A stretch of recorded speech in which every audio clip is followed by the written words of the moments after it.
McAfee Show. There'll be no rules for our guests, for us, for the things we can talk about. Yes, speaking his mind. I've never had a problem expressing my opinions or my thoughts or anything like that. While being relatable. I haven't had that manufactured fake-ass celebrity that a lot of people have whenever they go on those big networks. I've had a chance to really build my crew, build my following, build my audience. And ridiculous. What am I supposed to do? So I'm supposed to look at something that I can definitely afford and say, nah. Is that what I'm supposed to do? The Pat McAfee Show starts in 3, 2, 1. Good afternoon, beautiful people. It is Tuesday, March 9th, 2021, years after zero. And there is a lot of shit happening in the NFL right now. Shout to Twine for that beat drop. We are back on SiriusXM Channel 82 Mad Dog Sports Radio for this sports show here on this gorgeous Tuesday. Let's get right to it. Dak Prescott agrees to a deal that'll see $126 million guaranteed to him over the next 4 years. A total of $160 million. $75 million of that basically being guaranteed just next season. Dak Prescott looked at a contract that said a very large number on it a year ago, 2 years ago, and said, nah, I don't want it. He gets franchise tag. His brother comes out, not happy about what's going on. Everybody else on the team's getting paid. His agent said, we're getting this money. Hey, don't you worry, we're getting this money. A week ago, it came out. Dak's looking for right underneath what Patrick Mahomes got. Mm-hmm. He's looking for that deal that's right up there next to the guy who's already won an MVP, already won the Super Bowl. And yeah, Dak's coming off a gruesome injury, but you saw how shitty that team was without him. Yeah. Mm-hmm. And damn, they did it. Hey, $75 million guaranteed in one season. That's a record in the NFL. That is absolutely awesome for Dak Prescott. None of us know how this is going to work with the new salary cap. One source told Adam Schefter that this was Jerry Jones tipping his cap to the media deal that's coming now that there's a 17-game season that they can sell to these networks. And this is Jerry Jones saying, like, hey, we got a lot of fucking money coming on in. All right? You know that 17-game season thing? And did you see our numbers this season? We got money raking in right now. Don't worry about that salary cap. Salary cap's going to be just fine. I'm going to pay a motherfucker $75 million next year. Don't you even worry about it. And if that's the case, bravo to the NFL for making more money than they've ever made in a year that had no stadiums basically filled at all, no beers sold, no nachos, no concession stand, no merchants, none of that. They still figure out how. They bust out a, Uno card. They bust out the Trump card. They bust out the right if you're playing euchre. The power. They bust out everything and say, oh, now we're going to 17 games. We need to renegotiate all TV deals. And by the way, all TV deals, every single network, whenever we walk in, this is how this is going to go. And you might be able to put on your resume that you negotiated this deal, but let me tell you how this is going to go. We're going to walk in. We're going to say, you want to pass? And you're going to say yes if you want to stay in business with us, or you're going to say no, and guess what you're going to do? You're going to go out of business because we are going to go somewhere else. So they do that with ESPN, CBS, Fox, Amazon now. The NFL knows that they are the game. Everybody else's ratings are going down, and I know Nielsen ratings are potentially bullshit. Okay, I know that is potential all bullshit with Nielsen ratings. Nobody knows how they calculate what's being watched where, but in that same ratings bullshit system, everybody else seemed to drop. The NFL just continues to build more eyes than every other sport. It is something that they'll be able to be a cash cow forever. They're predicting that in 5 years, the salary cap right now, before this Jerry Jones deal, before we find out exactly what it is, was predicted to be $181 million. They're saying in 5 years from now, the salary cap will be $250 million. Jeez. 250 million. That's $70 more million. You do quick math there, okay? 69 to be exact, because I think it was 181 or whatever. But the fact that that is what it's getting into, that's what they're doing, motherfuckers might be the best business of all time. Yeah, you got Amazon, I guess, right? Because Amazon just sells everything to everybody.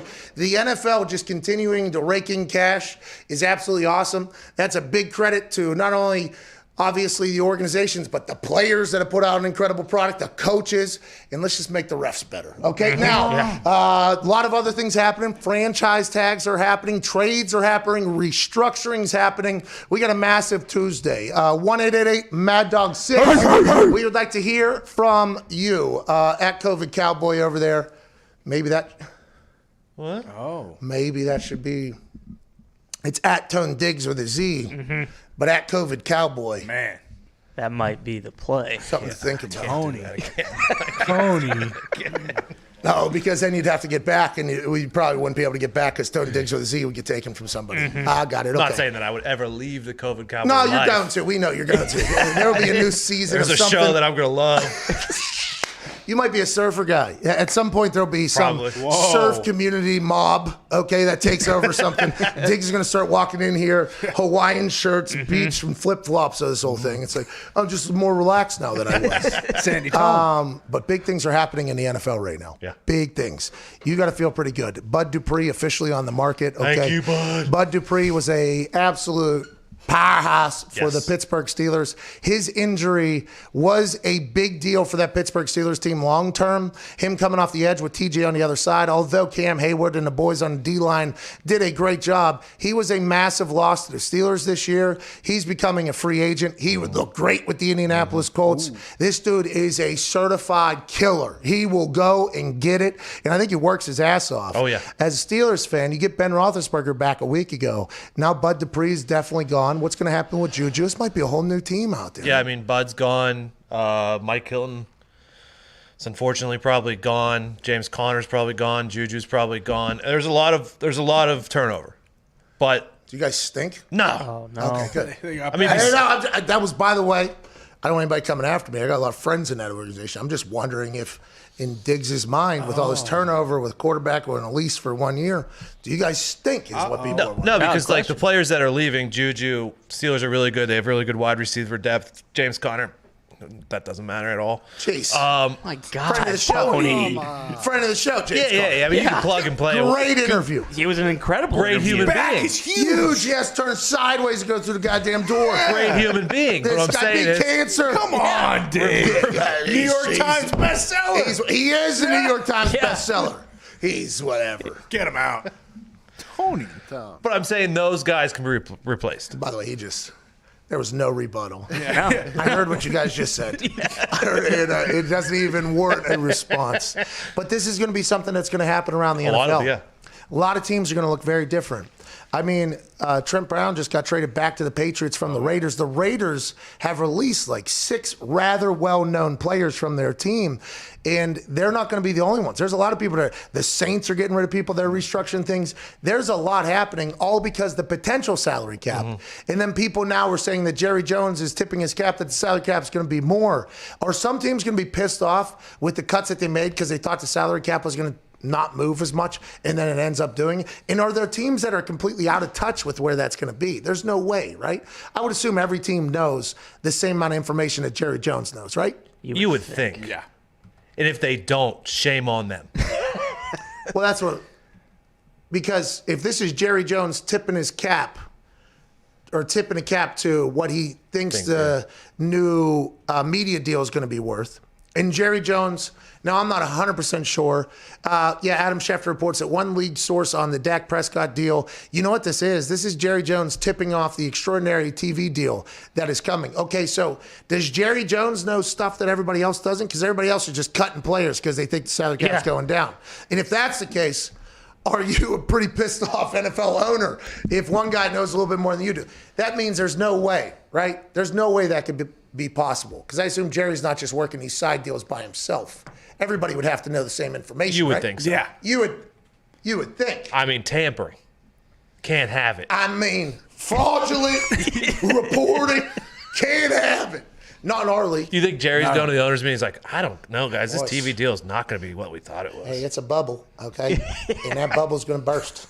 And we don't know when, they don't know when. So that's kind of conversations. I'll report back after I sign this guy to $75 million next year when everybody else is just cutting. Now, that's not his cap hit somehow. $75 million is not his cap hit somehow because the signing bonus was to something else. They figured out a way to manipulate it where it's only like it's less than what it would have been if he was franchise tagged or whatever. But still, the point remains, it's how is he, everybody else is going the other way, and I guess J.J. Watt just got paid too.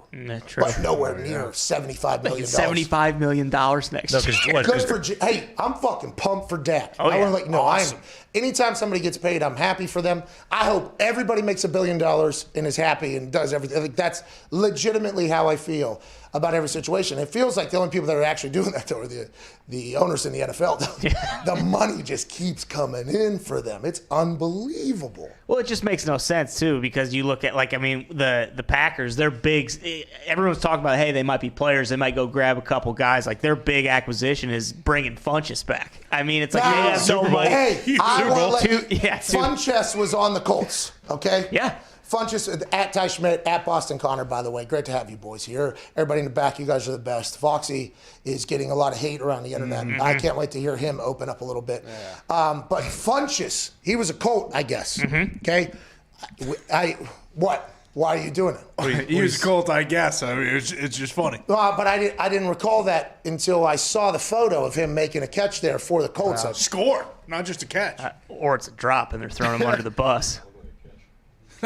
Who made that? I don't know. Is that a Getty image? Who decided? Is that Foxy? I made that. I got that from see, Getty. Here we go. So it's interesting. I literally just said Yeah. Foxy's getting a lot of Because hate. you know what he also is? Because he's setting this guy up for failure. he's a Michigan man. With the Colts, he did have 0 touchdowns. So So he dropped. Okay, so what I'm saying is it didn't work out in Indianapolis, okay? And then he goes to Green Bay, all right, and he opts out for last season. Wasn't the only person in the NFL, although a lot of people did play last year, a lot. By the way, a lot of people played in very good football. So, it was always interesting for who opted in, who opted out. What are the long-term effects for this? If you're a made man, opting out, I assume, wouldn't affect, but there wasn't a lot other than Patriots players that were made men that were opting out. Everybody else, they said, hey, there will be no judgment on the other side, but there's humans making decisions. So let's assume there's potential judgment from some, not all. But when he opted out or whatever, I was like, okay, I can't wait to see what happens. I just learned a lot about this guy. I fucking love this guy. Mm-hmm. He is a savage, dude. Oh, yeah. Hey, I wish I knew of him earlier. I was shown a video of his that he posted on Instagram, I believe. Mm-hmm. This dude is awesome. Wait till he puts on the green and yellow. I mean, it is going to be a game changer. Foxy, please roll this video from Devin Funchess at a pickup basketball game and tell me you don't want this guy on your team. Let me tell y'all something about how real niggas play. I'm up too, all right? So I own the court today, all right? These niggas just stop that bitch for 30 fucking seconds. Bitch, we down here. Fuck that. Yeah. Yes. That's Devin Funchess at a pickup basketball court letting everybody know, hey, I ain't got time for your shit right now. Okay, we're playing down here, by the way. That guy is a guy that I want on the team. Him coming back for the Green Bay Packers, good news. They had to restructure his contract. He's taking less money or whatever. That's a guy I would like it on my team. 1,000% serious. And now I'm actually pretty excited for the Green Bay Packers. They got another weapon coming to town. Yeah, I mean, if you keep watching that video, and listen, I didn't see him play last year, so I mean, he didn't. Yeah, exactly. So who knows? But he might be better at basketball than he is at football. Right. That's what I'm concerned with. Wow. And also, Unbelievable. we need a guy in the slot. We don't need a big bruiser on the outside like Devin Funchess. I mean, I guess we'll take him. I think the Packers could save more money if they just cut him. But I mean, whoa. It's a $1 million save if they cut him, by the way. And as you can tell, we're grasping for cash right now. As you can tell, this was a conversation that happened earlier today when I was introduced to that video from him It was awesome. Awesome. Yeah, it was. Hey, that video is awesome, especially if that's at a LA Fitness or something like that. Just think of, some average white played in high school walking in there, just going, I'm going to lace up my boots for the first time here. I'm going to get in a little pickup game. And by the way, this can happen. You go into some of these games, you run into this guy, former college All-American, he actually hurt his ankle his senior year. He would have been a lottery pick. It's like, why the fuck am I playing in the same? Well, it's just pickup, That guy's entire nuts are on your face for most of that game if you choose to play defense. And if you don't play defense, game's going to be quick and you won't be as tired. Something to think about.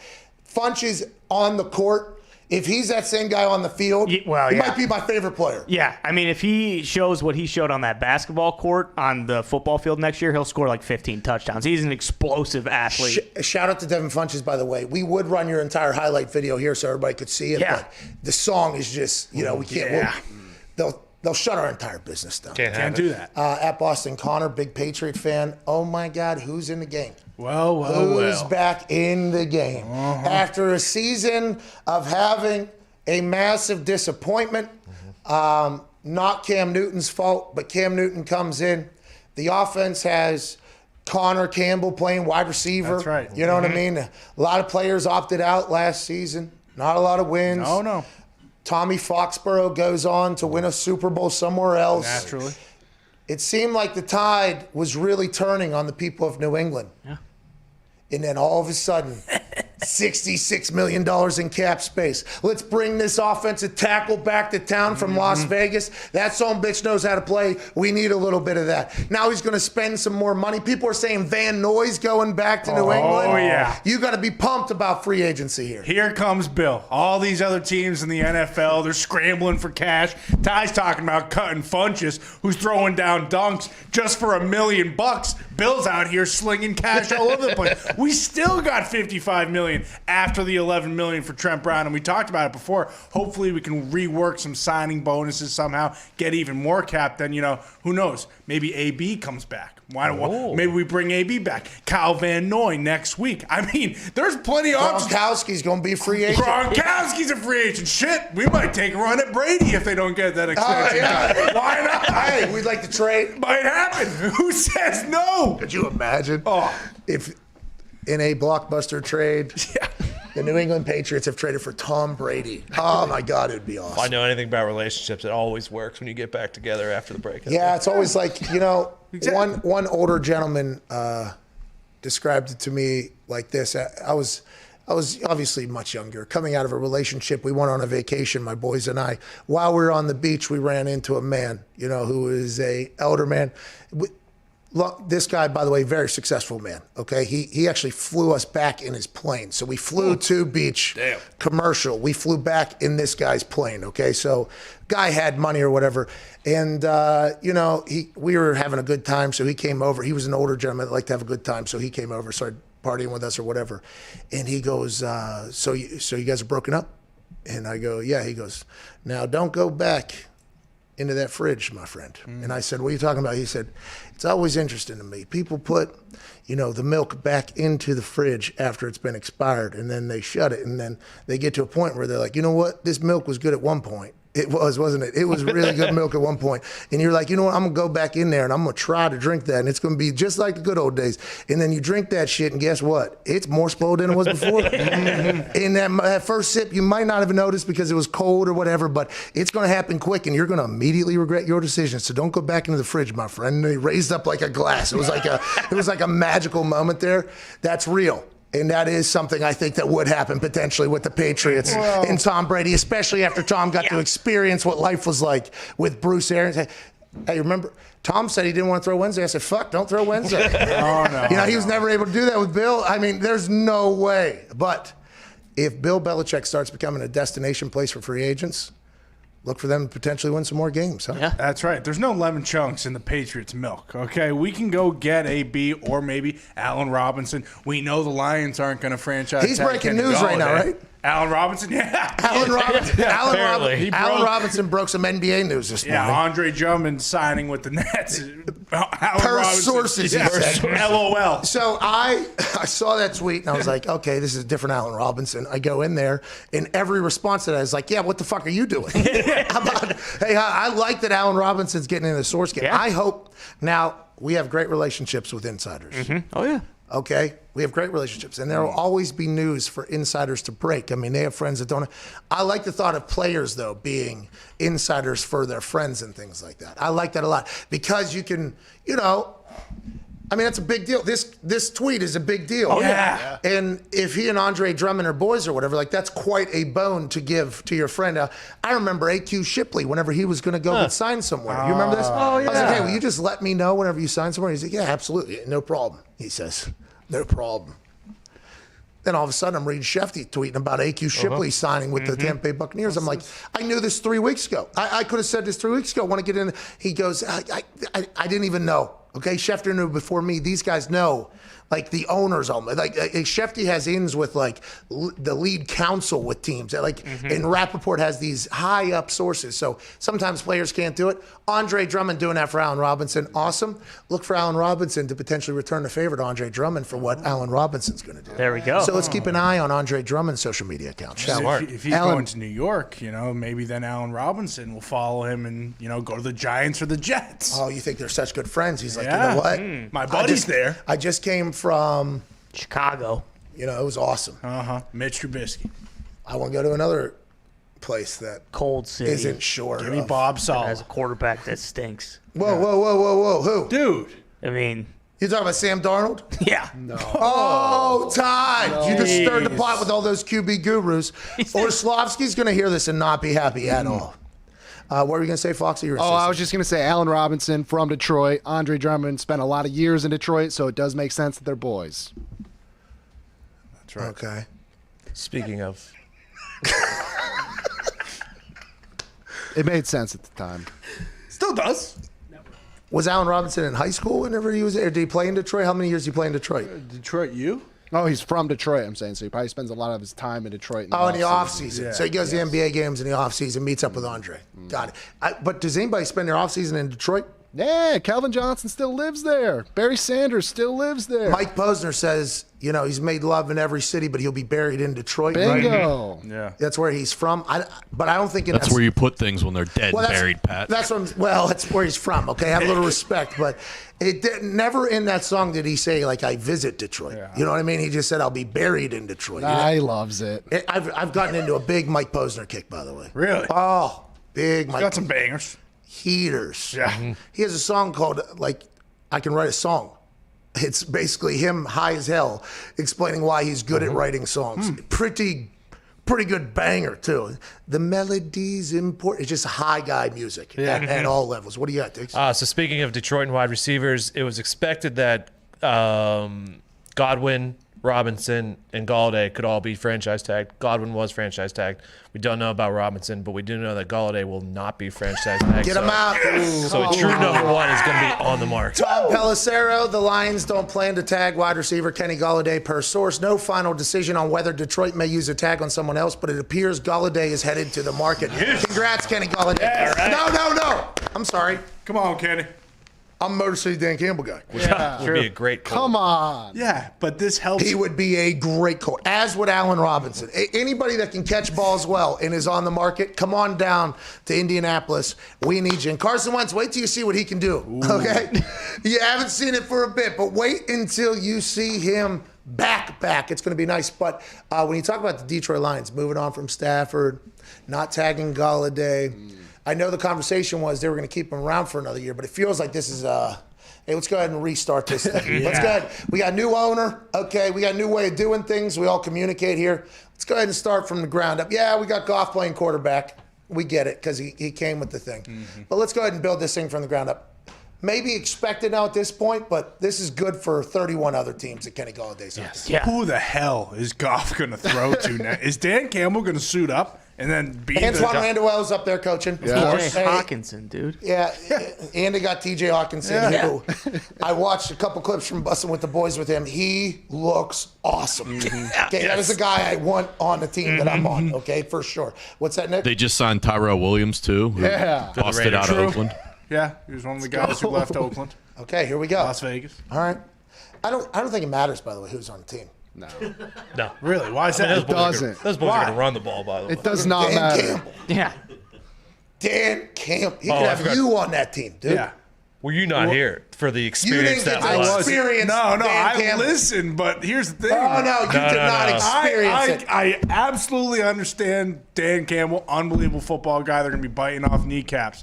Unfortunately, you don't the get amount of kneecaps eaten doesn't help the score, you boys. don't get it, okay? They're playing in the same division as Aaron Rodgers. They don't have a chance. Well, yeah, we agree. But they're planning for Q1, Q2, 2026, 2027.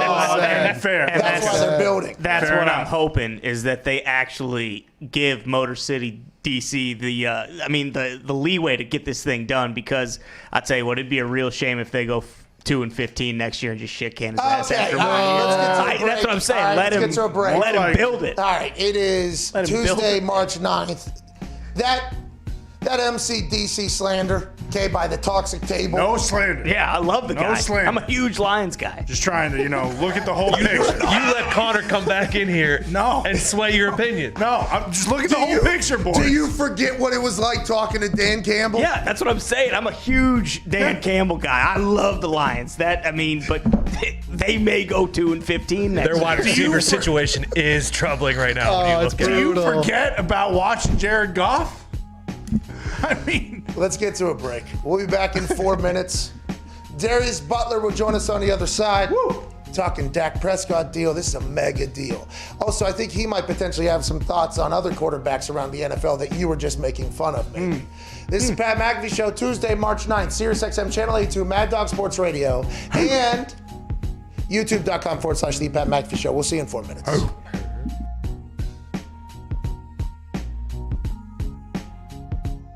You have got to experience so many things, both as a businessman off the field and on the field. Is there a moment when I ask this question that pops your mind, like, what's the craziest shit you've ever seen in your entire life? Because there was a time there where it felt like you were just getting dropped into insane situations and the world was like watching you do things. Man vs. Wild, you and that Bear Grylls guy, fucking electric. That was maybe the most electric shit I've ever seen. Is there anything that you think of whenever you think, like, what's the most ridiculous thing you've been a part of?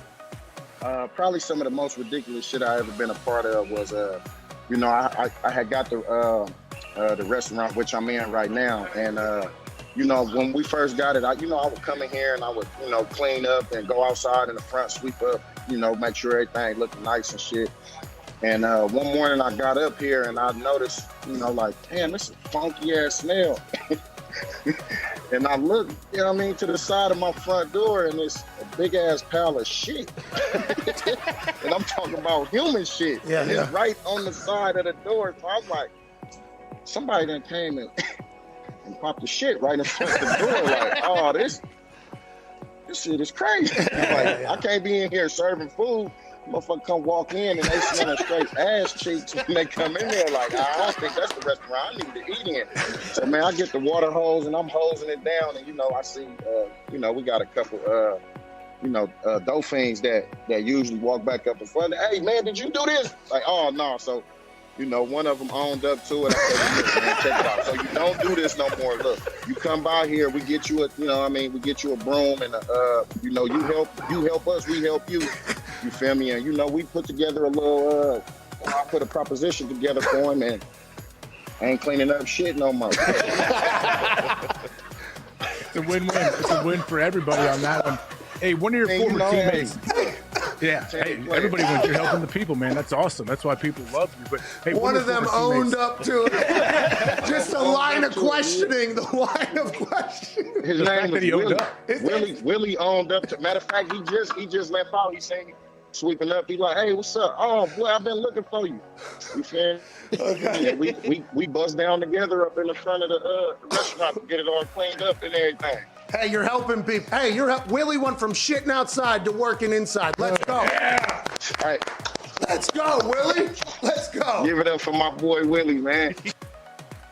How did you know Red 18 was coming? Pat, I can't tell you how much I appreciate you telling that story and just growing the legend. That was about the 18th time I tried it. I was over 17 going into that. And, when it doesn't hit, you just keep walking. Nobody ever really tells you about it. So when it hit, I was as surprised as you were. And the reaction from some of the good old folks there in the casino that night was pretty special. Well, I appreciate you doing that. You made me and those folks in the casino a bunch of money. Congrats on the Hall of Fame nod. Thank you for spending time. Enjoy yourself at the game, Peyton. Pat, thanks, pal. I appreciate you. The Sheriff, Hall of Famer, Peyton McAfee.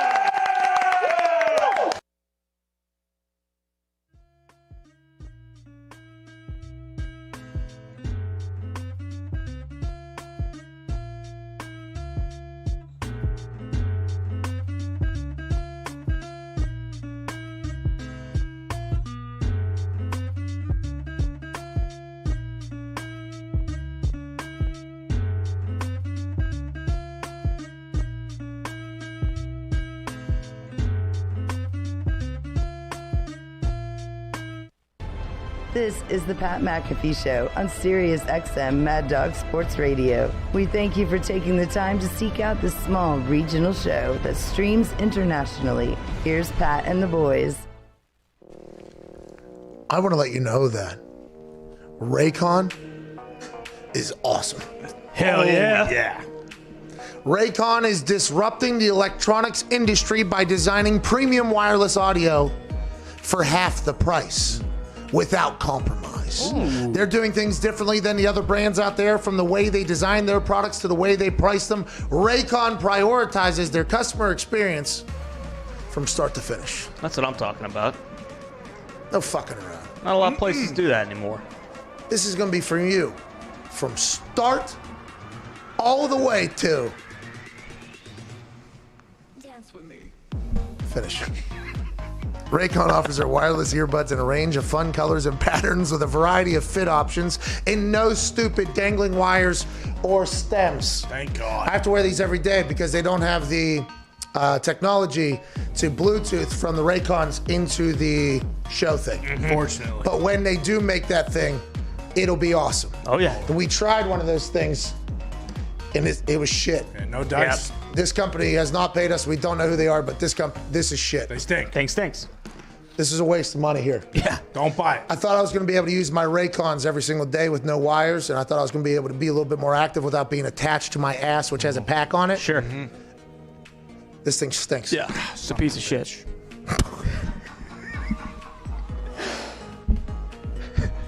It is, isn't it? Yeah. It really is. They bamboozled us. Oh, yeah. Do you remember how pumped I was when this was coming in? Yeah. These things blow out my ears maybe once a month, I think, at this point. I was going to get my Raycons, which are unbelievably comfortable and same damn quality sound-wise without blowing out my ears, because it wouldn't be attached to the thing that would make it, potentially Not a piece of shit. a problem. Yeah. Anyways, when you go to buyraycon.com/sports talk, you get 15% off your order. Wow. This is brought to you by Raycon. That's buyraycon.com/sports talk, because that's what this show is. Let's get back to a little bit of that, shall we? Hell yeah. Gumpy, great to see you in the room. Oh, Your mic's off. You got fucking muted. Hey, the muted mic gimmick is a problem.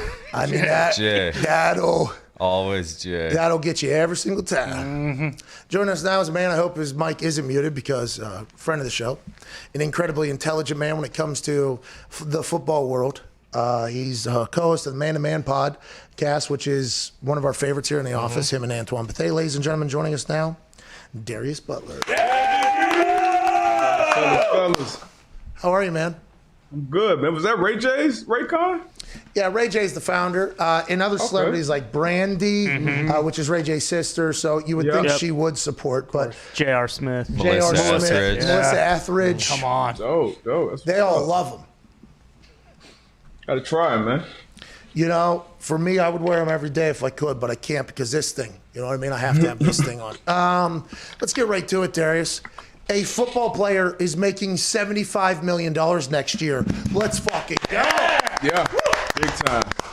Hey, that's big. This is a big deal. Dak finally gets the 4-year long-term bag. $160 million, actually $126 million guaranteed, up to $164, $75 million next year. This is massive. This is good for players everywhere, Darius. I said earlier, I want everybody to get paid $1 billion. Facts. Keep pushing it up, man. And I don't even understand why it was a conversation. Obviously, we know how it is. Whatever the market says, you're worth, you go out there and get it. And Dak, if you did that draft over again, he'll be the number 1 pick overall. So if you look at it from that lens, it's the number 1 overall pick, getting his money far too late, in my opinion. I think Dallas kind of tricked off the situation. They could have paid him a couple years ago, but he got his money. He got paid on the franchise tag last year, obviously. And hopefully, he keeps getting better, and we'll see if, Cowboys can be an actual contender going down the line. Yeah, it's definitely – everybody kind of saw this one coming whenever the Dallas Cowboys delayed payment to him, and everybody realized and saw what other quarterbacks were making. Now, my thing is this. This is what a lot of people immediate reaction is. Dak Prescott coming off of that gruesome injury. Are you just banking that he'll be the exact same quarterback or better afterwards? Is that what everybody's just banking? Like, hey, science, technology, we got this shit. This ain't a problem? Yeah, I mean, I'm not too worried about that. He was a pretty durable guy. Didn't miss any games. That was, first time he missed some injury time based off injury. It was a nasty kind of one of those freak plays, but I think Dak will be fine. I think he'll be the same guy going forward. It's not like he's a, Lamar Jackson type guy who's, that's a big part of his game. He scrambles when he needs to, but he's a pocket passer and he's been getting better, in that area over the years. Okay, whenever you look at a quarterback like Dak Prescott, 9 years in the NFL, played very high level, corner and safety, all right? When you look at a quarterback like Dak Prescott, what is it about him that you think he should get that type of elite money versus maybe another quarterback who should not get $75 million in 1 year? I mean, he's a top 10 quarterback. And so once he got to we've seen it over the years, guys get paid elite money that weren't, elite talents. Jimmy G was the highest paid quarterback at one time. Matt Stafford, Kirk Cousins got 84 guaranteed. So it's a bunch of guys who weren't necessarily elite in the league, but they got that money. So I think, it's the same when it comes to Dak. Like I said, it should have happened years ago. But on the field, he's a above average quarterback. He's a good starting quarterback, and it's not like he's well beyond his prime. This is a guy that's 27 years old, so you expect him to continue to grow. You got weapons around him. You got CeeDee Lamb. You got Cooper, who you paid $100 million. You got Gallup. So you got an O-line that you can piece back together. You got weapons around him, everything that's around him that for him to be successful. So I would bet on him continuing to trend upward. Do you think Mike McCarthy is the guy that's going to take Dak and the Cowboys to the Super Bowl? Let's go. Hey, Big Mike. Big Mike gets his guy. He found the sledgehammer late in the season. I mean, here we go. Are the Dak... I'm not that confident in Mike. What are we doing? But Kellen Moore, a lot of people speak highly of him. He got the job. He had to be thought pretty highly of because he got that, the quarterback coach job, fresh off a plan. He basically retired. He was the quarterback's coach. And then next year he continued on to be the coordinator. So they obviously got a lot of faith in him in that building. So maybe his mind and Mike McCarthy can come together and get some things going. But I think that, having that guy, having them pay, and not only just the money, like what it does for that locker room. Obviously, that locker room loves him. You're finally doing right by your franchise guy. So hopefully that kind of resonates throughout the locker room and they start to create some type of winning culture over there. That's a big deal. Whenever you see everybody else get paid but your quarterback, you have to have some questions. Even if you love Dak Prescott, you have to think to yourself, is this they get into business for a long term together? Somebody told Schefter, an inside source, that he thought this was Jerry Jones tipping off how big this media deal is coming, with how everybody's cutting players right now because salary cap question marks or whatever. And now he's paying a guy $75 million next year. He is a large part of the negotiation for the media deal. Have you heard some of these numbers that are coming out for some of these deals? The NFL, in 5 years, it is alleged that the salary cap is going to be $250 million. Yeah. It's unbelievable right now, D, but they are taking over everything. Every dollar in the sports world is somehow funneling to the NFL, it feels like. Yeah, you see a lot of these numbers trending down everywhere else. The NFL, they continue to trend up. It's still America's game. People love the game, so that money's gonna keep coming in. If somebody knows, Jerry would know, and that'd be hilarious if he's really out here finessing the other owners like that, where they're cutting bait and trying to shed fat on the roster, and that would be absolutely hilarious. We talked about that earlier. Like, what if Jerry's going into like these Zoom calls or whatever with every other owner? He's like, it feels like it's going to be a bubble. And then just immediately, as soon as that Zoom goes off, goes into another Zoom with Dak's agent and everything. He's like, how about more money than any motherfucker's ever been paid? Like, that would be awesome if that's how that whole thing's playing out. I knew something was fishy, man. I saw a report that came out, I want to say yesterday before the deal came out, saying, like, I think it was from one of the Joneses, saying that Dak has all the leverage or some shit like that. And then next thing you know, boom, he gets a deal. And if you look at the deal, like you said, 75 in year one, and he's back at the table at the latest, 31 years old. So, no trade clause, no tag clause. This deal was just, it's hard to poke any holes in it, honestly, from Dak's standpoint. Shout out to him and his agent. Yeah, hey, shout out Dak. Shout out Dak, dude. We have a guy in the office named Nick. You know Nick, Hockey Nick. Nick is immediately going to look for the potential negative view on this thing. He thinks the source that Jerry is tipping his hand at how big the media deal is Jerry trying to cover up for getting fucking hosed by Dak Prescott. Is that what you thought? Thank you. You summed that up beautifully. Yeah, I'm getting taken to the cleaners here, Pat. But don't worry. On the back end, we got tons of money coming in from ESPN, NBC, whatever. Doesn't matter. Don't care. He said that's the spin zone of that whole thing. Very interesting. Very, very interesting if that's the case. That's some critical thinking right there. Who knows? Jerry's a smart man. He knows how to finesse the media and put out what he wants. Yeah, and that's why we talked about the Dak has all the leverage the other day. It's like that's normally coming from somebody that probably has the leverage now that I think about it. But this is an interesting time. We got a lot of shit popping off around the NFL. Chris Godwin just got franchise tagged down in Tampa. We talked to him about that. He basically said, like, hey, business is how it is or whatever. He gets a chance to stay down with Tom Brady for another year. Obviously, he doesn't get the long-term deal that he's worth, but he gets a one-year franchise tag guarantee here. This is a good move for the Tampa Bay Buccaneers, I think, right? Yeah, I mean, very good move. Very good move, keeping him building for one more year. Very good receiver. Last year down the stretch, didn't play as well, but what he's seen, he's continued got better year in, year out. So it's a good move for them, keeping him in the building at least one more year. Try to run it back. Trent Brown goes back to the Patriots. Las Vegas trades for Trent Brown. Trades Trent Brown out of town. They cut and get rid of like 6 people that you know of on the Raiders. I'm excited to see how that team looks next year. But Bill Belichick now, $60-some million in cap space, trading for the guy back that he let leave town. What is going on in New England? How do you see this thing ended? Sounds like a potential AFC championship appearance to me. You heard Connor. I know Connor's back. Come on, D-Butt, let's go. Okay. We got franchise a guard over there too. Who's supposed to be a pretty good player. We'll see. We'll see if they get Cam back. They did not franchise. They did not franchise Tooney. No, they chose not going to. They chose not to. Brad breaking news on my timeline.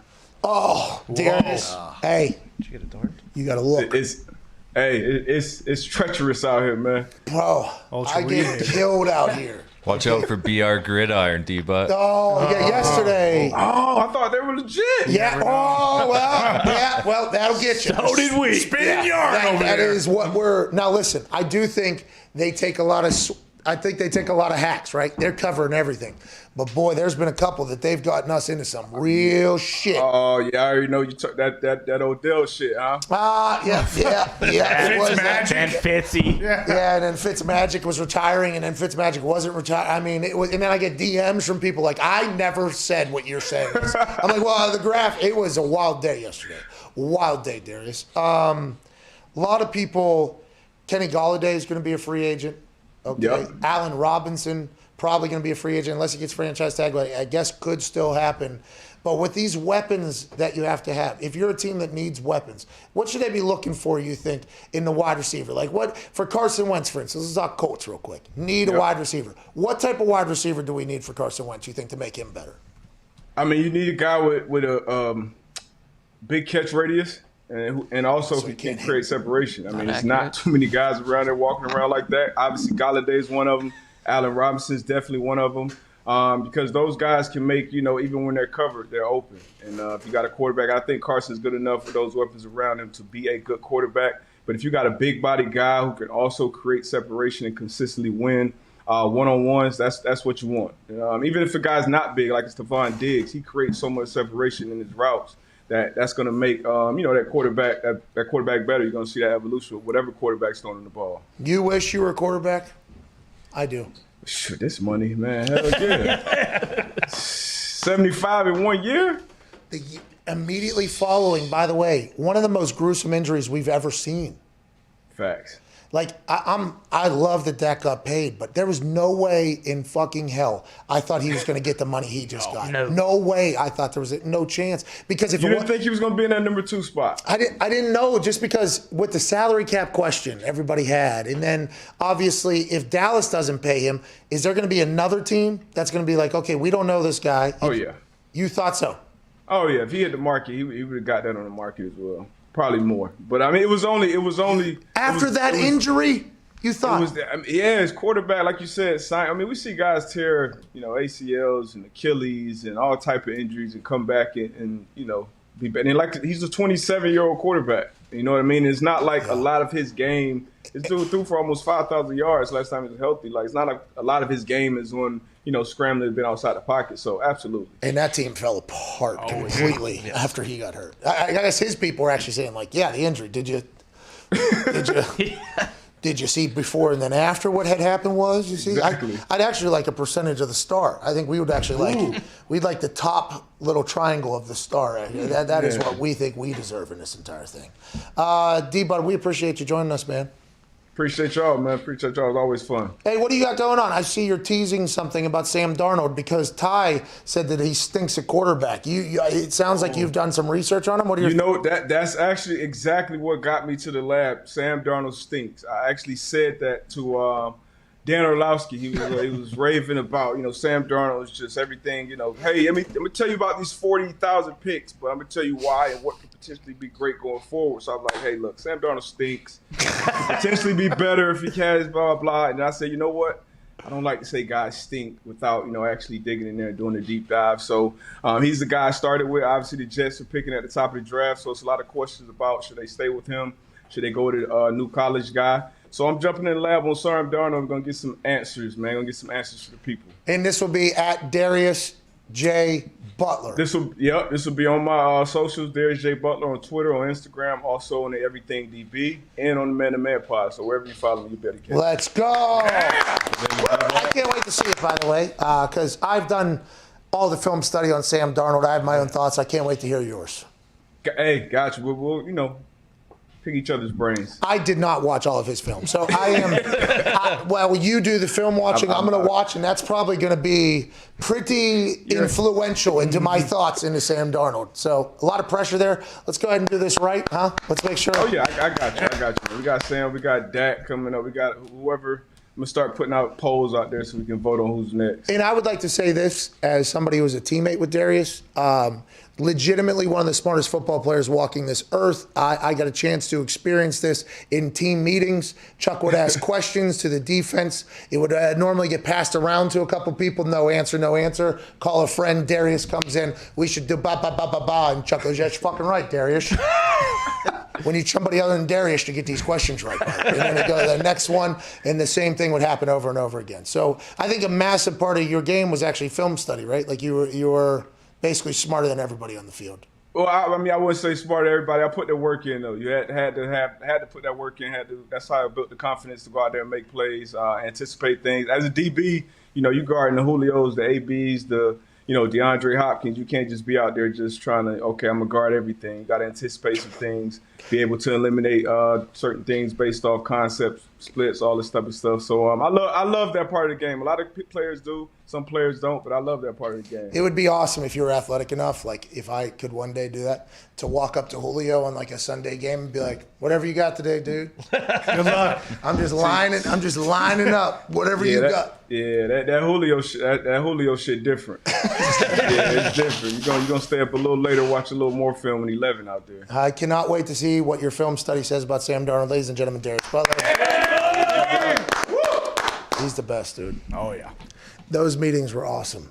They were awesome. It was like, the Wednesday morning team meeting. This is where the coaches for the last 2 days have watched film. They've put together the strategy. Wednesday morning is the rollout of the strategy to the entire team. Keys to win in all three phases. This is going to be our mindset. Here's what we need to do to stop. And every once in a while, it'll be a little bit of film, like an offense will put a couple film on and be like, okay, so look what this defense does here, for the whole team to kind of understand why we're doing what we're doing or whatever. It was very cool whenever it was brought into it wasn't like that all the time. Like, first regime, I don't think that, Peyton wasn't watching film in front of everybody, telling everybody what the plan is. You know what I mean? As it kind of continued, I think a lot more teams started doing that. And then Chuck would be like, all right, listen, it's red zone. All right, they're in 3 wide or whatever. Listen, one in the backfield, one tight end. Like, what are they going to do? And then he'd turn around with a laser pointer and he'd just point at somebody. And that person would be like, and they would try to dissect it or figure it out, and then he'd go, "Geesh," and then he'd go, to the next one. And all roads inevitably normally led back to Darius or DeQuell or something like that. And it was like at that point, me and Vinatieri sitting next to each other, Darius, the old motherfucker knows what's going on. And then as the week goes on, it gets better and better. But Darius used to get so many pick sixes because of the film study. He used to jump routes. It was awesome. So is he watching film like Monday, Tuesday before everyone else? Yeah. Or? So he's watching with the coach. He's watching as the coaches are watching as well. Yeah. So a lot of guys wait until maybe Tuesday night or Wednesday to start watching film. I assume those vets, the older guys, they start watching, I think, immediately following the game. It's like, all right, now it's time to figure out what we're going to do the next one. And that was pretty obvious on the offensive side and the defensive side. But there's a lot of guys that's not how they enjoy practicing as opposed to the film. Or you know what I mean? Like, Marcus Russell. Yeah. No, I'm not saying it's all bad to not do that. I'm just saying whenever you hear about certain people, like Luke Kuechly or whatever, you hear about these players that are like they're watching film like all day basically. It is the retention, the ability to just pick things apart. D-Butt was one of those guys. It was very cool to watch that. Darius Leonard now too. He was saying how he would be in the film room watching film. Well, I think that's where like most young guys grow. Like for hey, this is how you get better at the professional level. Like, you know how you had like athletics, and you know how there were plays where you were drew up to be wide open, or you're doing this and this looks perfect. Now that's much different. Now you're at the men's league. Okay, you have to just I think it's something that you kind of like. But there's people that don't like it at all, and they've had a lot of success. So I guess it comes and goes. I watched endless amount of film. Be as if. Yeah. Be as if. Be as if to. Right there. I watched Shane Leckler's film from like my first 3 years. Every single week I watched his film, and because we're pretty similar the way we go about our life and kicking balls. But I would watch him every single week, and then once I figured out my own thing, I would only watch the good reps, for myself. And then once I got like confident and good with my actual swing, then I'd start watching the bad ones, and I'm like, okay, what do I eliminate? And then once I found my stroke, I was like, I'm not fucking with me at all. I'm just if I hit something, I'll start doing it. I started watching returners. I enjoyed watching returners a lot. I got a couple good tells on some returners. There was a couple returners that if I saw that their head would at all just lift, if their head just goes up a little bit, the fair catch thing was going up immediately, no matter what. So it's like, okay, as soon as this guy does this, I just got to hit a little bit higher. I could probably steal some yards here. I could probably, this guy's looking for a fair catch. I could probably hit this sumbitch a little bit longer with nothing. And then there was a returner that we knew if the ball was above a 4.8-ish, he's probably going to fumble it. So there was a couple balls I got. Like I felt pretty good. Tom McMahon introduced me to all this shit though, because I think he's on meth and he just watches film all day. Film guru, all junkie. Day, yeah. Were the surprise onside kicks, were those all filmed too? Oh yeah. So I stopped watching me, started watching everybody else. You know, and that's when my game really evolved. No, but I also watched film because there was nothing else to do. How many cornhole games can you play while everybody else is trying to learn a reel? You know what I mean? I guess I'll fucking go watch these guys. I got nothing else to do. You can only smack Bjorn in the mouth on ping pong so many times, you know? He's in those meetings though. So I'm actually just playing against the other side of the ping pong table, like Forrest Gump. Good opponent. No, I played Overton and cornhole probably 7,000 times. That poor guy. He's awesome, obviously, as a human, everything like that. He's a good cornhole player too. I assume he probably has 1 or 2 wins in those, maybe 3. Wow, it's a lot of L's. I mean, I know his. But he was like a training partner. Like it was like because he would play against other people in the locker room, and he would you know what I mean? He would beat them, but it was awesome. I mean, I got really good at cornhole. I got to bring that back. It's just there's so much shit. Golf, cornhole. Who has the time? So many hours in a day. Well, that's why Mark Wahlberg plays a round of golf in 30 minutes. That's right. Then he prays. Then he works out. Then he prays. Then he eats. Then he does family. Then he works out. Then he prays. Then he eats. Then he sleeps. Then he prays. Then he eats. Then he works out. Then he sleeps. Then he talks to his kids. Then he makes a movie or 2. Yeah. Then he takes the kids to school because it's 8 a.m. What? Hour 1 wrapping up with this fucking dog shit show.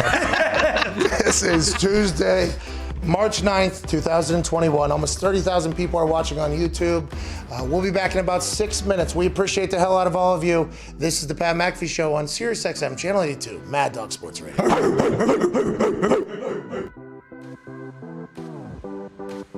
This is Remember the Titans.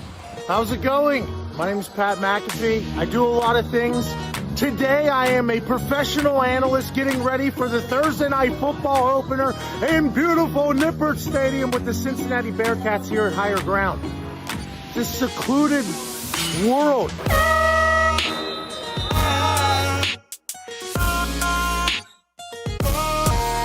Good squad, good place. Excited for this morning practice. I'm obviously unbiased, but I'm pulling hard for Cincinnati to do well on Thursday night. I like to say, all these clipboard quarterbacks, man.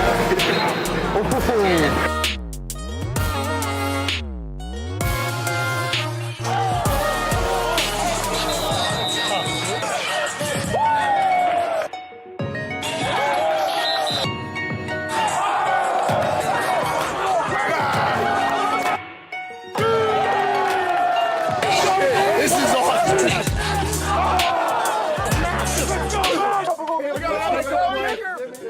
And we got hopefully a future NFL kicker. Let's see what you got. Come on. This is great for the brand. This guy's an athlete. Athlete.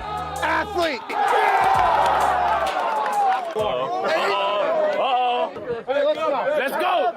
Hey, They say kickers are athletes. We'll find out. Let's go.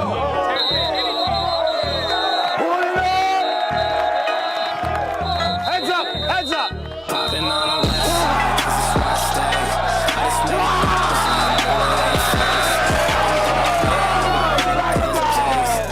Hey, I appreciate that. Thank you so much for the hospitality. Have a great day. Let's go get Going in, I'ma close the case. I can't wait no more, man. I gotta blow today. I'ma blow today. I ain't hearing what they say. Need a blue face. I've been caring about the race. I've been trying to eat. I need more than just a taste. Now they trying to talk. Oh no, they should know their place. Man, I'm ballin'. This ain't cap, baby. Now I feel like calling. From the pro, but I got the music poppin'. All the time, man, it started get obnoxious. Now I gotta drive down, feeling nauseous. Gotta drive top down, then I hop out. I've been feeling hot now. Thank you. Okay, I'm just asking. Yeah, you got it. Appreciate you. Thank you. This has been so cool to see. Whenever we were driving out here into the sticks, my boys and I from Indianapolis, we were told by Coach Fickle it was a 40-minute drive from where we live. Absolute lie, hour and a half out here. But as we were getting out here, we didn't know what we were gonna show up to. And this is such a cool scene here. I remember whenever I was in college, we won a lot of games, beat Cincinnati a couple times. It was a great day. But I remember my boys, right? Like I still am in touch with them every single day, every single week. We had this moment where we went from boys to become men. And you guys were a really young team last year, but got to experience a lot of wins. Like now the expectation level are high. And I can't wait to talk you all up on Thursday night against UCLA. UCLA refused to respond to my tweet. So I am a Bearcat fan on that opening night, and I cannot wait to watch you guys dominate. And I think this is such a cool thing. Coach, I can't thank you enough for your hospitality. I got a bunch of swag from you guys, too. This has been a cool day. Enjoy this, though. This doesn't happen a lot. Even when you get into the NFL, it's not like college. It's not like your boys. It's not like this.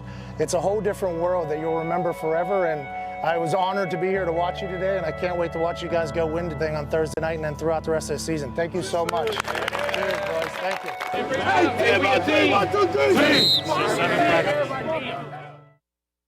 Travis called heads.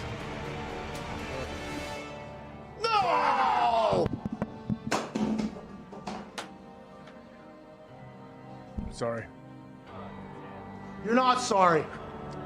I'm sorry that it worked out this way, but I told you. You're not I had sorry. To trust my instincts. You asked me what I thought. I thought it was going to be heads. I didn't What about wanna have Travis to pick it. I Kelce didn't know going you out put there? 30K on it. Yeah, I mean, was that the cleanest toss of all time? No, it was terrible. But that thing took one bang straight in. What a horse shit toss. They watered the field. Old Notre Dame versus USC. They raised the grass. And You son of a bitch. We all know that wasn't a fair coin toss. No, it was They should not. redo it. It was a lot worse than 50-50 after fucking watching that thing. Mm-hmm. A lot of people say that's why you don't bet 30,000 on a coin toss. You know? Seems like a reasonable thing to bet 30K on. Because you got no control. You got no control, guys. So I guess not even like a thought to go into it. Well, Christmas is canceled. Yeah, we're giving away a lot, but nowhere near as much as we once had thought. No. Remember that double 70K? Take it back. Yeah, for sure. FanDuel just made so much money right there. Use.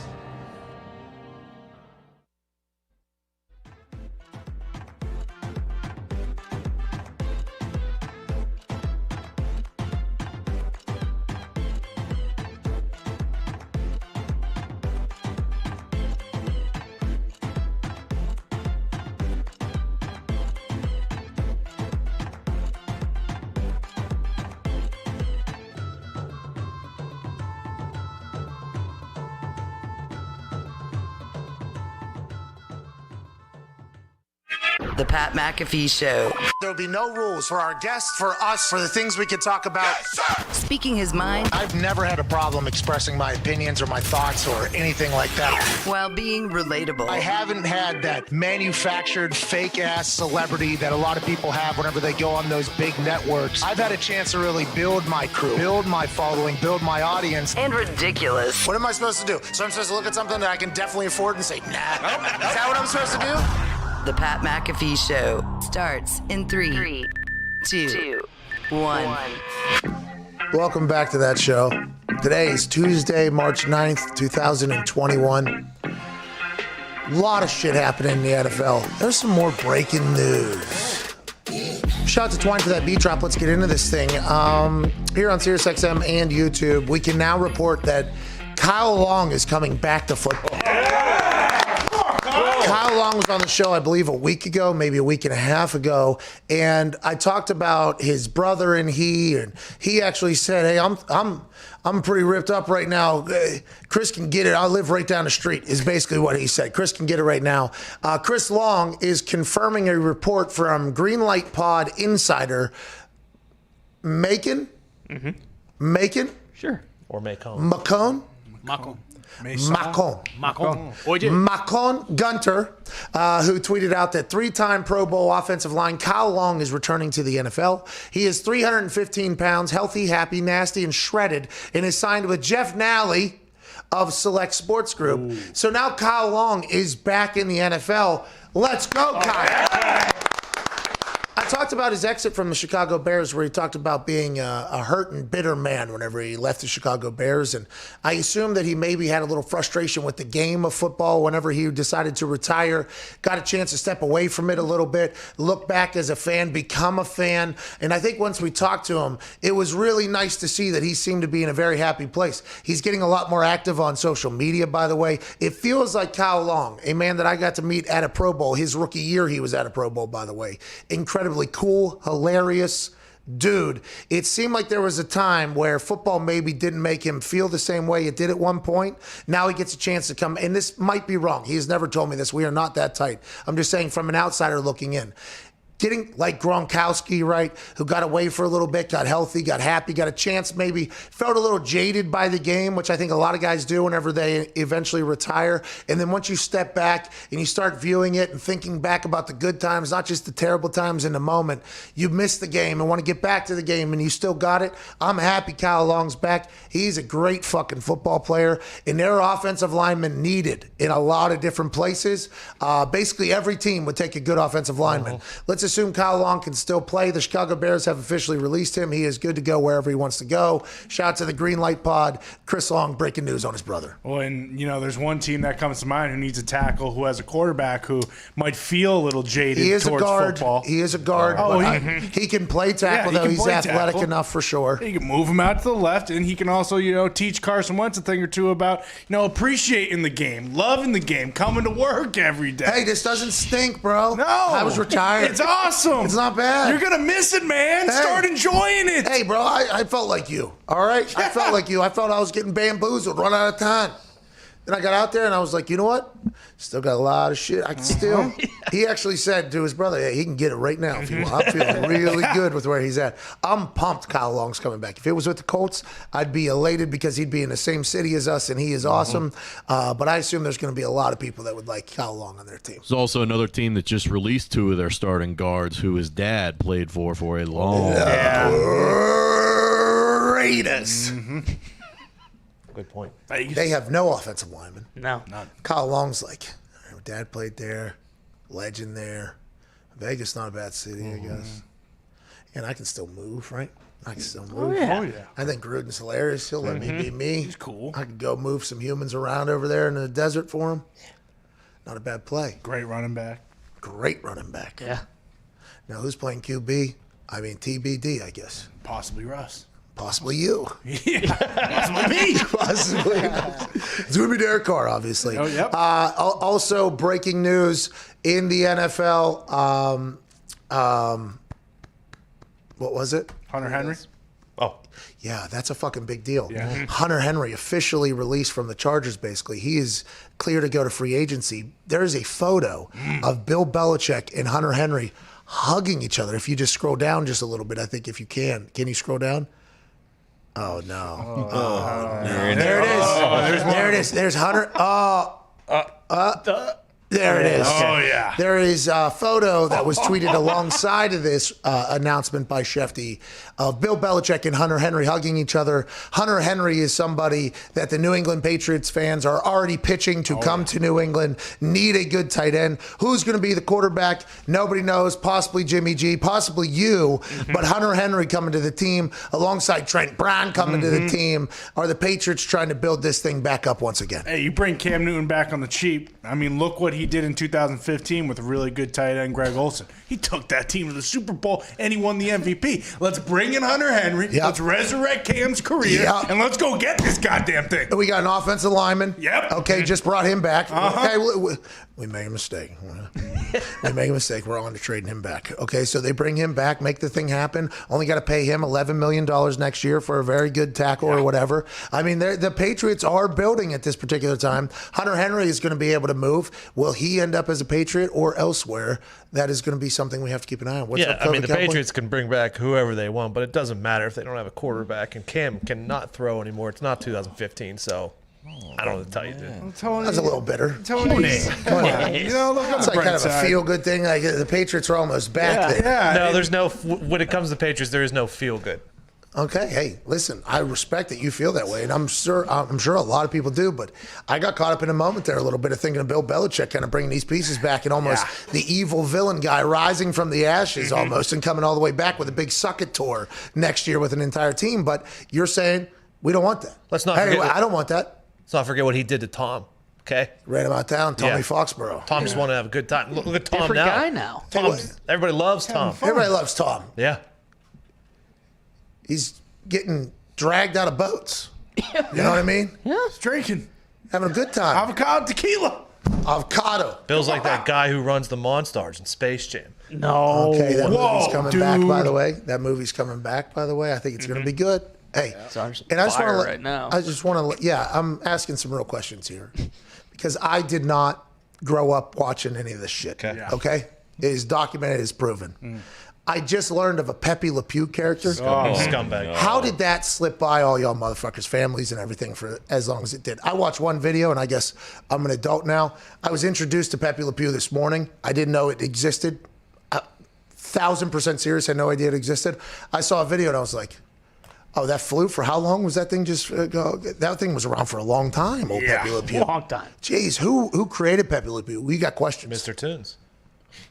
Senior Tune. Looney himself. Senior Looney. I think that creator should be called into some questions as well. The legendary cartoonist Chuck Jones, Pepe, made his debut in 1945. Jesus Christ. Oh, man. Okay. I mean, So you could see how some of the things maybe, quote unquote, slipped through the cracks over the years. No, I don't. Everyone was making babies after the war. Things were slipping through cracks. Oh, they yeah, weren't paying the attention. post-World War. Baby boom. It's actually, no, that's from the Depression. Ain't it? Where are the boomers? Where are the Everybody coming home from War. World War II. so that, yeah. Is that the era? Yeah, they're all screwing. So when Pepe Le Pew came around, it was the boomer era? I guess. Also, the guy who created Pepe Le Pew maybe had some That era- mixed feelings about the French, and kind of tossed that out. Throw those undertones there. That era then was the greatest era, and then it created the boomers. That was the greatest era? The greatest The generation. greatest generation. Was The ones that won. Yeah. Yeah. And Thank they created the boom. Thank you, by the way. Thank you, greatest generation. Really, really appreciate what you guys did. Good. God damn, could you imagine being them, dude? They show those clips of like movies that reenact the beaches of Normandy or whatever. just fucking in those boats, just sitting there like, oh, I'm gonna die right now. Yeah. You're seasick, by the way. I think about all the little things if I was on one of those boats. Okay, it is freezing. I am seasick, and by the way, that is the least of my worries right now. I am going into certain death at this point. That is fucking unbelievable. Every time it comes on and I get a chance to watch it, I just think to myself, like, I understand we're all like humans, like we're all, I could have never ever done what those people did. That paratroopers jumping out of those planes behind enemy lines. Oh my God. Dudes with flamethrowers on their backs. I mean, it's insane. They had to run up a mountain to even use the damn thing. Bro, how about if everything it was sand and then there's just a cliff? Yes, exactly. You're literally, could we have not scouted a different area? Like, that feels like that was the worst possible setup for a storming of a beach. Well, part of cracking Enigma, I believe, was actually figuring out that Normandy was the best option for attacking the Germans. Okay, but hindsight, right? If you had to redraft, like Dak Prescott would be the #1 overall pick in that draft he was in, okay? There'd be some other stuff that would happen. I mean, probably not. Right? No, that went into the decision of Normandy. I mean, we did win. I think the idea was, it's going to be tough, but once we break through here, we have a real... Like you're facing a 10-man we box. did win, I guess, in the end. Oh, yeah. So I guess it worked. Results, well, a lot of people. Yeah, plenty. They should have just... Too many. Why didn't they just get a drone? It's kind of like fourth and 1 when the box is stacked and you break through the line of scrimmage and it's just fucking daylight. Yeah. Okay, so it was goal line potential, goal line defense. Got it. Okay. Derrick Henry on a 4th and 1 from the 20. But boy, see ya. I mean, it was sturdy D though. Oh yeah.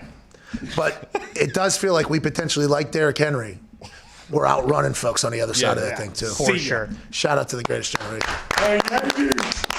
That's why it's still a sports show. That's right. Well done. Thank you. Hey, good job, everybody in here. Nice job. Gumpy, how you doing, pal? Great day, my friend. Are we gambling on anything? Oh, yeah, we got Champions League today, pal. Okay, so once again, you have told us before, but let's assume there's maybe a new listener that has never watched soccer before because that just seems to be a regular occurrence. The Champions League is a combo league of all the leagues. Best teams in Europe, all the leagues in Europe. Top 4 teams from each league in Europe. Okay, so Europe, Spain, Italia, Germany, England. Oh, got to have England in there. Yeah. There is a great super boost today, actually, from FanDuel.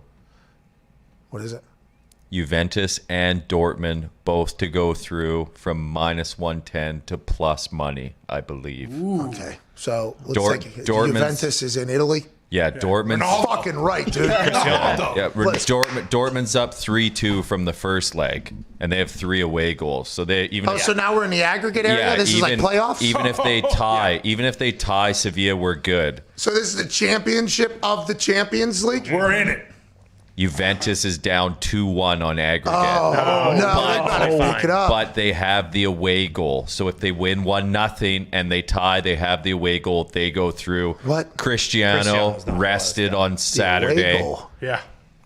Juventus will beat Porto today. If aggregate is 3-3, it goes to away goals. If you have an away goal. Main tiebreaker? What a fucking stupid idea that is. Hey man, if those stadiums are cranked with fans, that's a tough place to get a goal. Oh, so it is actually home field advantage. Oh, it's mad. And when there's fans in those places, you go Italy, England, it's insane. Oh, so it's, because back in the day, soccer, whenever I was growing up, they'd go to corner kicks. What? Yeah, that was one of the tiebreakers was corner kicks, the number of corner kicks you had. To win the game. Yeah, you remember penalty kicks, but it wasn't from the spot. You actually dribbled up. Oh, yeah, the breakaway. That was when MLS first started. That's how they had it. Awesome, dude. Those were awesome. I just don't think... Why don't they just let PKs happen forever? Why do they save it? Would this have PK? No, it wouldn't have PKs because it's aggregate. But if they're tied, right?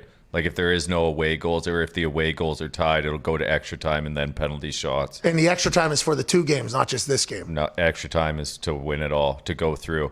The only thing with So they could potentially, hold on now. So one team's up 2-1 right now. Yeah, so say it's 2-1 Porto, right? Okay. If Juventus wins 2-1 today, then it goes to extra time today because each team has an away goal. Okay. Yeah. So we could get a shootout today. Because it's the 2-game combined ending. Exactly. Okay. Ty, your thoughts? They should do that every time. I mean, we need a goddamn perfect storm for this to happen. Like, there's nothing more dramatic than a shootout. Penalty. Like, if I'm now soccer's been around a long time, okay? The English Game, I think, or something like that is the documentary. It was founded. I watched a series on how the game was founded by the rich folk. Documentary. Yeah, documentary. And then some guys hopped on some trains to travel over to play them from the factory, you know. And those guys, by the way, beat the fuck out of us. Hell yeah, I'm they sure did. that Makes sense. Hell yeah. It's good. Spoiler alert. It kind of did that thing. But if I'm soccer, okay, I'm getting the shootout Every time. as much as I can. Let's get this in here as much. Today, there's a chance for that. Could happen. Man, our fucking numbers just crashed. I'm joking. It actually went up or whatever. It's a beautiful game, my friend. I've been a big fan of soccer recently, strictly because we have the Soccer Sharp on planet Earth, which is Gumpy. He just gives out locks, and I'm not saying I'm watching any of the games. Any of them. 3-game parlay yesterday. It was electric. The team was down 2-0 with 29 minutes left. They come back, get 3 goals, hit the 3-game parlay. Oh, my God. That's just another day. That's just another day. Beautiful. What's the guy's name? The guy that you're friends with? You guys are 2 soccer sharps? Oh, Nigel Seeley? Nigel Seeley, huh? Yeah. Big shout out, Nigel, huh? Shout out, Nige. You like Nige? He's a good dude. We thought there was a chance they would beef. Yeah, potential beef. Just because we don't know much about the Soccer Sharp world. I guess the Soccer Sharp, by the way, a gentleman's game. They makes sense. They're friends with each other. Makes sense. Put the swords away. That was kind of negative Nick, by the way, trying to really drive that. Nick was trying to push a little bit of a beef on Gumpy. And by the way, this would be a international beef. Yeah. It'd be Oh, nice. wow, yeah. Yeah, it would be because Good for the show. Canadian in America beefing with a British man. That would be right. He's in England. Yeah. Yeah. So that's an international beef, really. I mean, this guy was stomping all over Gumpy's good name, and Gumpy wouldn't stand up to him. Someone had to push him. He was just joking around, Nick. Yeah, that's what I'm saying. Nick, maybe he was just having a laugh. Taking the piss out of him with the boys. Oh, maybe he's had a lad of the lads. Just having a laugh. Gumpy lot was of the getting lads. rinsed. He needed some backup. No, he was a pal. Go get him, Gumpy. Gumpy's up there as a soccer sharp, though. You tweet him out every morning, and I really do feel like I'm doing myself a disservice if I don't bet on them. Yeah. You know what I mean? I'm like, if you know money's sitting there, why are you not doing it? Now, you've had some days, okay? Hey, we're not going to deny that. I've had some bad days. That's going to happen in this game, though. 60% is more than a sharp in the betting world. I think people forget that. Yeah, well, people, by the way, the problem is you are the standard. Yeah, you know, that's right. like you set the standard for yourself, and that's what you want to do. And you've earned this pressure, by the way. This is pressure that doesn't just come to people that don't do good. Nobody expects greatness from somebody that's average. Gumpy, you have set the table here for yourself to be great. So when you have those days of average, when you have those days of failure, people automatically want to react. You can't let that affect you because you know why? You're at the greatness level that you got to get back to. And ultimately, deep down, those people that bury your average days or below it, that's just because they can't wait to celebrate whenever you're back on top, which comes normally the next day. So, Gumpy, you fucking keep swinging. Greatest bettor of all time, Billy Walsh, is 57%. He admitted it himself. Billy Walters. Billy Walters. Billy Walters. Billy Walsh directed Greatest Queens director Boulevard. of all time. And Medellin. Hall of Fame coach. Way to go, suit. The fucking tattoo on his back. Oh, my God. I realize as I get older and older, not as many people watch Entourage. Missing out. Because I'll do a tweet that's a reference to Entourage, and boy, that thing just Dries up. Yeah. go ahead and just sizzles right on by. It's a shame. Let's get some phone calls, shall we? Gumpy, you answered these calls. Anybody good? Yeah, there's a couple good ones on there. Let's go to Sam in Iowa. What's going on, Sam? Oh, Sam. Fucking Iowa, dude. I mean, Mitt hasn't told anybody, but our phones actually do not work. I messaged him. I said, "Are the phones always this staticky?" He goes, "Yeah." I go, "Fucking tell somebody, And then when the Mitt." phones don't work, right? Fucking crackling like a fucking popcorn maker back there. Jesus. Mitt's sitting in Denver right now watching the show. Oh, Sam, what's going on, pal? It's not sitting. Hey, pal. First, shout out to you and the boys getting me through COVID. It's a fun show. Thank you, Sam. We're lucky that you watched, brother. We appreciate the hell out of you, man. Oh, hell yeah. Anyway, lifelong Tampa Bay fan here in Iowa. Obviously, good year for us. But also shout out to Aaron Rodgers Tuesdays. my family's Vikings fans, and I think I finally got him to like Aaron. Oh, okay, shout out. Shout Shout out Aaron. Shout out Aaron. What do you want to talk about, Sam? Well, basically with the whole Cowboys and Dak situation, I just wanted to congratulate Jerry Jones on making his team go 8-9 and losing in the wild card for the next 4 years. How about Sam, by the way, getting the 17-game season right? I appreciate the details there with Sam, saying they're going to go 8-9. Do we have our poll? Can we get to our poll, by the way? The poll today was one that I assume this type of conversation would come up. Somebody would ask, you know, are they going to win the Super Bowl now that they signed Dak? Because that's inevitably what you're signing somebody. The poll today was 69,000 votes. Will Dak Prescott ever win a Super Bowl? Yes, 17%.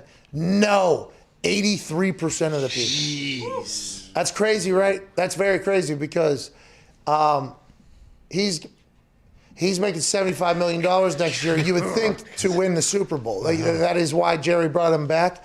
The people, now I'm not saying that the poll or the people are ever, necessarily smarter than everybody else on earth, okay? Jerry, McCarthy, everybody down there in Dallas, they've been around Dak, they've experienced Dak, and with the way the salary cap's going to be, I guess they feel that they're at a point where we can pay him this and still be a team, but they're paying him to win a Super Bowl. In this poll, although it has helped us by fading it numerous times when it comes to bets and things like that, that is a large amount of people saying this ain't a Super Bowl move for the Dallas Cowboys, which, by the way, would be every move you make in the NFL. I'm intrigued to see if Dak Prescott can give a big fuck you to everybody. Well, with how bad their secondary was last year, and now you got you still have Stafford with the Rams now, Rodgers and Brady with the Bucs. I mean, those are three of the not greatest, I guess, but three unbelievable throwing quarterbacks. How could you, not address that before you pay someone $75 million in a year? He's talking about the NFC Championship run. I saw Diggs. I think Diggs is deep thinking there. I don't know about something or not, but he's talking about to win not only the division, you obviously got to win the NFC, and then once you get to the Super Bowl, by the way, there's another person that's probably going to be waiting there for a while, it seems like at this point, Carson Wentz. Yeah, absolutely. What if the Washington football team gets a quarterback? They just signed Heineken. They got one. Heineke, $7 million, dude. That guy played lights out football. Yeah, Cardinals almost got beat the J.J. Watt. Super Bowl champs. Cardinals did get J.J. Watt. Looking back Russ on that Wilson's going to be a saint. NFC he's going to be a bear. They got nothing to trade. Russell Wilson, by the way, he can't be a Seahawk now. And I get people that tweet us that say we hate the Seahawks. I don't think that's fair at all. I compliment Pete Carroll all the time. Yeah. I compliment the Seahawks. I talk about the Seahawks exactly how the Seahawks.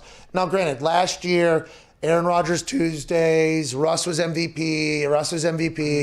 When he wasn't, if you're watching football, he wasn't. And then inevitably what we've been saying the entire season ended up happening. Right. Okay, never got like an apology, by the way, for Seahawks fans for coming after me all year for that. But still, I feel like I'm rather fair to the Seahawks. With that being said, how the fuck are the Seahawks going to have Russell Wilson be back on their team at this point? That is a weird dynamic that has been created in Seattle with the Team Russ and the Seattle Seahawks. And they sent a letter out to their season ticket holders yesterday. Did not have Russell Wilson's name on it. Had DK Metcalf, Tyler Lockett, and others on there. Did not have Russell's name on there. So everybody's like, oh, shit. Like, it's going down. Now, I must add, I saw that season ticket holders letter on the internet. That might have been fake. But there's a lot of other shit. It might have been. We don't know. We honestly have no idea. Now, I think the person that reported that season ticket holder letter was somebody that maybe wouldn't know exactly how to Photoshop an entire letter. I think it was kind of maybe a little bit older person that put it on the internet. But it seems like shit's ugly over there. The Bears don't have enough to trade for him. The Saints seem to be doing everything they can to get under the cap. They're making people renegotiate. They got to do what they got to do. I don't know where his options are now because people are saying the Cowboys potentially were an option. I'll be intrigued to see how he gets out of there, where he goes, and who has enough to get him. Yeah, I don't know how they would do it, but I mean, I guess with people saying the Raiders, you could see with everything they're doing right now, you creating all this space that maybe they'll try to make a play for him. And then Kyle Long's back here. It almost makes too much sense. What if the Bears did, I've been seeing this, 3-1s, Khalil Mack and Nick Foles? Yeah, I saw Khalil Mack and Nick Foles were definitely on the move. They have a one this year that's late. They have one next year and then one the next year. So you'd be giving your next 3 years up, plus Khalil Mack, who has been a game changer for you. So you're kind of robbing Peter to pay Paul here on the offensive side with Khalil Mack leaving. And then Nick Foles, you want him as a backup quarterback if you're going to go on a Super Bowl run. I don't know. None of those teams are better than the Seahawks, though. That's my whole thing. But those teams will allow Russ to play football that'll potentially make him an MVP player. Because philosophical differences said that Russ cooking didn't lead to more success for us, so we're going to become a more balanced offense, a lot more running the ball, says Pete Carroll. Let's get rid of Scottie.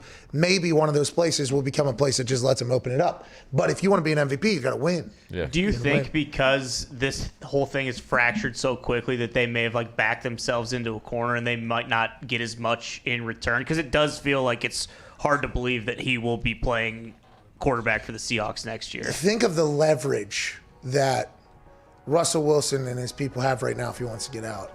Because if they don't get rid of him, it's only going to get worse. That's like the Deshaun Watson Houston Texans thing. Like the leverage is in every other building. Right. We know he doesn't want to. Well, it's going to be blah, blah, blah. And it's like, well, all right, we'll come back to you in like a week or so. This is going to continue. Same message. This is going to continue or whatever. It's interesting. It's fascinating. We'll talk to a man who's been on those phone calls on the other side of the break. Former general manager Michael Lombardi will join us. Cannot wait to chat with him about the Dak deal, the Raiders. He has some thoughts on the Raiders. I'm excited for him to join us. I think you will too. If you haven't heard us talk to him, buckle up. Shit's about to be awesome. This guy has forgotten more football knowledge than any of us have ever learned. Michael Lombardi joins us on the other side here on this Tuesday, March 9th, 2021.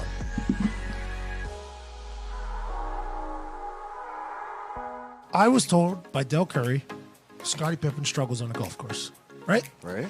I was told at that thing that I'm going against Scottie Pippen the next day, match play, heads up, one-on-one Scottie Pippen. So we decide, like, okay, we could probably have a couple drinks, stay at the casino a little bit longer than we should. Representing the NFL out of the Shoeless Golf Club of America, Pat McAfee. His opponent, representing the NBA, Scottie Pippen. You know what I mean? This guy's got 6 rings. Yeah. He's a fucking Hall of Famer. But today he's going to play against me. And then I start seeing Scottie hit some shots that are just like starting to come together. And I'm like, wait a fucking minute. I think I was lied to. We were lied to yesterday. We were told Scottie Pippen was a terrible golfer. Bro, he's Scottie fucking Pippen. Going in the back 9, I think I was down 1. Like we were battling. But I started making putts. And Scottie Pippen went ahead and got real hot. I mean, real fucking hot. I was down 3 with 7 left. And I looked right in the camera, and I go, so we're down 3 with like 7 holes left. Scottie Pippen's about to get this work. Scottie Pippen from 190 yards out just fucking dunks it. Fucking boom, bang, and then walks up to the green, gets the ball, cameras on him, and he goes, Pippen ain't easy. Kidding me. All right, down 4 with 6 left after Scottie Pippen just chips in from fucking 400 yards out. I was fucking demoralized. Pippen ain't easy. By the way, best he's ever performed at golf, because I'm around, better teammate than Jordan. Yep. People forget. Oh, yeah, I told Del, I was like, Del, what the fuck you lying to me? He was like, well, I saw it yesterday. He was not great. And Greg Anthony told me, and I was like, Del, he buried me, Del Curry. He buried me. He was like, hey, Pippen ain't easy. Yes, baby, it's time to celebrate. Talking about a shotgun of beer after he had beat me, obviously. I like teach him how to do it. Yeah, put a hole in there. It might spread a little bit, so. Yeah, so you're going to go here, and then you're going to open and flip up. Does that make sense? Congrats on winning the NBA a couple times, blah, blah, blah, blah, blah. And being an incredible golfer. Right, well, cheers, man.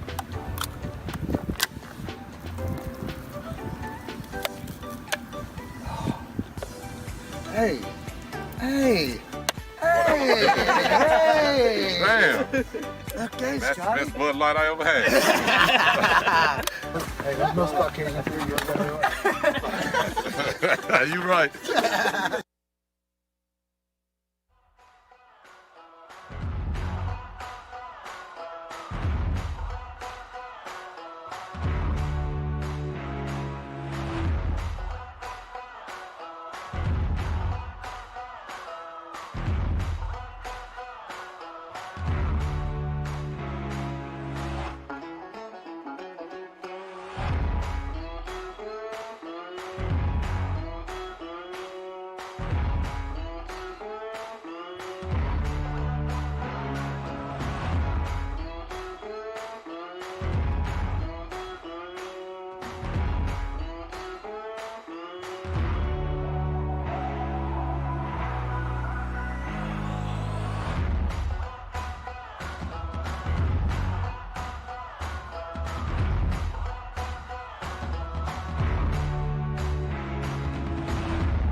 giving the old white guys something to complain about. It's the Pat McAfee Show. Most people are paying too much for their home and auto insurance, and they know it too. Yeah. But the hassle of changing out of your home and auto insurance is one that seems to be daunting. You got to go dive in. You got to check this. You got to check that. You got to get your insurance number. You got to find your insurance card. You got to compare rates.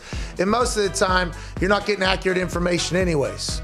Insurance is one of those things you pay annually, and every time you pay it, you think to yourself, oh, you know what? Within the next year, I'm gonna look into this and I'm gonna change this. Need to. And then guess what happens? 12 months pass by, they take your money, you never talk to that person ever, and they're just cashing in on what you're doing.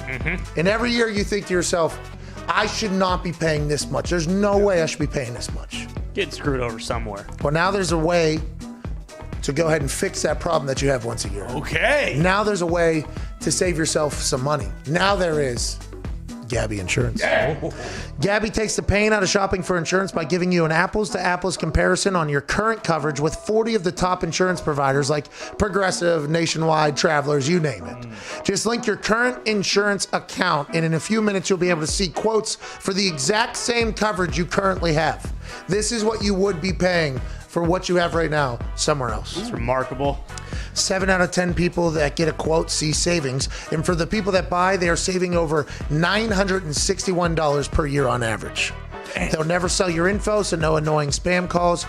Gabby customers save $961 per year on average. Totally free to check your rate, and there's no obligation. Just take a few minutes and see how much you can save on your car and homeowners insurance. Go to Gabby.com/PatM. That's GABI.com/PATM.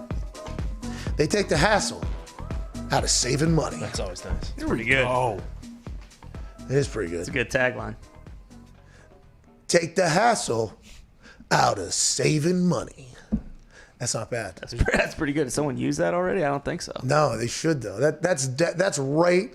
That's in the old marketing 101 page 3, I think, probably. Yeah.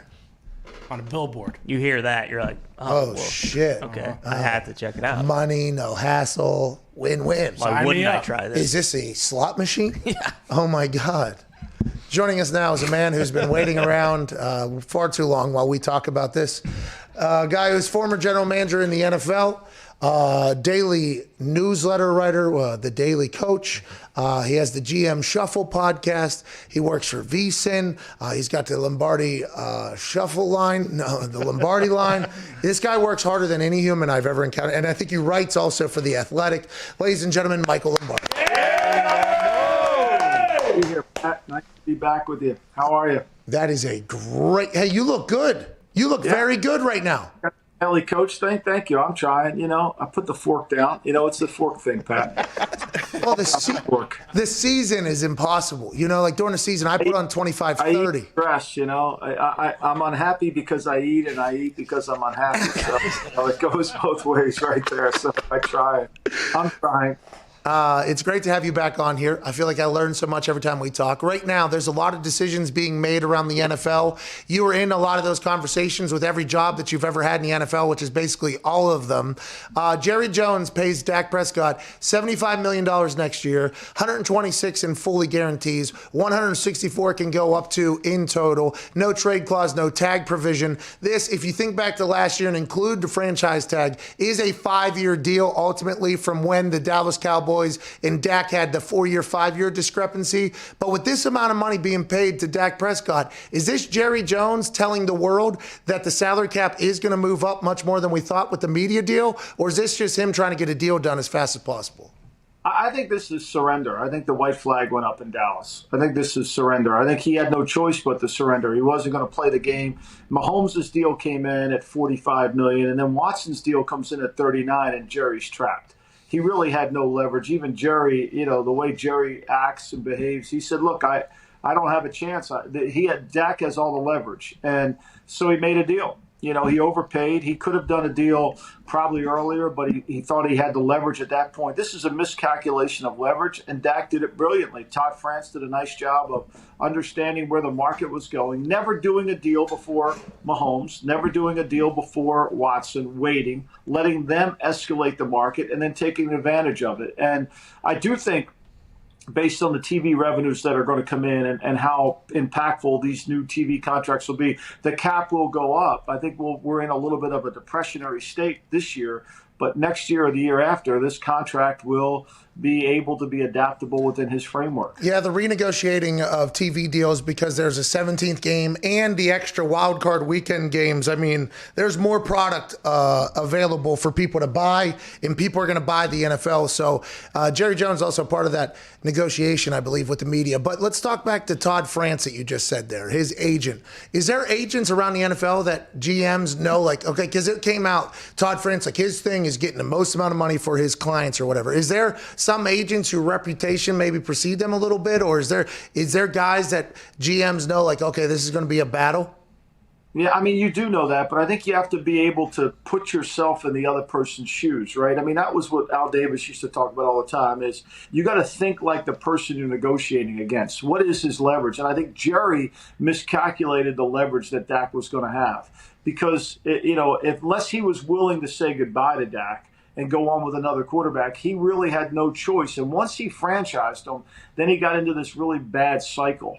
And he knew it was going to go down, and he couldn't get France to say yes. I mean, last year, France was never going to say yes because France knew that Watson was coming up. France knew that Mahomes was coming up. So he was going to let them carry him to the finish line and basically take advantage of those contracts. And he did a great job with it. And Jerry, I don't think really thought that was going to be the case.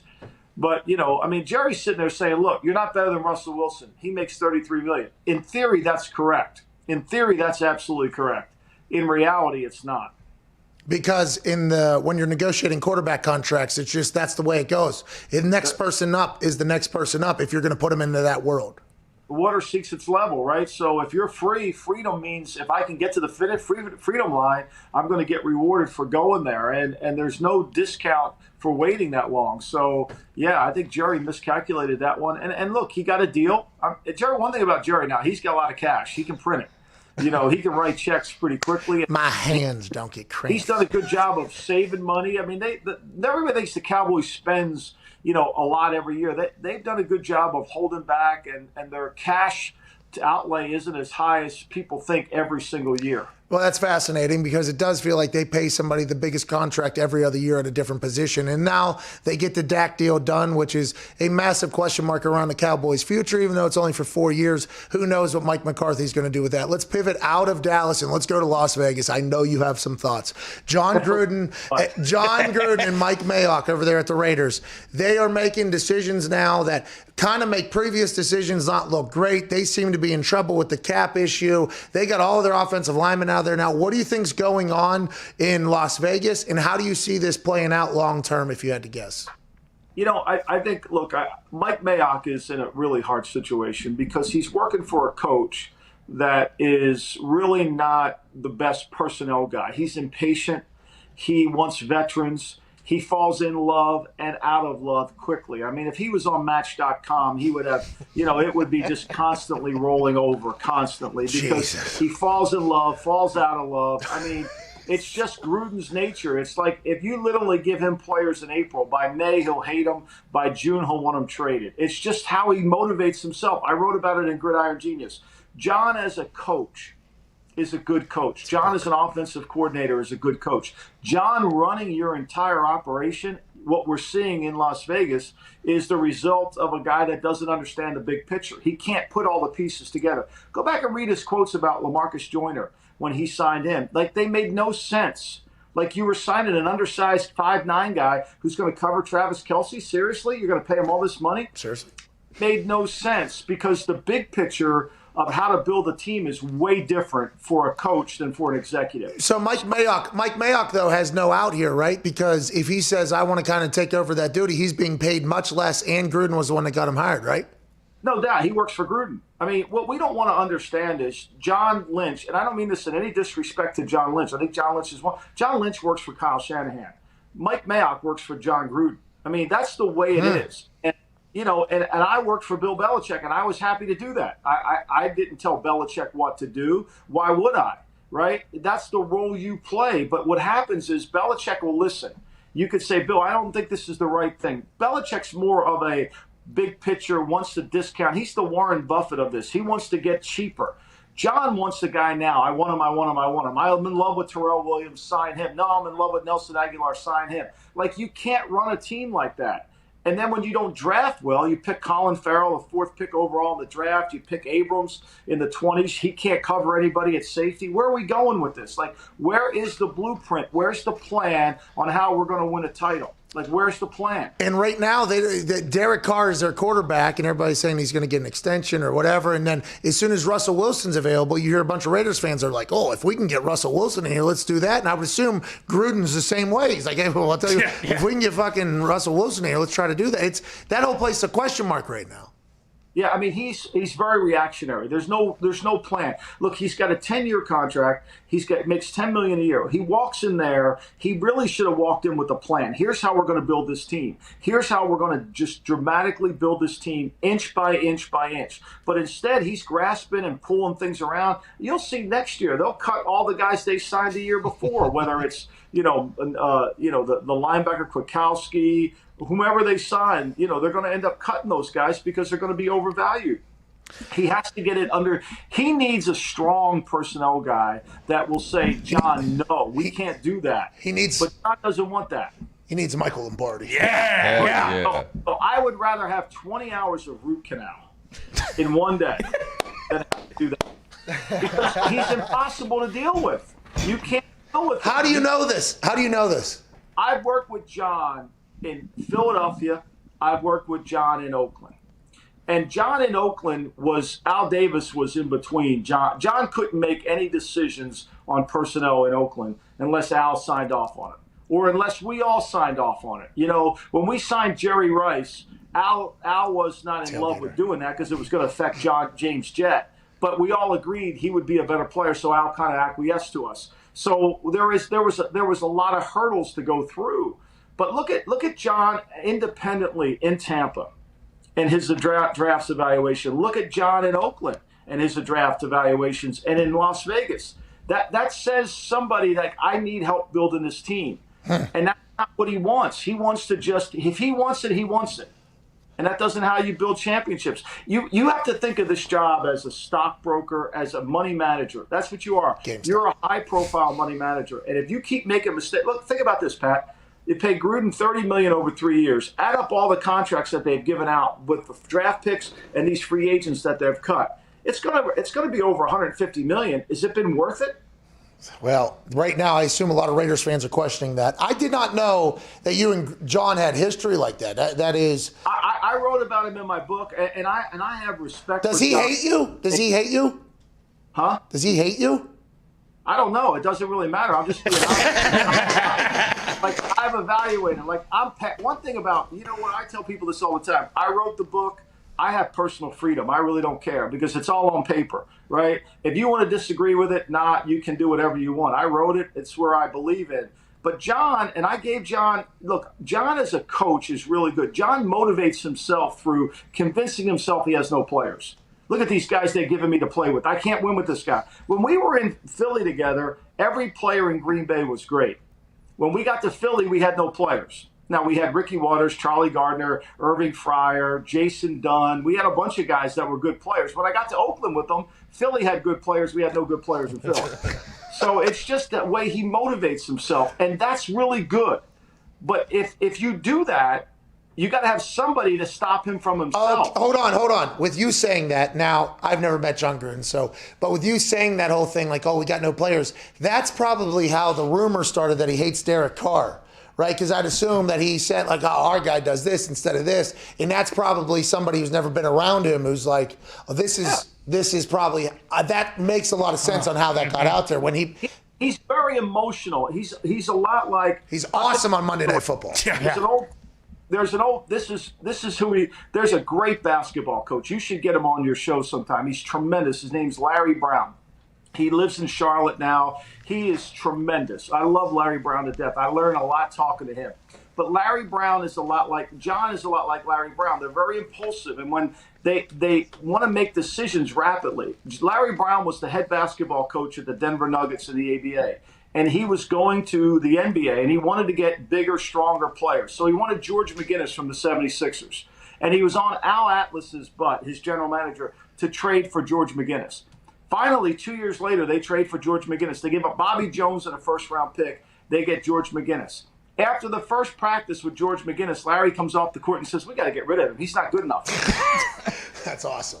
That's awesome. And it's interesting to hear that that's potentially happening around the NFL, greatest league on earth, about to have a $250 million salary cap. Ooh. Now, there is some breaking news. Mike, I'd like to hear your reaction to this. Allen Robinson has been tagged by the Chicago Bears. The Chicago Bears still don't have their quarterback situation figured out. They are allegedly in for Deshaun Watson. They're in for Russell Wilson. Ryan Pace, their GM, said, I'm keeping all options on the table, quarterback. They now franchise tag Allen Robinson, who allegedly turned down a $16 million a year deal to go back to Chicago. 1 more year for an incredibly talented wide receiver on a team that could potentially go completely up in flames next year or be good again. I mean, it is no idea what's going to happen. You like this move or hate this move, Paisan?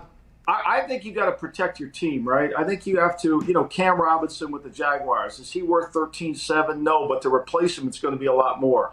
Allen Robinson's the same thing. He doesn't want $16 million. Fine, we'll give him the franchise number at less. We'll rent him for a year and we'll go on with life. I think it's probably the smart move. You protect yourself. Hunter Henry out in Los Angeles, he was going to get a boatload of money. It's cheaper just to franchise them. It gives the team a year, and then they can see where the cap is. Now, it restricts you cap-wise in terms of what you want to do, but overall, building your team, you're renting this player for a year, and you have the right to trade him if you want. If somebody wants to come in, you can hold his rights. If somebody wants Allen Robinson, you got a chance. You own his rights, so you can trade. They can trade you. They have to deal with you first. So it's a smart play. I think if you can do it. Now, when you tie up this much cap room and you're the Bears and you still need a quarterback, you're going to have to solve that problem some way. Hunter Henry has been officially notified that he'll be released from the Chargers, so they're not going to franchise tag him. But when you talk...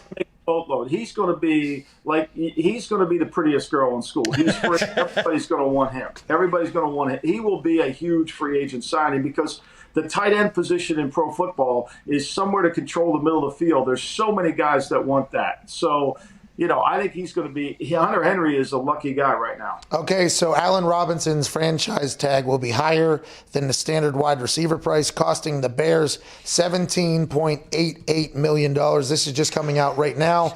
It says because of his 2020 compensation, Allen Robinson's tag will be higher than the standard wide receiver price. That's from Spotrac, who has all this. What does that mean? Well, I don't know what that means. Well, I mean, because he's got to get 120% or the franchise number. So whatever's higher he gets by franchising him. Okay, and the franchise tag, let's go back to that because the way you were talking about how it's a 1 year rental and then we can't afford what he's going to be because he was asking $18 a year. So I guess this is $120,000 cheaper than that, I guess, which is interesting, but it's only for 1 year. So it's cheaper in the sense I don't have to give you a lot of cash up front. I pay you on a, it's like renting a home. I don't have to put a down payment down. You come in, you sign the tender, you'll get 1/17 of that money. You'll get $1 million a game basically to play. And then when the season's over, I have no dead money following you. Life goes on. It's a rental. It's how we get into rental homes. It's just easier. Players hate the franchise tag because it's not long-term stability. Listening to you talk about the franchise tag from a general manager standpoint, that's never going to be something that gets removed from the CBA, I don't think. I don't think it will be. I mean, it's obviously going to be in there for 10 years. It does the players well. I mean, look, every quarterback, Russell Wilson, they're all benefiting from the Dak Prescott contract. Look, Aaron Rodgers is sitting in Green Bay or wherever he's sitting right now saying, like, wait a minute. Dak just got 41 and I'm at 33. $75 million this year? Yeah. Conversation, Mr. Murphy, So I think that's it's, even though players complain about it in the long term, it creates water to seek its level. It rises the tide around it. Oh God damn, that's good. What do you got, Diggs? Mike, you talked about Hunter Henry being prettiest girl on the market. Now that Godwin and Robinson have been tagged, Galladay is the best wide receiver on the market. Where's he going to go? You know, I mean, look, that'll be the highest bidder, whatever, you know. But again, you know, who's got the money? Jacksonville, they need a receiver. You put Galladay with Jacksonville with DJ Chark alongside of them, you know, they've got the kind of cap room to handle it. The Jets could use Galladay. New England could go after a Galladay. Obviously, they've got Patricia there who coached them and knows them really well. They need an outside receiver too. I think you got to follow the line of who has salary cap and who has the room to do that, because it's going to be expensive. Now, don't minimize some teams. Teams can create cap room. That's the one thing we've learned through this 25 years of the cap. You want a player, you can create cap room. Now, what you have to be able to do is you need about $5 or $6 million of room in your cap to sign your draft picks. So as you go along, you got to keep that in mind. You know, the Raiders right now are $3 million under the cap, right? They trade Trent Brown to the Patriots. They pick up $14 million there. Now they're at 17. They've got some room. Now they can go sign Aguilar on a cap-friendly deal for this year. It'll pay them a lot of money, but they still have room for the draft picks. Mike, you're the best. Thank you so much for joining us today. You're the greatest. Appreciate you. Thanks so much. Hey, listen, real quick question. Whenever we're wrapping these conversations up, you are the fastest to hang up. You hang up before. Is it just because you got things I to don't do? know when you want me to stay on and say goodbye? No. You got things to do, pal. Go ahead. You have a quick question. Yeah. We got a minute and a half. Real quick, Lombardi. I worked 10 years for Al Davis. He never said goodbye. The only way you knew the phone call was over was when you heard the click. And I'm deaf in one ear, so sometimes I didn't hear the click. I would stay on that phone 5 minutes and like literally, like that phone, if I didn't hear the click, I'd waste 5 minutes. Hello, sir, you there? Well, we get to experience that on the other side. Ladies and gentlemen, Michael Lombardi. Thank you, Mike. He's the best. See, normally that thing would have already been. Oh, yeah. As soon as his name gets said while we're clapping, you hear the see you later. He doesn't even get the ovation on the way out. Doesn't want it. Doesn't care. Save the claps. I don't need them. I don't care how John feels about me, to be honest. I'm just evaluating. So I didn't know he had history with him, because when something happens over in Las Vegas, he's always like, oh, well, isn't this interesting? On top of it. It is, you know. I mean, the way he laid that out, though, it is hard not to be like, that sounds pretty accurate. He had a lot of evidence there. Now, I have not back-checked all that, so I'm not 100% sure, but I do believe you could see how somebody who is a little bit of a heart on his sleeve, you know, a little bit of emotion, which we all saw John Gruden be Monday Night Football for a long time. It actually is the reason why he endeared himself to America, is because he rode that wave. You could see how that potential personality trait could be tough looking at a long-term picture from a high level, a zoomed out point of view. You could see how that could potentially lead to that. I'm not 100% sure. I haven't been around him enough to know if it's 100% sure. But if I'm the head coach, I'm sure I'd be that way as well. Like, give me that fucking guy.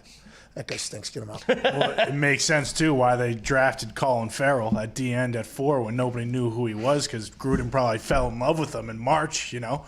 April comes around, still likes him. A few months later, guy kind of stinks. Really fucked this one up, Mayock. Sounds like nice job, Mike. Sounds like the Raiders were kind of in a similar situation. They first met him, like, oh, we fucking love this guy. Give him 10 years, $100 million. And now they're probably kind of like, oh, this guy kind of stinks. What do we do? We can't win with him. No, because what's his face? The Davis's kid. Mark. That fresh haircut. Oh, true. Oh, yeah. That guy's the best. Yeah. He's just living his best fucking life. Hell yeah. I think he loves John. I think they're like, you know, like buddy. Yeah, I think so. Maybe they'll win one. Hey, Who knows? 10 years to win one. I think the Raiders people would be happy. Well, Dungy did build that Tampa Bay team, not Gruden, right? Yeah, that's what everybody who is a Tony Dungy fan says. Happy Tony got one in Indy, by the way. Yeah. God. Hour 2's wrapping up here. AJ Hawk will be joining us on the other side.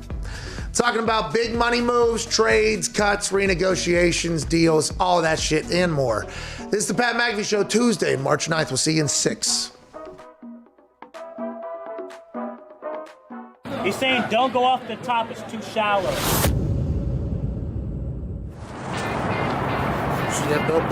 All you're going to hear this stadium do is they put the big paw up, they start shaking it, they go, whoa. Hey, what things are going good, Mason? Yeah, he loves the defensive side of the ball. He said yesterday to me that this is a blue-collar team. They win it on special teams. They have 5 block kicks this season. The defensive side of the ball, Lynch leads the Big 12 in sacks. But also on the offensive side, Denzel Mims is an absolute animal. He is a weapon. Charlie Brewer, the quarterback from Lake Travis. His dad was a quarterback in Texas. Yeah. His grandpa was a quarterback in Texas. And the people here in Waco just so happen to get a chance to see Charlie Brewer on a daily basis. Okay. Hey.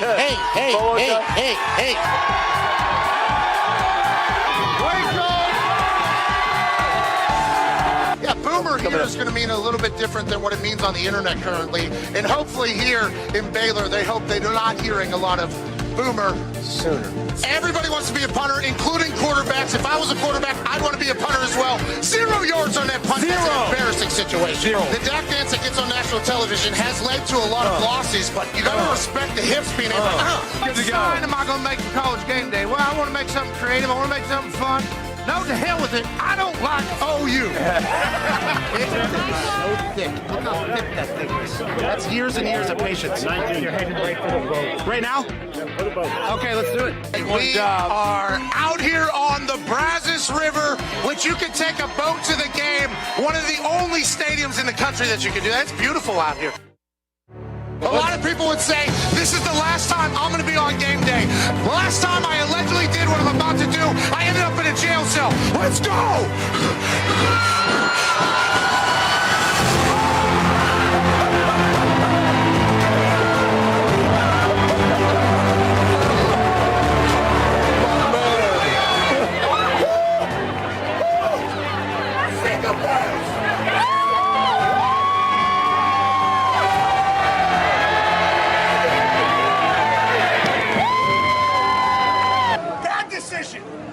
Bad decision. The poop kicker's getting way down here. A lot higher than I thought. You look like Ric Flair.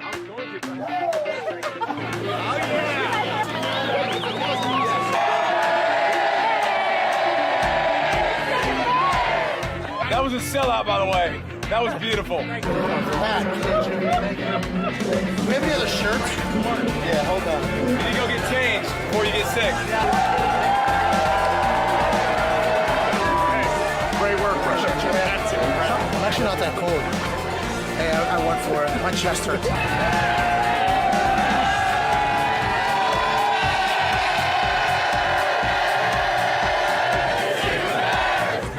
It was like 5 feet. I was standing there. That's full commitment, by the way.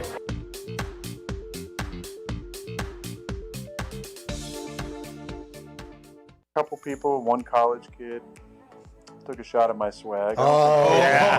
We noticed. We know. We don't like that I kid. don't think a lot of people understand what swag is. You know, some of this younger generation thinks, you know, swag is just like the clothes I wear or whatever. No. Swag is a mentality. Yeah. Swag is a mindset. I tried to tell this to some of the guys in the locker room this week. I said swagger, which is what swag comes from. Swagger is a mindset. Swagger isn't that you have a Supreme backpack on. Or that you have your shoes, you know, unlaced walking around with, you know, you got your new Louis fanny pack that you make sure it's not worn at your waist, it's worn over your shoulder. That's not swag. That's not swagger. That's fashion choices. True swag is owning your inner essence. It's a mindset. And my essence on the field is that I feel like I'm a throwback player and I'm a tough guy. What I've played through, how I wear my stuff, you know, I'm kind of a no-nonsense, straightforward. To me, that's what swag is all about. You're damn all right. this like fake swag out there. I got my special towel. I got this. Or I got that. I got this writing out there. A lot of you guys are just posing. All right.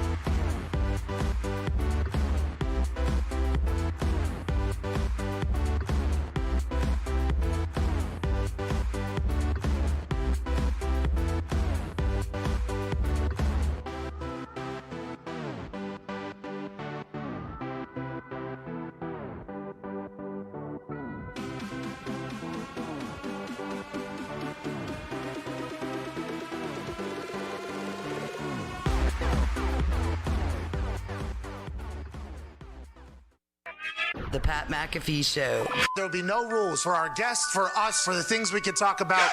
Speaking his mind I've never had a problem expressing my opinions or my thoughts or anything like that. while being relatable. I haven't had that manufactured fake-ass celebrity that a lot of people have whenever they go on those big networks. I've had a chance to really build my crew, build my following, build my audience. And ridiculous. What am I supposed to do? So I'm supposed to look at something that I can definitely afford and say, nah. Is that what I'm supposed to do?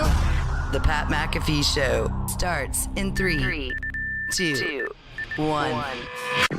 Welcome back to that show. I still have yet to get an answer. Is that what I'm supposed to do?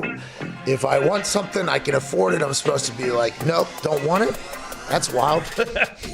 Welcome back to the show. Hour 3 here. Joining us, college football national champion and Super Bowl champion, AJ Hawk. How you doing, AJ? I'm doing great. How you guys doing? I see you're rocking the Arnold Classic over there. You a pump and iron? You a bodybuilder? You getting into maybe extreme heavyweight lifting? What do you got going on? I do not think that is in my future, but I was connected a few minutes early, and so I was wearing this in one of the commercials you're running. So yeah, stick around. You'll see me wearing it plenty more. Yeah, I'll tell you what.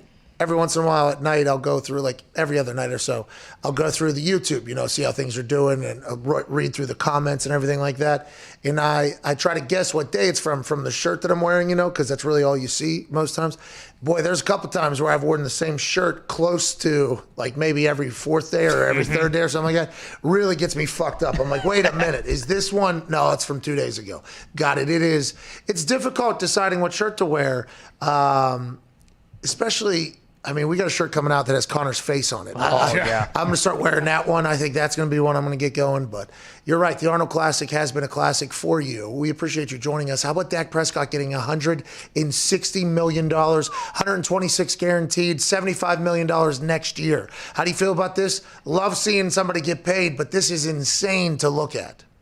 It's absolutely insane, but it's not shocking, I guess. It's surprising a little bit, maybe. I don't know. I think how much he got, how much guaranteed he got, how he kind of set new records, that may be a bit surprising to people. But hey, like, when's this going to be beat? It'll be beat soon, right? Maybe when A-Rod gets an extension here, he'll get more per year or whatever. Like, this is how it goes, isn't it? If Aaron Rodgers gets $76 million in 1 year, but aside from like no outside businesses doing that type of thing for you, and football is the only thing doing that, I am fucking pumped. They're saying $250 million salary cap. I've said it like 3 times today because right now it's at 181 or something like that projected. $250 million projected salary cap 5 years from now. Holy, the NFL is printing cash at this point. It is unbelievable. Well, and Dak and his agent, Todd France, absolutely won on this situation. He's going to be a free agent when he's, 31 if he plays the whole deal. After 3 years, they're probably going to renegotiate him, aren't they, and give him more upfront money? And he can't get tagged, so he becomes a free agent at the age of 31 after hopefully winning some games now in the next 4 years. Now, Big Mike down there is going to have to turn that team right back around, because things went a little bit sideways down there last year. At one point, though, during the offseason, you have to remember, 1 year ago, now Dak Prescott's back, 1 year ago, a sports pundit, a man that talks about the NFL every single day, had the Dallas Cowboys as Super Bowl contenders. What? Yeah. Do you still feel that same way right now with Dak being back, AJ Hawk? I still feel good about my pick last season. If Dak wouldn't have gone down, they'd have probably won the whole thing, man. Like, you wouldn't have had a boat parade. Or you wouldn't even need the watermelons either. Oh, yeah. You wouldn't need any of that.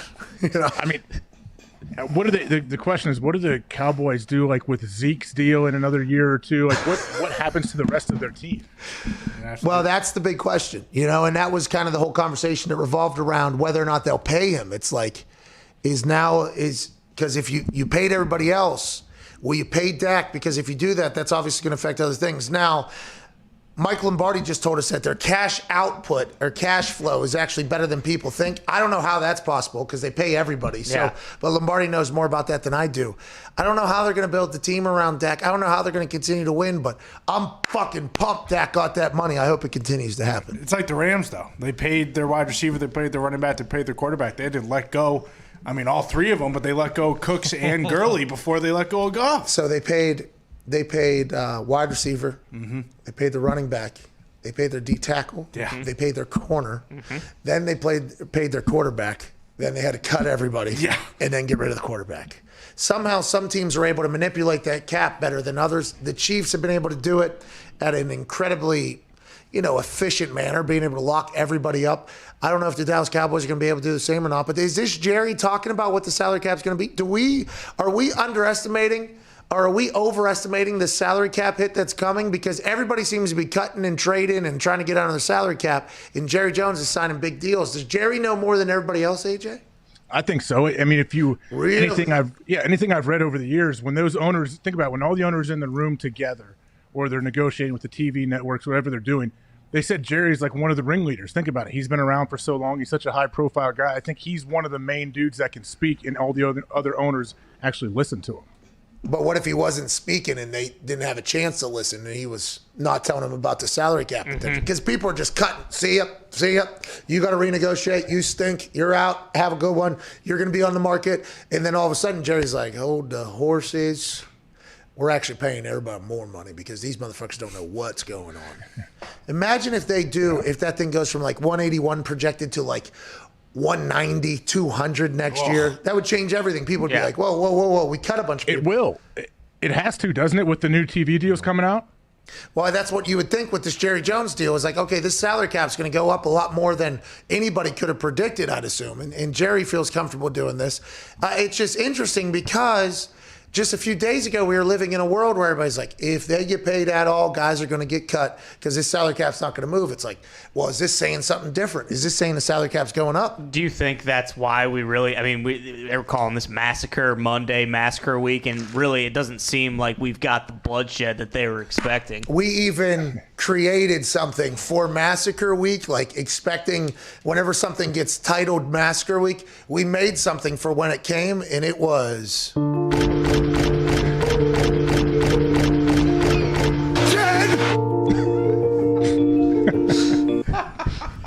That's a great graph. Yeah, keep that around even after Massacre Week. But it won't be Massacre Week, though, so we'll just have to take off the...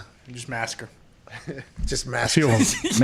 I feel for the strictly the serious listeners. They didn't get to see that beautiful graphic as well. Yeah, it's a shame. They miss out on a lot, but we get a chance to hopefully, penetrate their cars. And they're busy. We appreciate you listening for sure. You did miss out on a good graphic, though. Yeah. It involved a Grim Reaper and some pretty good graphics and everything like that. Diggs has an update. I was just looking at the salary cap. So from 2012 to last year, it went up $10 million, at least $10 million every single year. So in the next 5 years, like if it starts at 230 would be the lowest that you would think, 250 being pretty good. Yeah, I'd say. I mean, it's going to be the amount of money. These dudes and ladies, obviously, sorry, but dudes, I mean just in general. These dudes at the NFL, you get it. These dudes at the NFL turned a year where they weren't supposed to have a season into a season where they had no fans in games and generated a profit bigger than they ever have in their entire life. It is fucking unbelievable. It's because there's no competition. I mean, fan-crazed football is popular. They're making a push. And Dwayne Johnson is doing his thing over at XFL and whatever, but they're the biggest show in town. They know it.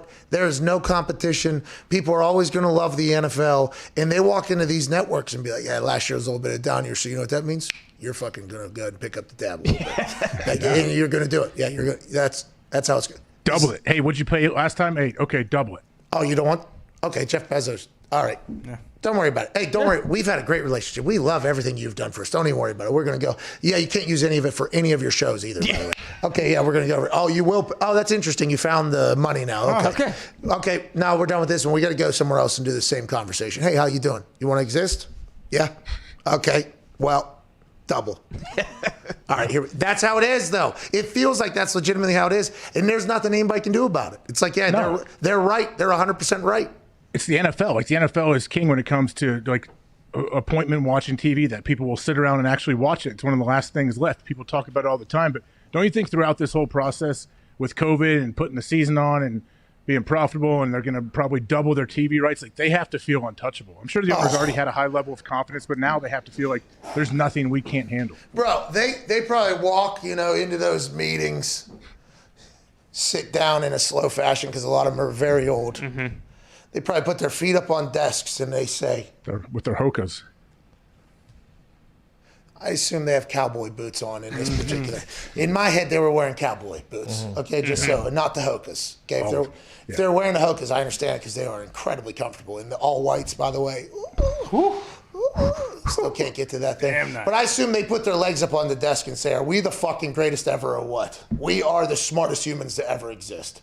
Pandemic, live events shut down, nobody made money. We doubled our revenue. Is there anybody fucking better than us? Nobody! They probably do that whole thing. They have to at this point. It's unbelievable. And by the way, it's because the product is so impressive. The players, the coaches, the games, everything about it is just so good. We are lucky. But not as lucky as the NFL owners if you get lucky enough to own one of those teams. Yeah, I would imagine those guys have always felt pretty untouchable, but now after a season like this, I mean, shit, you might see Jerry, kill someone in his boat or something, just not knowing what's going on because he is untouchable. Just because he can, or what? The thoughts and opinions and ideas of those that are on this show do not reflect that of their employer. I would like to let that be known. I'm not saying it'll happen. I'm just saying you could see how the guy could forget, think he's in a lawless country out at sea somewhere or something. Jesus. I don't know. You don't think Jerry doesn't already do that? No, excuse me. Oh, jeez. That's what I'm saying. There are some Jerry Jones stories. No. Yeah, he lives, that guy. I mean, if you own an NFL team, yeah, it is at this point. You are sitting on a cash cow. And it's not just like I'm getting a couple $1,000 a week because of a car wash cash cow. I'm talking like a cash cow that is always going to find more and more value somehow in this world that everything seems to be depreciating. In their world, they're just finding a way to garner more and more cash for the same shit they've always done. And then they add a game. Oh, there's more. Another game. I mean, it is unbelievable to think about this whole thing. What do you got, COVID cap? Now, none of us are cap experts in here, but the cap was 198 this year. So if in a normal world, it would have been like 208. Yeah, but the basement, right, is what we have to worry about. In the basement of the cap, isn't that the number we have to worry about? The ceiling is the roof. The ceiling is the roof. Shout out Jordan. But I think the basement is where you have to worry about, isn't it? I don't know, but next year, does it go back to normal? Since it's 1 year with full revenue back, does it go back over 200, or is it going to be 195 next year or something? Yeah, because they said there was conversations with the PA and the NFL that they'll separate this or divert this over the next 10 years. I assume the NFL will find. Wait till they get into the top shots. Yeah, they're going to be just fine, bro. Once they start putting out top shots, think of that Odell. The NFL's like, thank you. That's another $10 billion. Yeah. Yeah, and it's not even real. It's just videos. That was easy. What is it? NFT. No, not for me. Yes, it is. Wait till you hear the fucking amount of money people are paying. It's only a matter of time before the NFL finds new ways to make it. It's just the way that it's unbelievable. Hey, Pat, if you were an NHL owner and you're watching all this and you're seeing what the NFL is able to do, how jealous are you that they're trying to work out a new TV deal with whoever, right? And what's the money look like for an NHL TV deal compared to NFL? I would assume that is quite a situation. And just like you talked about how everything is relative. If you think somebody's rich, you should see that person hanging around somebody that's actually rich, and it is just a whole different ballgame. If you think somebody's incredibly good at something, wait till they play somebody else. Everything is relative. I would assume that if the NHL owners hang out with the NFL owners have quite a laugh. I would assume the NFL owners have quite a laugh. But the NHL owners still much wealthier than any of us ever will be. So it's all relative. To us, they can probably feel pretty good, but they walk into Jerry's office and they go, this fucking thing. What's your problem, AJ? Why you got to do that? Well, the NHL does its best to hide its product, too, which is really maybe potentially bad for business. They should change that if they want to even get into conversation with the NFL at this point. It's definitely not all of them either, but several NFL owners just said, fuck it, I'll buy an NHL franchise, too. A couple of them own, the NFL team is the gold plate, and the NHL team is kind of just, the... Joining us now, somebody that works for the NFL. By the way, never going out of business. No. She's a reporter located in Dallas for the NFL. Ladies and gentlemen, Jane Slater. Yeah! Jane, what's going on? What's up? I wish that I wouldn't have to suppress my natural use of the F word in the context of when I'm reporting throughout the day. Like, I really have to channel my dark side. So I love that you guys are able to do that so freely here. Well, I appreciate you saying that, because there's a lot of people that do not like that we do it. And they are normally the louder. It is a great word. And there's a video from Bob Knight explaining how you can use it in every different context. But I will say there are people that hate that we use it. So I'm thankful that you enjoy it. Let's dive right into it, though, Jane. Dak Prescott, $160 million, up to $164, $126, $75 million next year. Just a week ago, they were nowhere close. Then Jerry was saying Dak had all the leverage. How did this come together, Jane? How did this happen? Nobody could have seen this happening. I don't know. I thought what was interesting last week was because I've covered this as a very exhausting, off-season storyline. The fact that the two sides were actually talking this time of the year was, in my opinion, a big deal. The fact that I was told that Dak Prescott was working out at the facility nearly every day, to me, was a big deal, because if you feel so disrespected by your owners and you don't want to run into them, you can rehab elsewhere. So that was interesting to me. Every time I reached out to another player's agent to see if they'd started restructuring, or I asked if they were talking about free agents and the possibility of who the backup would be, I kept being told the singular focus was getting Dak Prescott signed. And if they couldn't get him signed, they were still going to apply that very costly franchise tag and still work on that. And of course, the goal was by March 17th, have some sort of deal in place so that they could actually be meaningful shoppers in free agency. Now, when I say meaningful, I'm not saying expect a big splash. We have not seen that in recent years. I'm saying a couple of guys on 1-year veteran minimums to fill some of the obvious issues they had from a depth perspective, probably offensive line and defense. But it just felt like this thing was moving in the right direction. And then on Monday, I checked in a couple of times and still nothing. I'm on my way to yoga, and then my AirPods drop out as a friend is calling me and saying, I think it's done. And it looks like it got done around 4 o'clock. Now, Dak Prescott's supposed to have a press conference tomorrow, so we'll be able to ask him some of the intricacies. But it sounded like Jerry Jones did get involved in this at some point.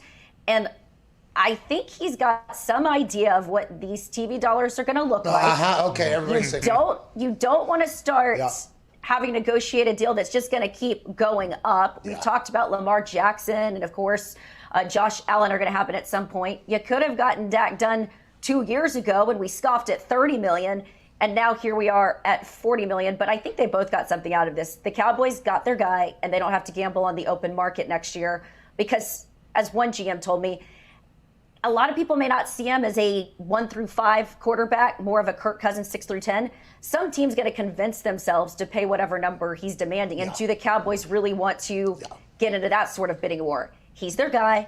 They've had a hard time finding a quarterback over the years. I could go down the list of names. Can you name some of the terrible ones over the years? No disrespect. All of them. But I mean, we've had Brandon Weeden. We've had Kyle Orton here. We've had, I was Vinny Testaverde in 2003 when I started covering this team, not to date myself too much. They just haven't had a lot of success at the position. And not only do you have a guy that's had a winning record, who's been a durable starter with the exception of last year and that awful injury, but he's a guy that finds ways to win, and who the locker room truly rides for. It's just hard to find a guy like Dak out there, and you found him in the 4th round, and he was a compensatory pick. Great draft. Great draft pick. What do you got, AJ? Hey, Jane, so how did the expectations shift from the outside looking in now at Dak Prescott? Obviously, before he's a 4th round pick, he's playing above his contract, he deserves a new one. Now, okay, all expectations are on you. Do you think, how do you think Cowboys fans and coaches and everyone else is going to kind of evaluate him? I mean, it's Super Bowl or bust. I mean, that's how quarterbacks are judged, as you guys know, especially here in Dallas. I mean, when you've got Roger Staubach and Troy Aikman ahead of you. I mean, Tony Romo dealt with that for years. I remember when Tony Romo got paid, people debated whether he should have gotten the money he got at the time. When we look back, I mean, that was child's play compared to what quarterbacks are getting paid. That's just the market value. But of course, the expectations are going to be very, very high for him. You just hope that you had 13 guys on IR last year. Namely, you saw this offensive line really fall apart. You just hope that La'el Collins and Tyron Smith, your 2 all-pro guys on both sides of Dak, are going to come back healthy. Is Tyler Biadasz going to be your center? Is that going to hold up for you? And then on defense, it was awful last year. They went from middle of the pack to historically bad. Oh, You've got a lot of areas very to bad. address, not only on the defensive line, but also in the secondary. Can you do all of that through the draft? And can you do that with some of the fun money that Dak's allowed with some of the structuring of this contract? So there's a lot of big question marks. But I do think just team morale, finding ways to win, putting points on the board, Dak Prescott gives you your best chance. Yeah, I mean, they fell apart whenever he got hurt last year. Now, at the end, they kind of got it back together. But, boy, I think Dak's impact was shown immediately upon his exit, which was a massively gruesome injury. Was there any talk about where Dak is in his recovery? I assume in his press conference tomorrow people will ask about that. But the assumption is he's going to be back better than ever with this whole thing, which is amazing that science is at that point because that was a disgusting injury at this point. Has there been any talk about that? And has Dak or his people said anything about where he is physically after that massive injury? Here's what I'll say. It's kind of been a little bit of a mixed bag in Dallas. I mean, obviously, it's a small town. People talk. There was some concern that this second surgery that he had, which I was told about 2 weeks left in the season, might have been more serious than people had characterized. But I would push back that I know that the Cowboys were very involved in that second surgery. And the fact that he's been rehabbing at that facility in front of them, so they've got a pretty good idea of where he's at, and they felt good enough to give him $96 million, I think is what he's guaranteed, and they would be off the hook for after the first year. That doesn't sound to me like they're that worried about it, right? Yeah.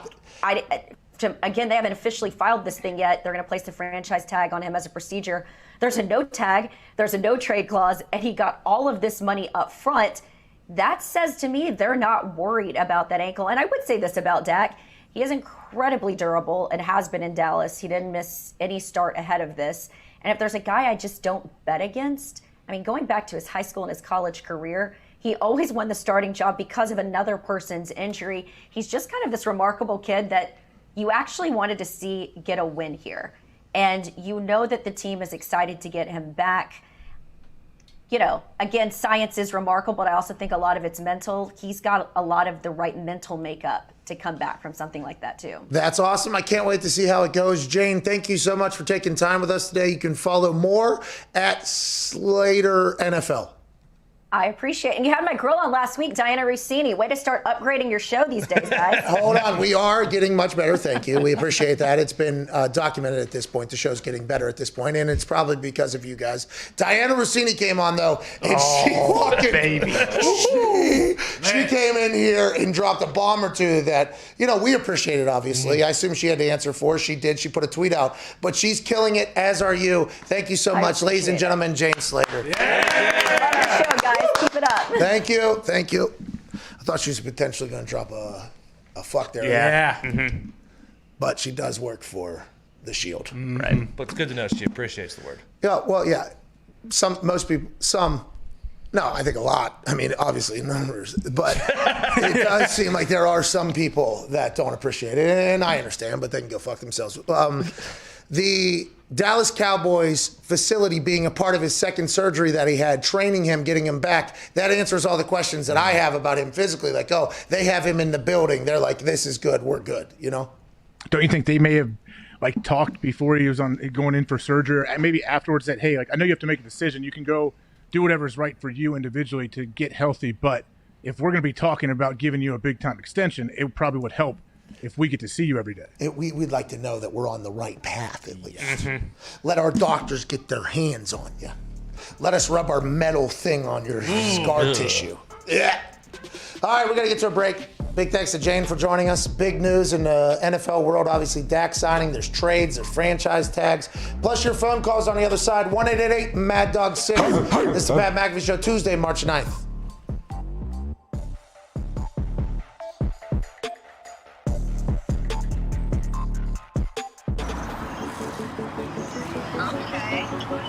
What's his pressure? Okay.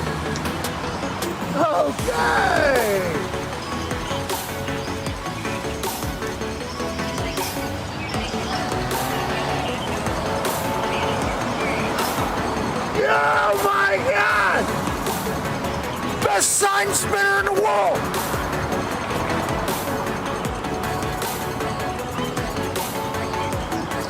At least now he says, that was unbelievable. Bro, Thank you for what you just did right there. What's your name? Mike. Mike, where you from? Right here in Los Angeles. That was fucking awesome to watch. Good luck out there. They should be paying you more. Tune in for the World Sign Spinning Championship in Vegas. There's a World Sign Spinning Championship? In Vegas. Are you like a national, are you a champion? I rank. You rank? What do you rank? I got 8th in the 2013 if I'm mistaken. What do we have to do to get better? How do we get to first place? What's the new move? What's the new move? Maybe light it on fire. Yeah, well, the newest move I have is this one. Oh! Release now! Oh my God! If I was getting to the end with the kickflip, I don't know how you're 8th in the world. You should be number 1. And if I was leasing a place, I'm fucking coming here. Oh my. Let's test out this. Sharon! Sharon! Proper footy.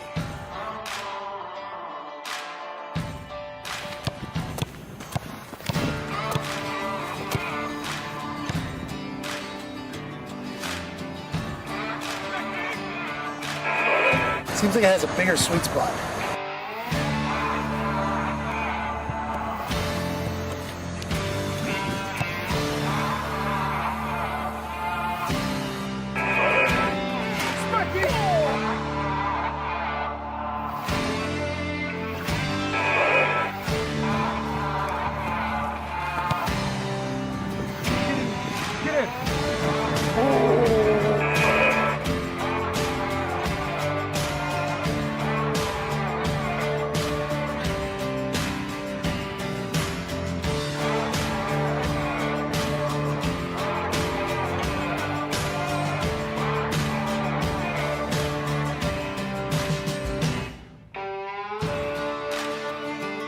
That's the greatest sport on earth right there. Aussie rules football, also known as footy, AFL. My first time bombing in official shorts that are a little bit restricting. I think I lost a ball, to be honest. Might be a Lance Armstrong situation down here, but I can see why this sport is beloved, because those balls fly. Need to get down to Australia, meet up with the Magpie boys, and finish out this AFL season as maybe its biggest fan in America. Let's have a game.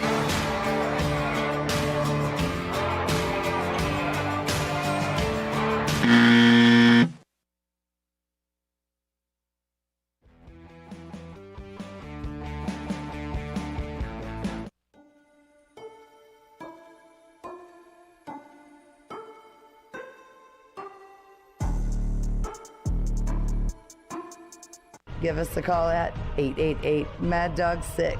Pat wants to hear from you. No, not really. He just ran out of things to talk about. This is the Pat McAfee Show.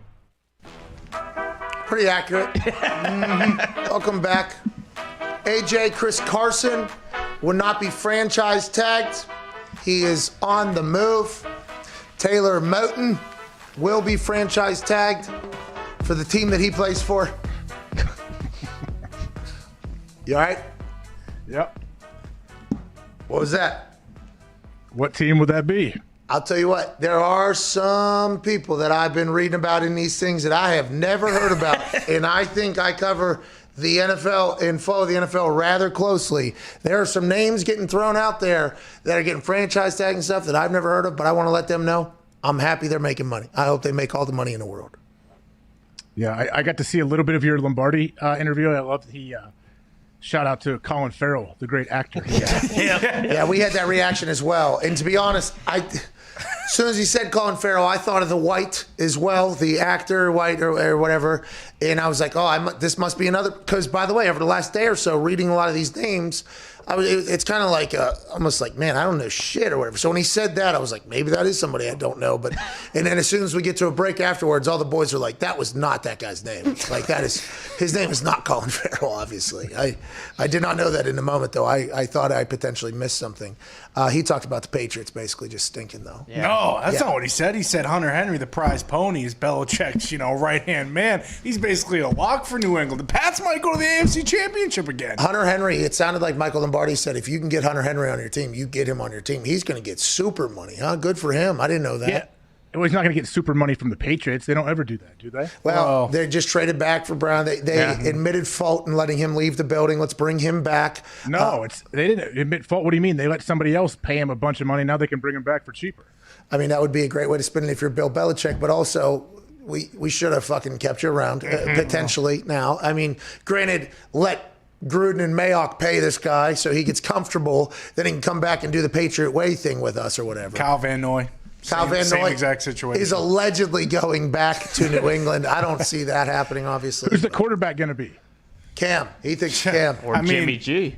Possibly Jimmy G. It doesn't matter as long as the 5 linemen in front of him, best in the league. Who cares who's back there? Quick question, just thought of it. Jimmy G goes to Niners. Cam Newton, Kyle Shanahan offense. Would that do well? Can Cam Newton throw the ball? Well, Jimmy G threw the ball 8 times one game. True. In the playoffs. Would that be an added element? With Cam? I'd assume, right? Probably. Definitely. Is Shanahan potentially in the Cam Newton game? Because they could run it with 4 different guys on any play. I mean, if they were in on Teddy Bridgewater, you'd have to think they'd be in on Cam. Well, he did have our Bob Griffin triple sticks. Yeah. That was a big part of that offense when he was the OC in Washington. Did he win Rookie of the Year over Andrew? Yes, I believe so. Which was unbelievable. As somebody that, got a chance to watch Andrew, it was like, I understand what Robert Griffin III is doing is very impressive or whatever. But Andrew's doing damn near the same amount of running, and he's picking apart defense. That was very interesting to me. Now, I do think Andrew didn't win the Heisman either, right? I don't think so. No, he didn't. I think Bob won, right? Uh-huh. And then, has the statue. Statue. Great statue. Great statue. You want to get some phone calls, AJ? Yeah, man. Let's do it. Gumpy answers the calls, then put them into the thing, and then he comes out here and chills. There's something going on with the phones right now. There is a lot of blinking going on over here. There's a lot happening. Okay. Gumpy did break the news that our phone is broken, actually. Yeah. Mitt's been utilizing a broken phone this entire time. He goes on vacation. Obviously, we learned about some stuff. Let's go to Josh in Jersey again. Josh, what's going on?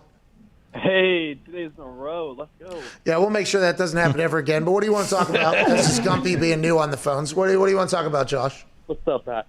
Great to have you back, I'm pal. looking at this salary cap, and obviously the market's going to be saturated with more players than there usually is. There's going to be less teams than there usually are because obviously half of them are way over the cap. So I'm just curious, is Galladay, for the wide receiver market, for example, is he going to get his big deal and then everyone else is going to get screwed, or these top guys not going to get nearly as much as they think? How is that going to... Interesting question, Josh. And I think situations are situational. Ooh. I mean, look at the quarterback market last year. The quarterback market last year was crazy. You got the OGs getting paid $25 million guaranteed a year. Then you got Andy Dalton signed for $8 million or $7 million. Marcus Mariota signed for $8 million. Then all of a sudden, Jameis Winston signed for $1 million. Cam Newton signed for league min. It's just, it's always very interesting on who decides to spend. But I don't think the young all-star quarterback payment scale we're seeing where the next one up gets that money. It's not like that in any other position, okay? It's not like there will be wide receivers that get paid here. We're going to find out quickly what the market thinks of a lot of guys. There'll be guys that get paid, and then there'll be other deals that'll have to be made. But everybody's thinking there's going to be a lot of short-term deals strictly because of salary cap issues that potentially are ahead. But we don't know if that's real at all, especially after what Jerry's doing now. Hey, think about another quarterback, though, that the Dak contract could affect. Does Baker Mayfield look at that now whenever they're going to start to seriously negotiate and say, hey, man, look at me. I want something near that. And Lamar Jackson. Yeah. Josh Allen. I mean, there is hey, good for those guys. Yeah. Kyler Murray. Good for those guys. Man. Now, Kyler did say on our show that at one point maybe he plays baseball again. Mm-hmm. He's got what, 2 or 3 more years until. Yeah, they got to figure out whether or not he's. Man, if Kyler plays, by the way, Especially now they got J.J. Watt giving motivational speeches. Mm-hmm. Oh, he ain't going to have that inconsistency issue. Not with 99 over there. By the way, brought out of retirement for J.J. Watt. He's going to have that team playing consistent football. If Kyler Murray can play at the consistent high level that he played in spurts of last year, he's going to be up for one of the even bigger. I mean, he's a stud. And him dangling playing baseball again. You know, those contracts are massive. They're big. Hey, look, I can go over here and get this, or you can just, up your game a little. Pay me Pat Mahomes deal. So not only do the Cardinals have to compete with Dak's contract, they also have to compete with potential center fielder for the Oakland A's. Or the Yankees. Yeah. Or the Dodgers as well. That's going to be tough, but hey, that's what you get whenever you get a freak athlete over there. You know what I mean? Everybody's getting paid now, huh?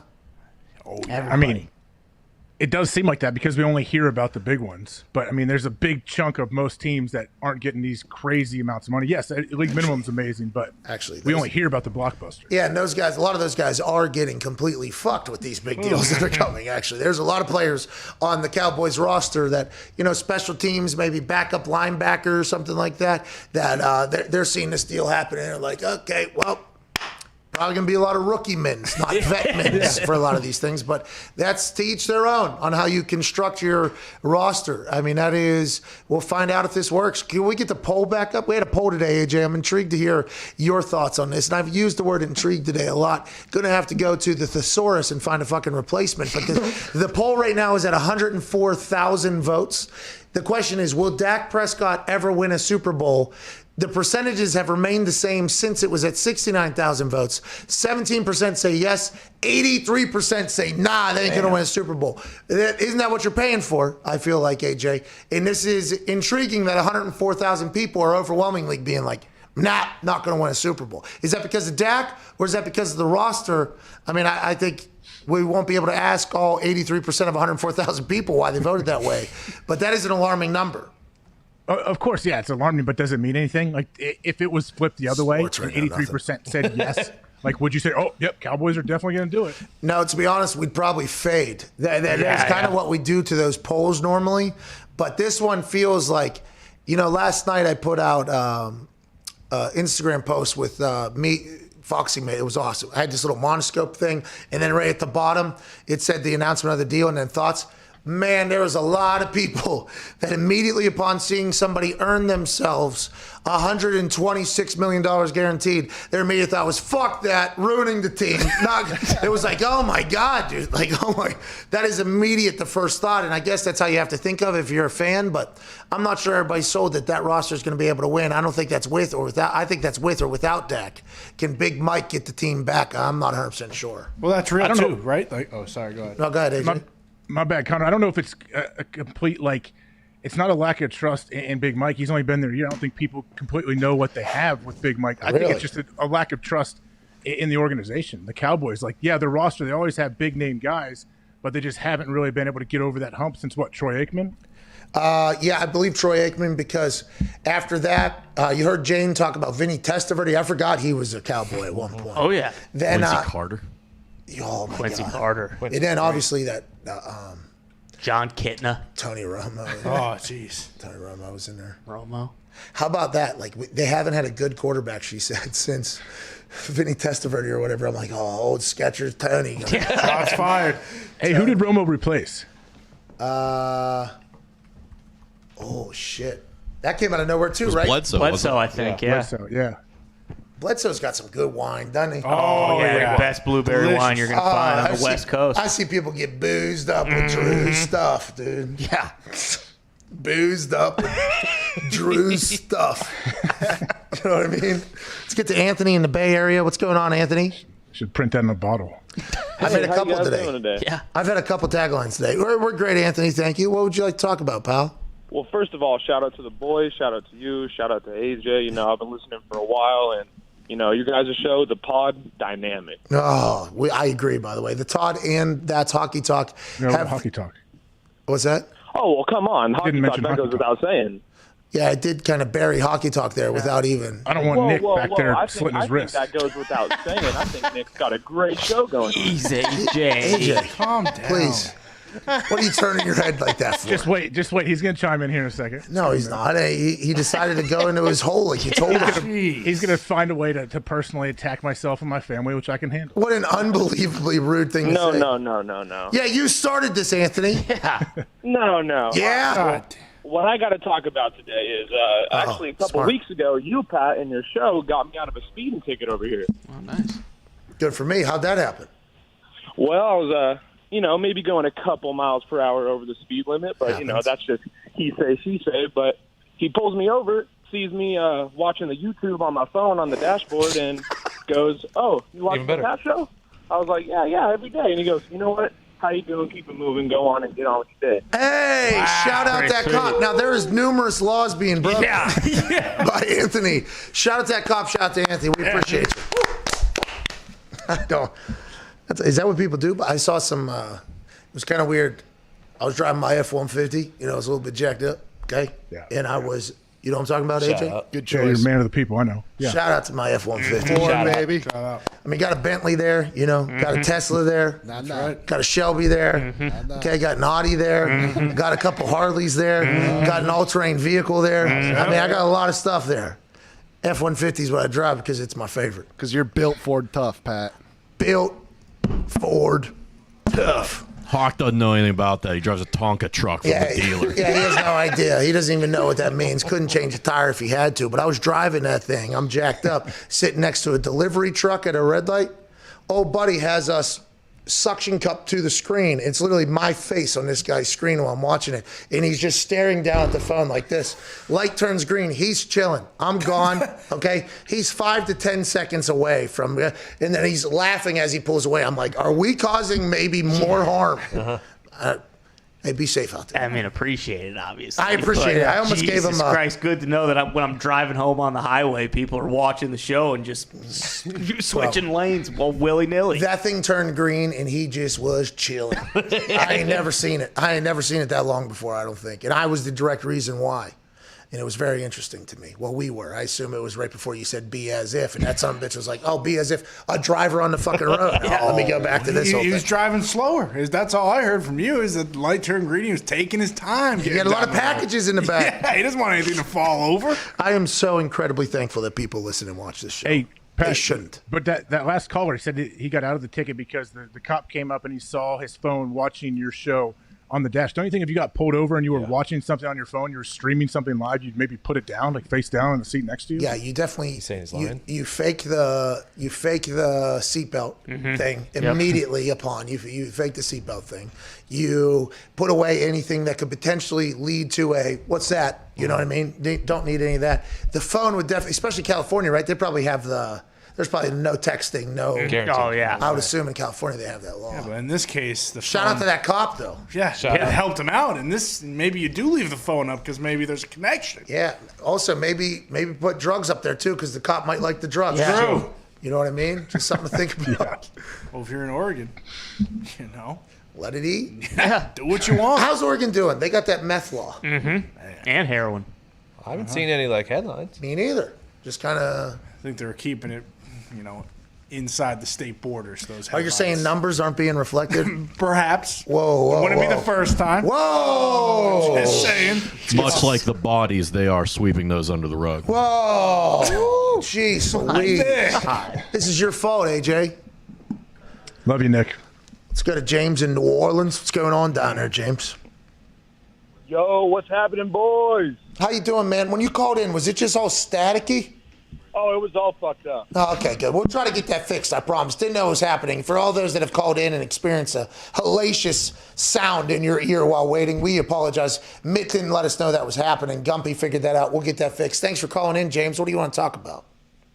Man, I'm just trying to figure out when Drew Brees is going to announce, man. This is killing us. We're just trying to move on, trying to do something. Oh, no. When is he going to announce? Also, shout out for having that our queen, Megan Making Money, on the show. She's the best. Love y'all. Okay, quick question. Hey. Yeah, go ahead. I just want to know, does this guy, as a Saints fan, does he want Drew to come back or does he want him to retire? I would like him to retire so that we can move on. Look, his arm looked shot last year. At this point, I think we should move on what we have. We have a good quarterback room. We spent the money. Let's go. Hey, do you reflect a lot of the people down there in New Orleans, or are you kind of your own like contrarian thinker? No. I mean, we all kind of think the same. It's this time. I mean, we love Drew Brees. He has a lot of businesses down here, helps out the community. Smoothies. But look, I mean, we're trying to get back to the Super Bowl. We want to win the game. Jimmy John, shout out Ty. All right, thank you, James. He has a lot of businesses down there. Oh, yeah. He's giving back there, you know what I mean? You remember he threw those touchdowns, they stopped the game, and the entire city started clapping for him. That's right. He's beloved down there. But they're all like, get the fuck out, pal. I got bad news for you guys. The NFL, they say, old veterans will say, like, hey, you're a piece of gum, okay? They chew the piece of gum. Then when piece of gum has no more flavor, they go from loving that piece of gum, making life better. As soon as it has no flavor, they go, Mr. Perfect, spit it out and hit the shit out of that thing. Yep. That's fan bases, that's the organization, that's everything in the football game. And I feel like, and I assume all sports are like that, I just don't follow along closely enough.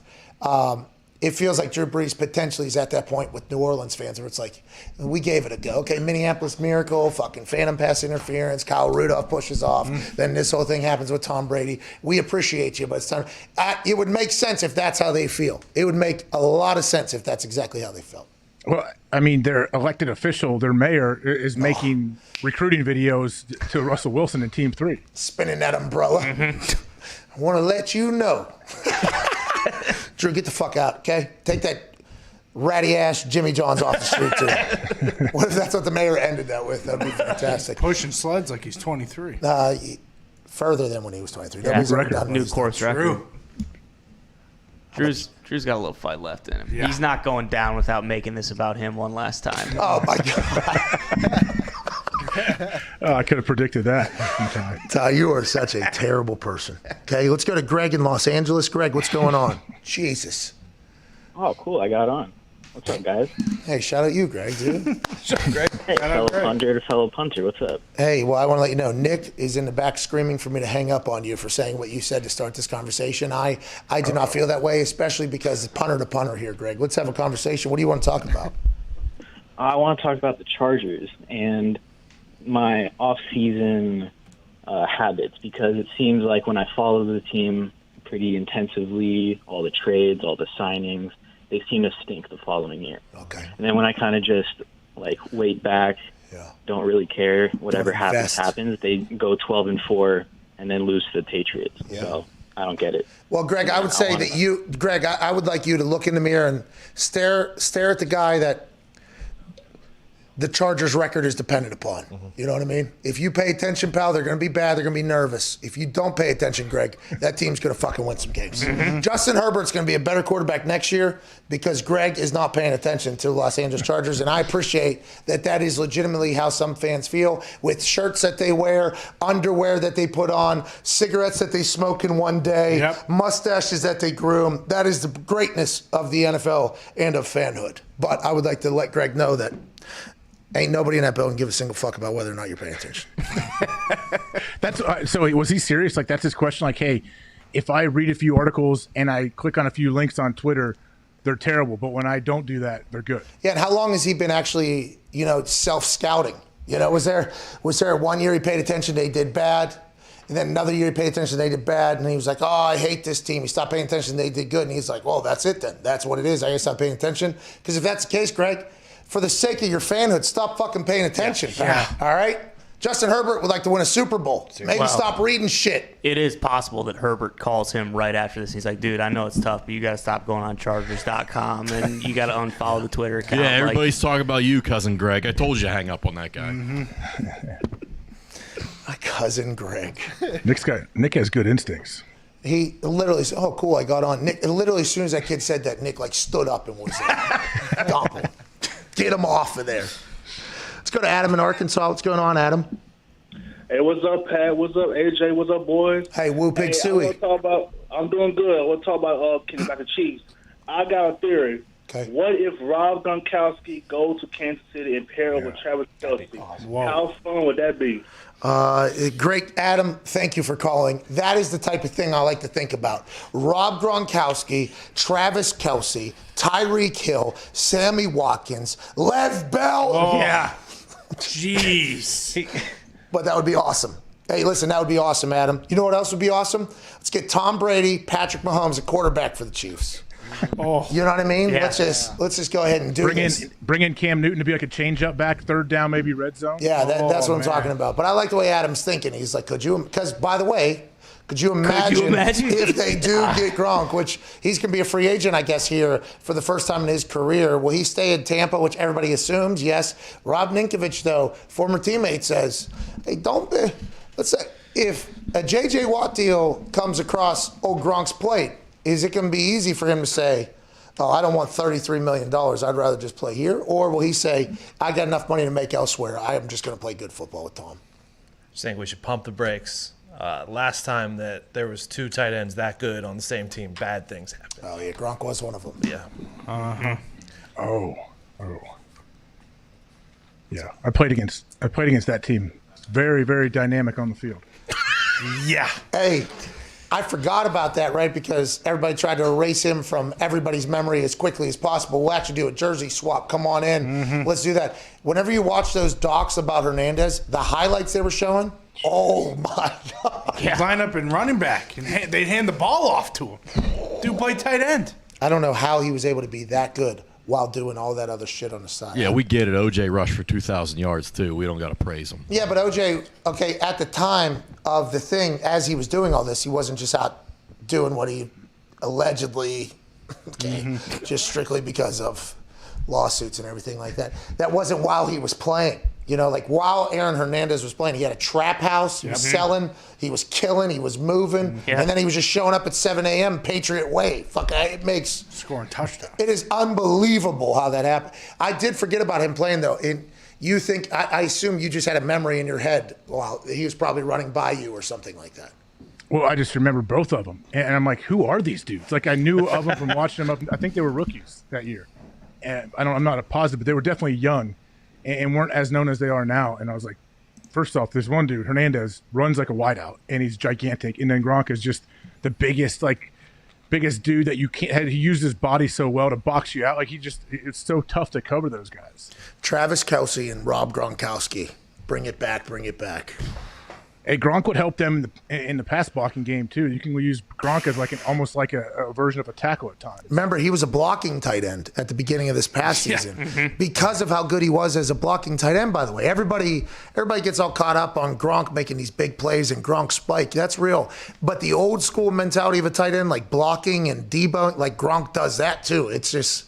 That dude's unbelievable at fucking football. And knowing that he was faking his conditioning going into the season makes more sense as to why he was run blocking to start off, just to get back into shape. Man, I did not run as much as I told you guys. That's awesome. Because he always has that.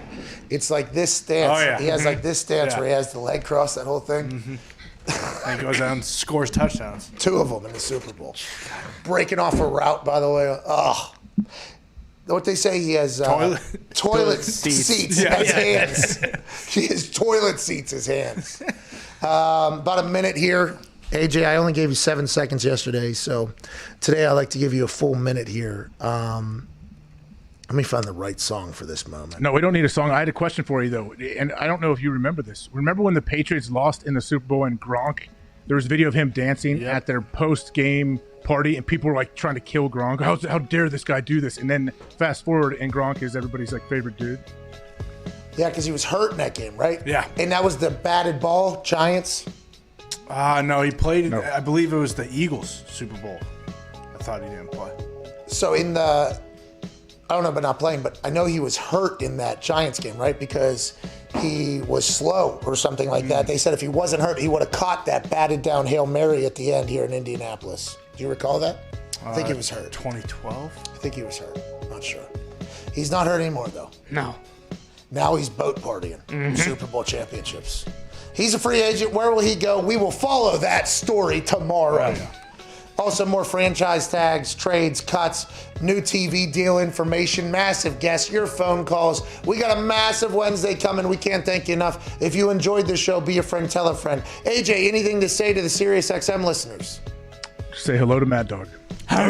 Chris Mad Dog Russo, Mad Dog Unleashed, will be on the other side of this 6-minute break. His show will be much better than ours, we promise you. This has been the Pat McAfee Show. We'll see you manana.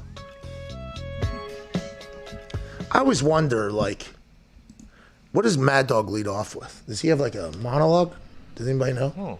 Doesn't he yell? I know. I watched the documentary, Mike and the Mad Dog. Yeah, back in the day in New York, his whole thing would be, good afternoon, everybody. And Oh, really? He's coming in. I think he still does that. I love it. I love it. I love it. What did he do? He buried somebody in a fashion that was, it was the other day. It was on Funhouse or whatever. Oh, one of the guy who called in. Yeah, the guy who called in. A 12-minute call. Yeah. Or whatever. Bro, you know, some of these hosts, and I'm learning this now because I didn't pay attention enough, and that's on me for not studying the career I was getting into, but some of these hosts will just let these guys talk on the phone, just like carry on and carry on.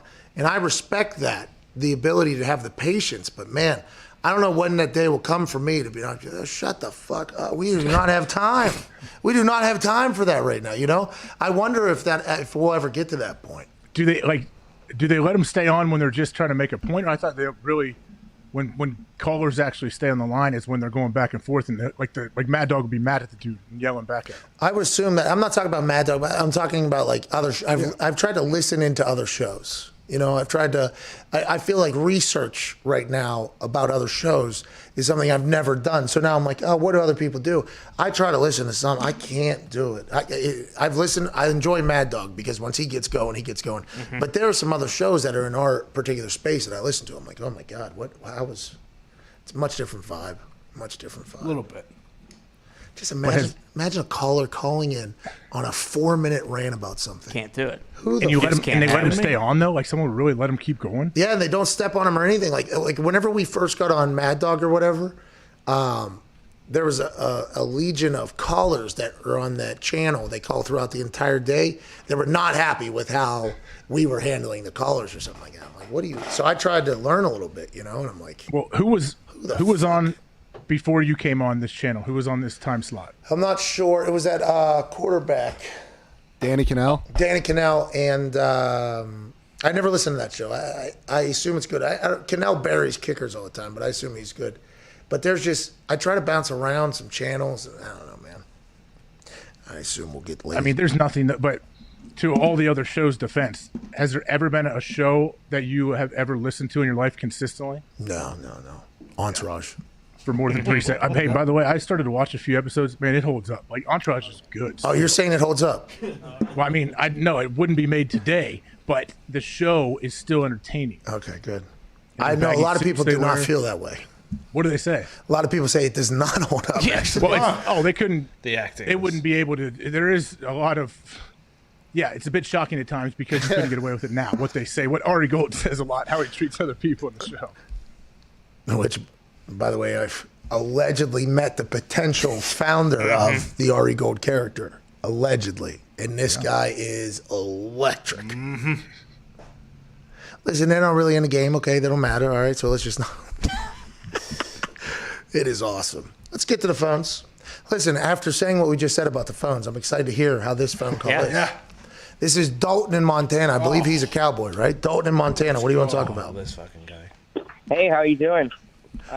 Good, thanks. I just had a question over there for Nick about the Steelers and the future of what they got going on.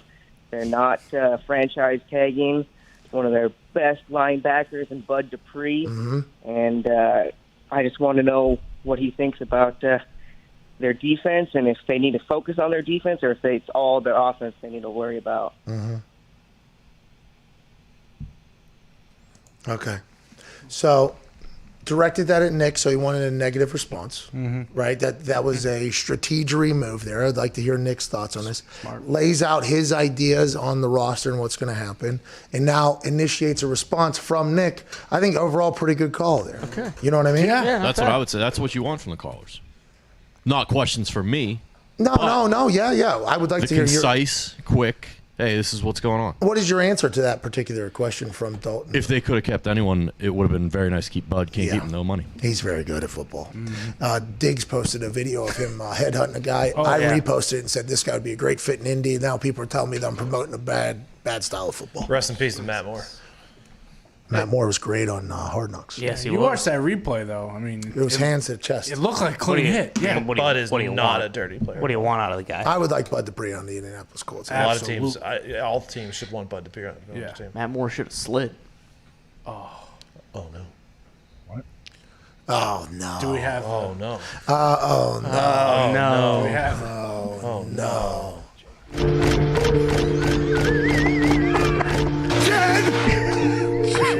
So, Masker Week continues here for the NFL. Tuesday, March 9, 2021. Diana Rossini is reporting. He's still on the team? The Vikings are cutting Dan Bailey, who found a resurgence after a couple fails in other places. He came back home and started kicking balls well for the Minnesota Vikings. He's being cut. He's been around a long time. I assume his price tag is over $1 million, maybe over $2 million. If you can find it, they'll get it. And now Dan Bailey is back on the streets after a wild ride of an NFL career thus far, AJ. Man, it is. I didn't mean to, no disrespect to Dan Bailey. $4 million. He was due. Coach got it. $4 million in 2021, $4 million in 2022. Yeah, so this was maybe, if we did some research, a little bit predictable, but a week ago when it slapped me in the mouth that kickers and punters were about to get cut, it has continued. Dan Bailey looking for work. Man, do you think they asked him to take a pay cut before they released him? Yeah. Hey, what are you thinking about? $3.2 million pay cut? I'm only making 4. That would be veteran men. That's what we're thinking. No. See. It's been real. It's not good for the brand. Will Lutz, one of the best kickers of all time, he had to take a massive pay cut last week for the Saints. Thomas Morstead released. Dan Bailey gone. It's only going to continue, I think. Hope not. I'm just happy we got to do that today. Yeah. You talking about the? Oh no.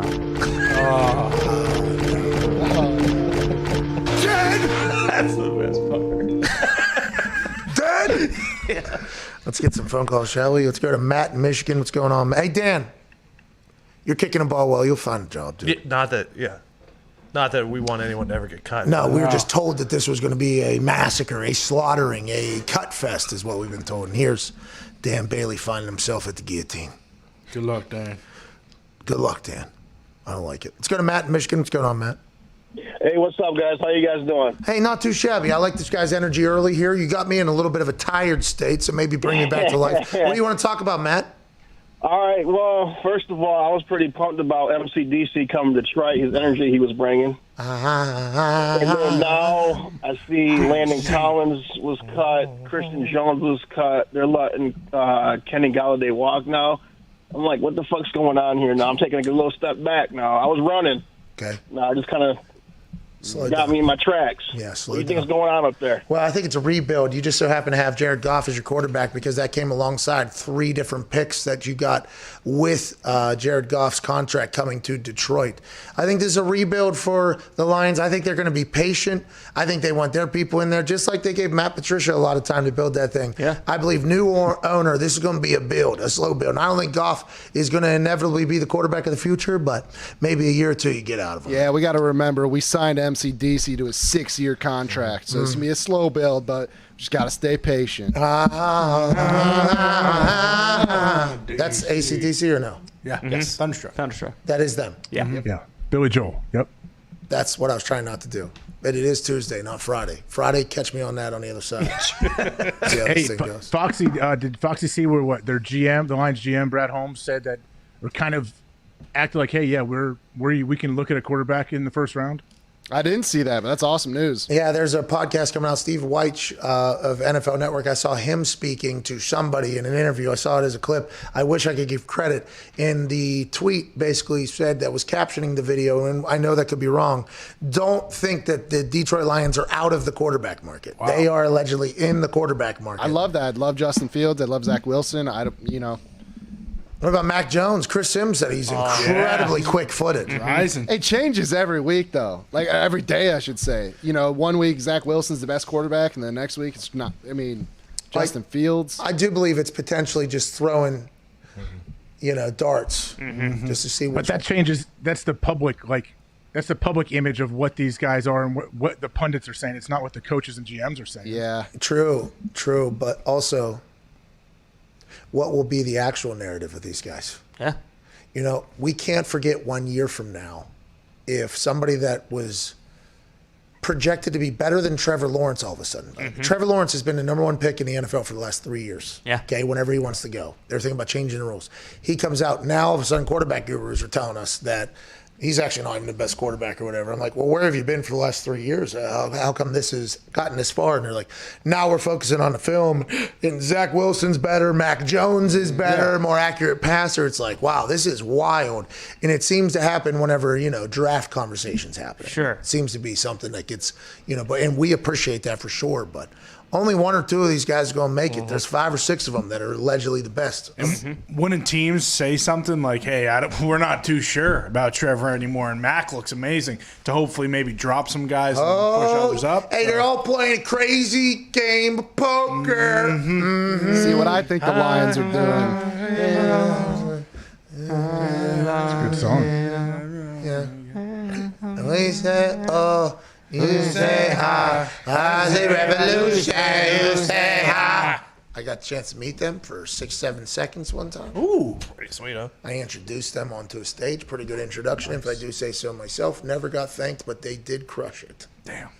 What were you going to say, Foxy? Yeah, like you said, I think the Lions are actually playing poker in this situation. They're going to say, hey, we're MCDC. picking a quarterback here, but I think people are forgetting there's a nice top 10 tight end just sitting right there in the draft for them. We get another tight end in the Lions. That does seem to be the Lions' move over the past, but it's a new regime.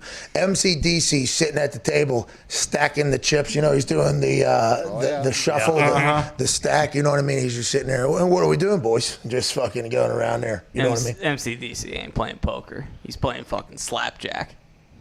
And he's just waiting to fucking red up some palms. I don't think he's playing poker. What is your problem? He is you weren't even here. I was. It seems like you completely forgot the MCDC effect once Connor came back. Oh. This dude is not slapjack meathead. No, I know. I agree. I think he is a deep thinker. But, I mean, the more we're looking at what's going on in Detroit, the more I'm thinking this might be, you know, I don't know, 2-34 type deal. And they cut bait with MCDC. Yeah. I hope it doesn't happen. No. I don't want to see it. 2-32. Please. Well, have a you little get respect. it. I mean, Jesus, you're having him lose 2 extra games. Count the preseason. This guy playing Tokyo. Good news for Foxy is they'll never draft a tight end again because MCDC is going to look at the tape and go, I can do that. We don't need to draft him. I can do that. Yeah, right. It's going to be a tough to win over MCDC. But TJ Hawkinson seems like he's the dude. Oh, yeah. I'm a big fan of his. Let's go to Mike down there in Pittsburgh. What's going on, Mike? Oh, guys, yes. Hey, first off. Let's go, Mike. Yeah. I was on hold. No static whatsoever. Pleasurable experience. So just wanted to say thank you for the quick fix. That's good news. I don't know if we did fix that, or shout out to Gumpy potentially, or Mitt. Yeah, shout out to Mitt, I guess. I don't know, but I would have waited and I would have stayed on hold until tomorrow. That was a pleasurable experience. Oh, right. We appreciate that, Mike. Good work, Gumpy. Classic Berg guy. Let's fucking go. Yeah, let's go. So here's my question, Pat. I got to know, man. I'm from the Berg. Did the Steelers or Pitt ever try to fucking get you? Why were you not here in Pittsburgh? I am fucking bothered by this. Great question, Mike. I appreciate your call and your energy and the information we just learned about our once staticky phone lines when people would have to wait on hold. That is no more. Our show is a desirable wait while you get on. We appreciate that, Mike. The Pittsburgh Steelers. So draft day, the Steelers wanted me to sign as a free agent.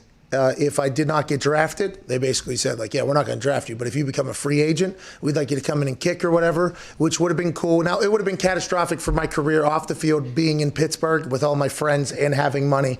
And the field is incredibly, I mean, it would have been bad. It would have been bad for everybody. Mike Tomlin, though, one of the reasons why I got into the NFL, every time I would talk to him before games and dap him up and have a conversation, he would always tell me that he's going to wait for me to get old and cheap, and then he's going to bring me back to Pittsburgh. And I told him, I'm going to retire before I get cheap, pal. And he goes, we'll see. And then that is exactly what happened.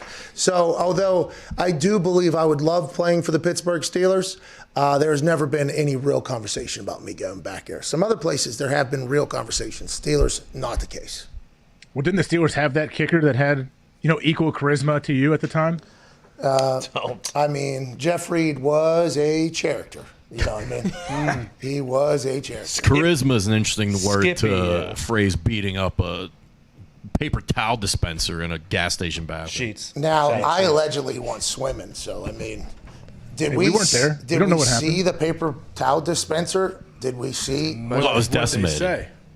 So he's got heavy hands. Yeah. So there's always ways to spin this whole thing, but yeah, Jeffrey did have personality, and I obviously enjoyed watching that man kick balls. Oh no. Not an oh no. Oh, fuck. I would have just said oh no. Oh, okay. Yeah. What's going on? Super Bears fan Zeet sent a screenshot into the group of Allen Robinson's likes, and he liked a tweet from Andrew Brandt that said, "Biggest winner today in the NFL, Kenny Golladay, #freedom." Come on. Oh, man. What the hell? I think it's more against. It's Allen Robinson not happy that he's not getting his freedom. Yeah. But I guess you can take that as a shot at the Lions, which I guess if you're Foxy, you could do that. Division rival. I guess you could do that. But Kenny Golladay, he is the market now because Godwin's in Tampa. Allen Robinson stays in Chicago. 1-year deals. They'll be free agents next year. We'll have to do this whole thing again unless they negotiate a deal until the negotiation period stops abruptly before the season, which rarely happens. I think Kenny Golladay is a winner in this whole thing. He is, mightily. Colts need him. A lot of teams need him. And there's not a lot of guys out there that are like Kenny Golladay. Can Allen Robinson not sign his franchise tender, and then what happens then? Then you got to hold out. You just got to sit it out. This team stinks. I ain't doing it. Could he hold out? Could he hold out until they get the quarterback situation figured out? Until maybe they can recruit Team 3? Yeah, because it's alleged. Now, who knows what's real and what isn't real and who's giving out the right information and everything in this world. There's always a narrative behind some decision being made on what's being leaked and what's not being leaked, but it's alleged that the Bears offered him $16 million. He wanted $18 million, with the franchise tag being the average of the top 5 salaries, pre-bonuses, no bonuses involved, or 120% raise from your last year contract. He's at $17.88 million. I thought to myself, the reason why he probably didn't take the $16 million deal is because he didn't know who was going to be throwing him the ball. I'll take $16 million if I got, a guy that can throw completions, throwing me the ball. Yeah. That'd be fantastic. That's pretty big for the wide receivers. Maybe he will wait until they figure it out, and then maybe he plays hardball. I don't know. I don't know how often that has worked in the past, but maybe he will do that. I mean, I guess it depends on how the Bears view him and how much he wants to be there. Like, do you think let's say he's unhappy right now, does bringing Russ in change everything? Okay, this is great. I'll take less. I'll stay here. I would assume. Yeah, probably. Shout out Russ. Do the Pens play tonight? Yes. Who we beating? Does it matter? No. Hammer them. Who we playing? I gotta look. Jesus Christ. Come on, I haven't looked at anything yet today. I'm prepping for the show here. Bro. Sorry. The Rangers. Oh. What are you uh-ohing about? Didn't they just beat them? Trying to do a little hockey talk, okay? Yeah. Trying to do a little hockey talk. Trying to get the sport covered by the largest sports show on the internet. Okay? Daily, sorry. I did look into the numbers. NBC pays them $200 million a year. The NHL? Mm-hmm. Okay. And that's I think it's 1/20th of a deal that the NFL has with 4 different networks. Huh. So if they did I saw like 10 years, it would be $2 billion, and isn't ESPN basically paying $2 billion just for Monday night? 1 year, yeah. Mm-hmm. Wow. And to also have ABC get a Super Bowl though. Yeah, they get back into the rotation. You guys get to do our shit all day, every day. Yeah. If you want to get back in the Super Bowl, it's going to cost them. Who are you going to have covered, by the way? Who are they going to have? Are they going to have Fowler, Herbie? Herbie, yeah. Like if ABC's doing it, why wouldn't it be Herbie Fowler? So then they would have to do NFL all season then, right? No. I was going to say, I assumed when you hear that kind of deal that they have an idea in mind of some sort of like massive upgrade to the booth, and that was part of like the. What do you mean? No offense to the current. Yeah, no. Obviously, I mean, the thoughts and opinions of Ty Schmidt do not reflect that of his employer. Well, no, you're right though. Like maybe a Peyton goes in there. I don't think the networks, or I mean, I don't think the NFL would be like. I mean, if the Monday Night Football booth last year was calling for a Super Bowl. Like, Could you imagine? Yeah, I don't think that would go over too well. Isn't that who's in line to call it though? If ABC gets a Super Bowl, the Monday night. That's booth? what I'm saying. They call the international feed already, right? They do like Australia Super Bowl feed or something like that. I do believe they already do that. The Monday Night Crew. If ESPN/ABC gets a Super Bowl, then it would be whoever does the Monday night games. That's what I'm saying. So it would have to be Herbie Fowler, right? If they're going to have. It would be the current Monday night crew with what Lewis, Levy, and Greasy. All right, I'm excited to see it. Let's do it. I think they're trying to get Peyton in there one way or the other. They just gave Eli's places. They got Manning. They got Manning business going on. ESPN Plus. See, they could do Levy and the Manning brothers, right? I mean, that is something that is plausible. That we should think about. It'd be like that. We should think about that. Yeah. I'm getting a FaceTime from Ariel Helwani. Why is this guy calling me? I'm live. Perfect. I just had a UPS guy come to my house, open the door, and he says, "I love when you're on the Patrick McAfee Show." Oh. Hey, wait. You're not a stooge. You're big business. You're top ratings. Oh. Okay, he didn't say that. The UPS guy didn't say that. That's the guy you saw. I swear he said that verbatim, and I called you right away to let you know that I'm the best thing going today, baby. All right, okay.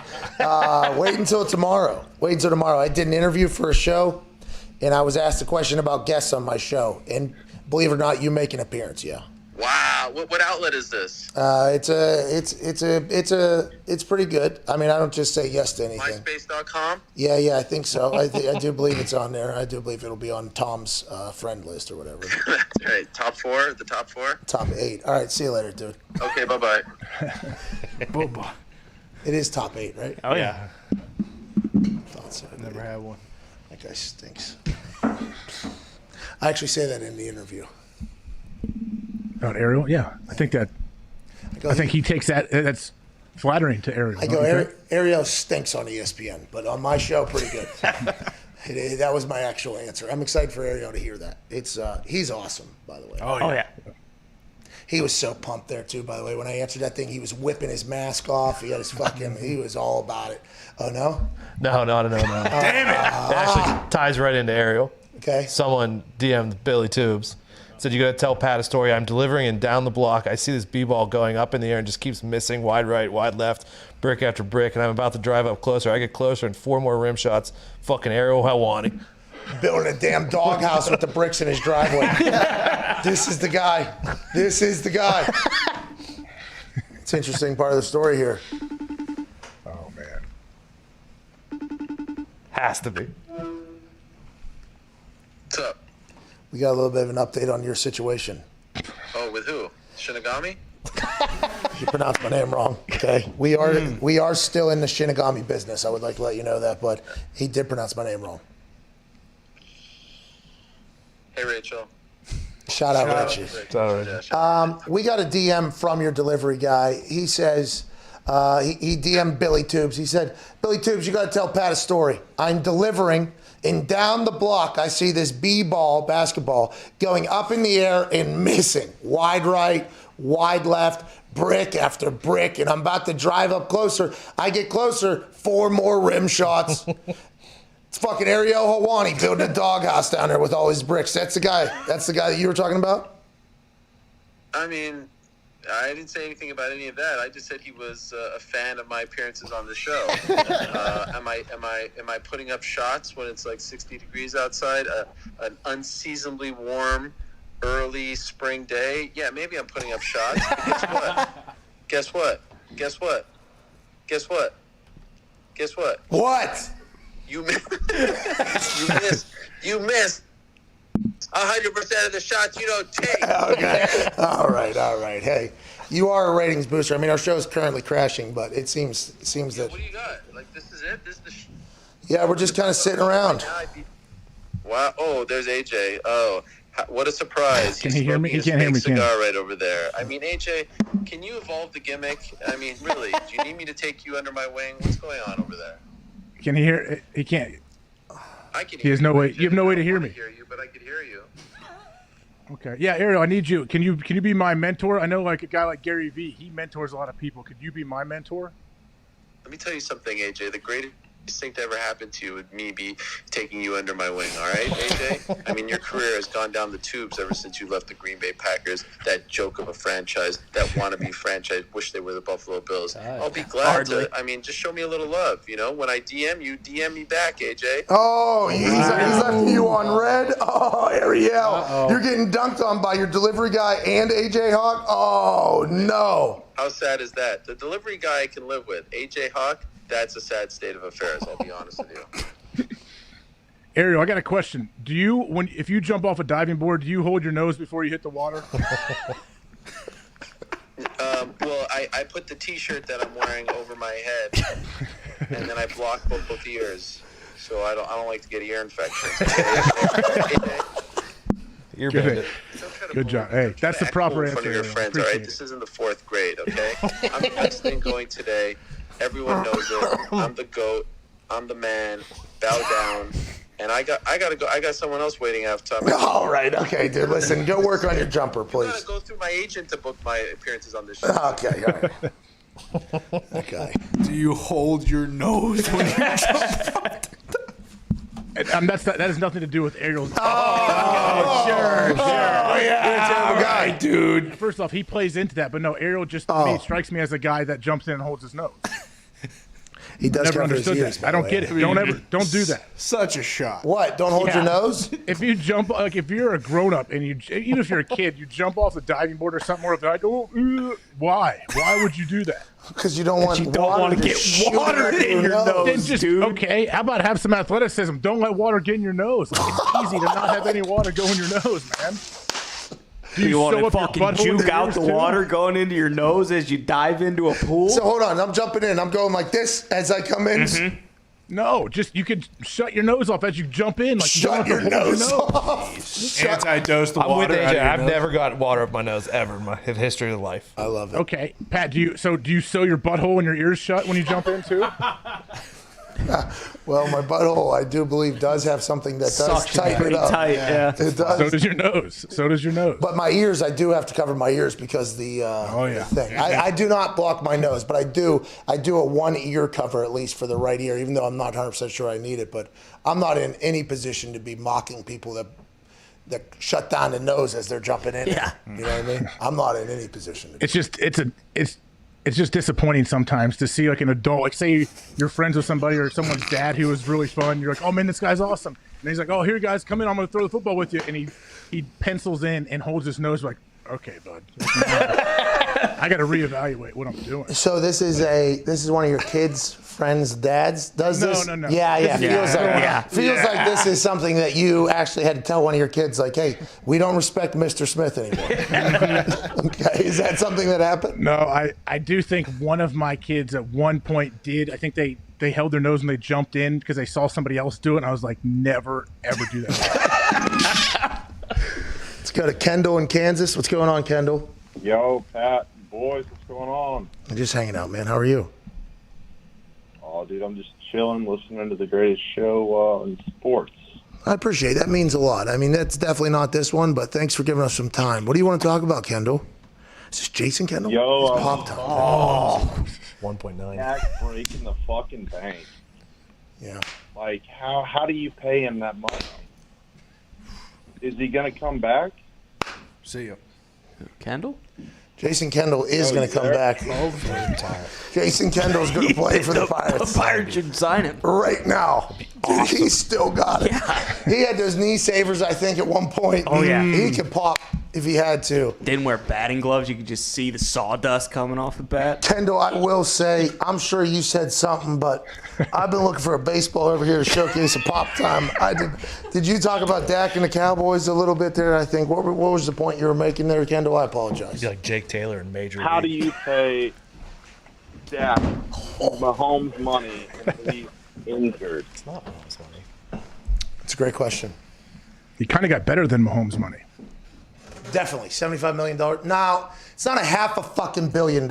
I just, the people are comparing, Dak's deal to Patrick Mahomes' deal, and they're like, look what he's doing. Look, he's going to be free agent again. Okay, well, he needs another $300 and some million in his next deal or his next deal after that to get. Will he get there? Maybe. I'm not sure. $500 million, though, is so much money. And listen, sometimes you got to zoom out. Sometimes you got to go to the bigger picture. Sometimes you just got to be like, although it's not this year and we're able to build a team, I'm getting $500 million at some point. That's going to be tough to top no matter what the deals are. Yep. Ooh. You're out. How did it take until you were 32 years old to learn that you were left-handed? Well, I'm righty. Throwing it. I'm definitely completion in the NFL. But baseball, I think I'm, you know what I mean? Strike. Yeah, you'd have been a good pitcher, man, with your big old legs and ass. Like, you could push off and throw some heat. Yeah. We all think that my body was built to be a baseball player. Yeah. The lifestyle. I think the lifestyle of a baseball player suits you very well. Hey, come on now. This guy can't pitch. Hey, another night, another town. You have no chance of playing baseball. 162 regular season games, you would leave like in the third inning of the first game. So in the one game that I did play, I actually said, what inning is it? And it was the second inning. And I was like, Jesus Christ. Yeah, but the opposing team also like batted around the lineup like 2 times in the first. You guys were down like 8-0 after the first inning. The pitcher, who was a very good dude, was very worried about my presence. And he wasn't worried about the other team, I don't think. No, he was throwing mud that night, unfortunately. He actually told me before the game, he said, they're pool hitters. A lot of balls coming your way, and I saw panic in his eyes. I should have known then that it was probably going to be a long night. He bounced back, by the way. They came in second. He won a lot of games, but that particular evening, they were playing batting practice with that guy's pitches. A lot of balls. Think about that guy. Like, his whole career in the balance, he's got you out there playing right field. Yeah. How you doing? Like, if that dude gets a major league contract or he gets another contract, I would use that in the negotiations. Like, I pitched a game with a dude who didn't know he was left-handed playing right field. Yeah. Fielding percentage was 1,000. So. Yeah, thank you. You only got one ball to catch? Well, I got one hopper that could have came off the turf a lot higher and hotter than it actually did. In my eyes, I played it perfectly, but that thing came one hop off the turf very quick. I mean, it was I did not expect it to come that hard. And then a fly ball, a can of corn. Yeah, prototypical can of corn. Can of corn came out. But the skipper, I caught, flip tips, threw, kept the guy first. Wow. Pretty big deal. Threw an absolute piss rope right to the cutoff, man. Yeah, that's right. Could have airmailed it. Well, in warm-ups, I actually tried to do it, and I threw it right into the ground. And it bounced like, you know what I mean? So in the game, could have had that happen. They also did quite a disservice. We didn't know what kind of playing surface it was. I figured it was natural grass. It was AstroTurf. We got you metal spikes. So that was, That could have been a career ender for all careers. Yeah, it could have. And I did pull a hamstring run in the first time. Devin Funchess sent a text in. It's a video of you playing baseball, man. Yeah, it's my favorite clip. What is it? Oh, it's the guy fucking gone. That was the first baseman I had. Fucking gone. Holy shit. That guy. Fucking gone. He hit that ball out of the town. I mean, out of the town we were in. They were just sitting back, peppering this pitcher. All right, that's a show. Eddie in L.A. Eddie in Hoboken, what's going on? Oh, kiss. Stan Lee. Hey, Mike, Stan Lee died. You know him? What do you think about him? No. Who is Stan Lee? Jesus. Sorry, I never watched. Spider-Man? Oh, sorry, I don't read comics. I don't care. Yeah, I'm an adult. I'm sorry, I'm not 8 years old, okay? Sorry. Jeez. Who cares? Francesa. Yeah. That's one of the best quotes. Eddie in Hoboken. Yeah. He calls to let him know that Stan Lee died, and it's a full-on. Who cares? Who cares? I'm sorry. Who? I don't read comic books. I don't know. What do you want me to do? What are you talking about? I love that man. Where is he now? Is he still broadcasting? What's that? Is he still on the air somewhere? I hope, man. I don't think so. I was introduced. This is the same type of situation. I was introduced to him 45 years after he started. And I fell in love with this man because of a social media account. And then it all just ended real quick. And I was like, I only got a chance to experience this guy for a few months. Just like Alex Jones. Alex Jones, I had no idea this dude existed. I learn of him. He gets banned from the entire internet 2 weeks later. It was like, oh my God, I'm just getting into this guy. Luckily for Francesa, there's, tens of hundreds of hours of best of clips on YouTube that, every once in a while you kind of forget. You go back, watch him. It's like, okay, yeah, this guy's the man. He was the one who told us, don't let the callers, okay? It's like you're in the middle of a Broadway play, and then somebody from the audience gets onto the stage. They try to ruin the show. Yank them off the stage if they're ruining the show. He said, everybody's like, oh, it's the listeners. It's not the listeners. These are the listeners that want to be a part of the show. If you're a part of the show, put on a show. If not, get them out of here. Yeah. That's basically what Francesa said. But that is not how everybody believes. I've been learning. That's not how everybody operates. The callers that call in to mess with him are what make Mike Francesa. Okay, there's an idiot. him trying to pronounce Louis Oosthuizen's name is one of the best clips out there. Hey, great run, Francesa. Yeah. I don't know if he's still on. He's not done. He doesn't Mike's think he's on done. app. He's on still? I think the Mike's on app is still. Oh, yeah. Remember they sold that. Or radio.com. Remember they sold that. I actually I was in the group text. Yeah. So I somehow ended up in a group text. Francesa, his agent, me, and somebody else. And it was very sensitive information about a deal that was about to happen. And I responded with, I'm not sure I'm supposed to be here. I'll see my way out, boys. And then the agent who knew me responds, and they're like, yeah, Pat, no, thank you, man. Sorry, wrong thread or whatever. And I'm like, boys, I think Francesa just texted me like what his deal's about to be or whatever. He deserves it. There's a guy that if they want to give $32 million to at 69, go ahead and let it eat. Yeah. Let's go to Ghana and the internet. What's going on, Ghana? Hey, Pat. Hey, AJ. Hey, boys. How are you? Hey, not bad. Last call of the day. Show's probably ending after this, so we're either going off on a high note because of you, or this show stinks because of you. So the pressure's all off of us. It's on you now, Ghana. What do you want to talk about? Come on, Ghana. Come on, Ghana. Come on, hey, Ghana. close it out, Ghana. Come on, Ghana. Close it out, Ghana. What do you say, Nana? This show already stinks. That's not my fault. But what I wanted to do, I wanted to talk about my Bears, but you guys have covered that phenomenally well today. I wanted to clear up something from my friend Ott from Estonia. Okay. The other day he had mentioned a Discord, and I think something was lost in translation. I don't know if you know what this is. It really is an extension of the most beautiful place on the internet, your YouTube comment section. Basically, it's a 24-hour rolling comment section without the stooges or sellouts or the toxicity of the internet. Okay. Okay. We're home of the international section of your fan base for this regional sports show. Yeah. And all of the most legendary Mafia members, including Pepe from Mexico. Right? My brother Ad from Estonia, Lee Battle and his glorious beard, and our fearless leader, the Bong Bomber. We'd love to have you come and check us out anytime. Billy Tubes can point you in the right direction. Hey, Billy probably should have told me this existed a long time ago. Where can I find this at? There's a Discord link. That's Bong Bomber. What is a Discord? Billy will show you the way. I didn't know about it until a couple months ago, but it's easy to check Never it out. heard of it. Come hang out with us. Now, is a Discord like a group? Yes, sir. It's a group of all the most legendary Mafia On the internet? Is it like a chat room? On the internet. Kind of, but it's more.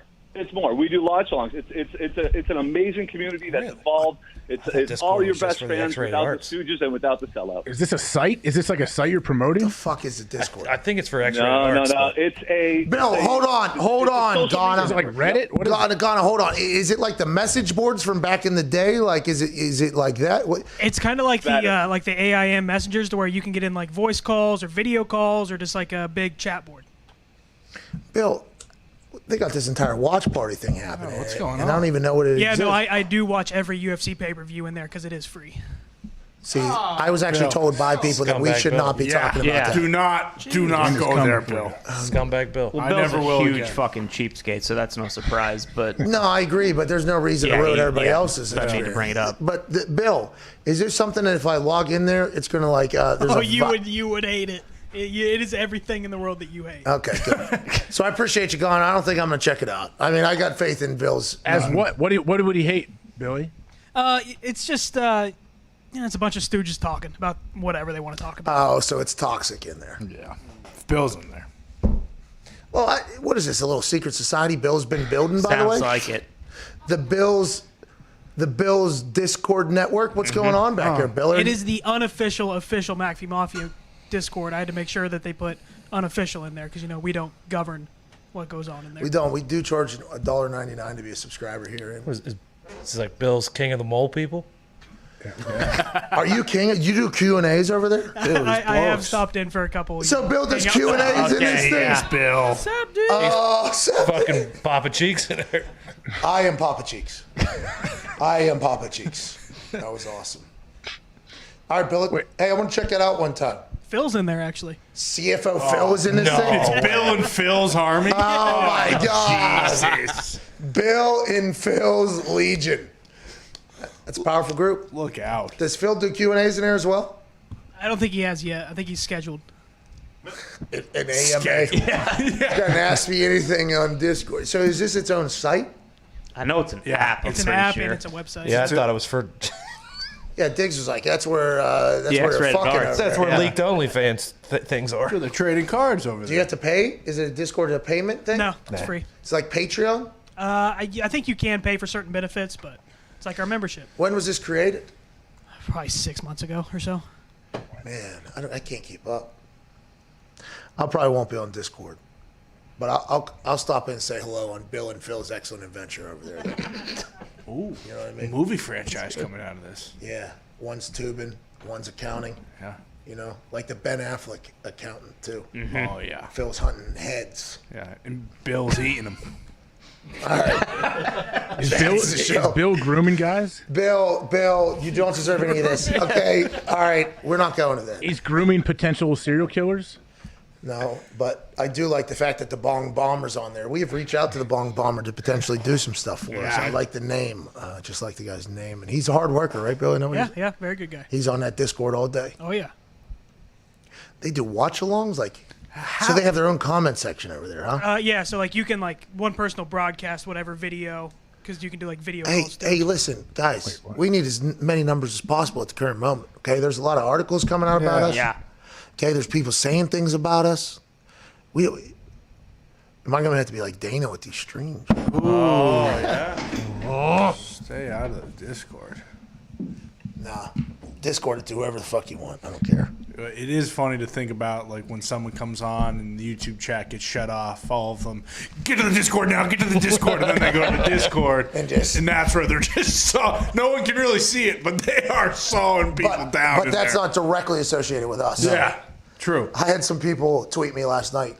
Your comment section during Bob Huggins' interview was a disgrace. And I was like, I'll tell you what, I mean, they are a stern group. Not just Huggy Bear. They are a stern group in there. When you say stay out of that comment section because it is toxic, you warn people. We appreciate them though. We appreciate the comments. Well, weren't they fans of Huggins? They were, but then I think I don't know. I didn't see the whole thing. The tide usually shifts multiple times for during every the guest. interview, depending upon. I mean, there's quite a wave in there. And by the way, that's why the comment section is a powerful place. Yeah. I mean, you're going to learn quickly what people think about you. That's why we love them. Like Foxy, for instance, right now. I guess there's a little anti-Foxy narrative going on in the comments. Yeah. I mean, I wouldn't know, Pat.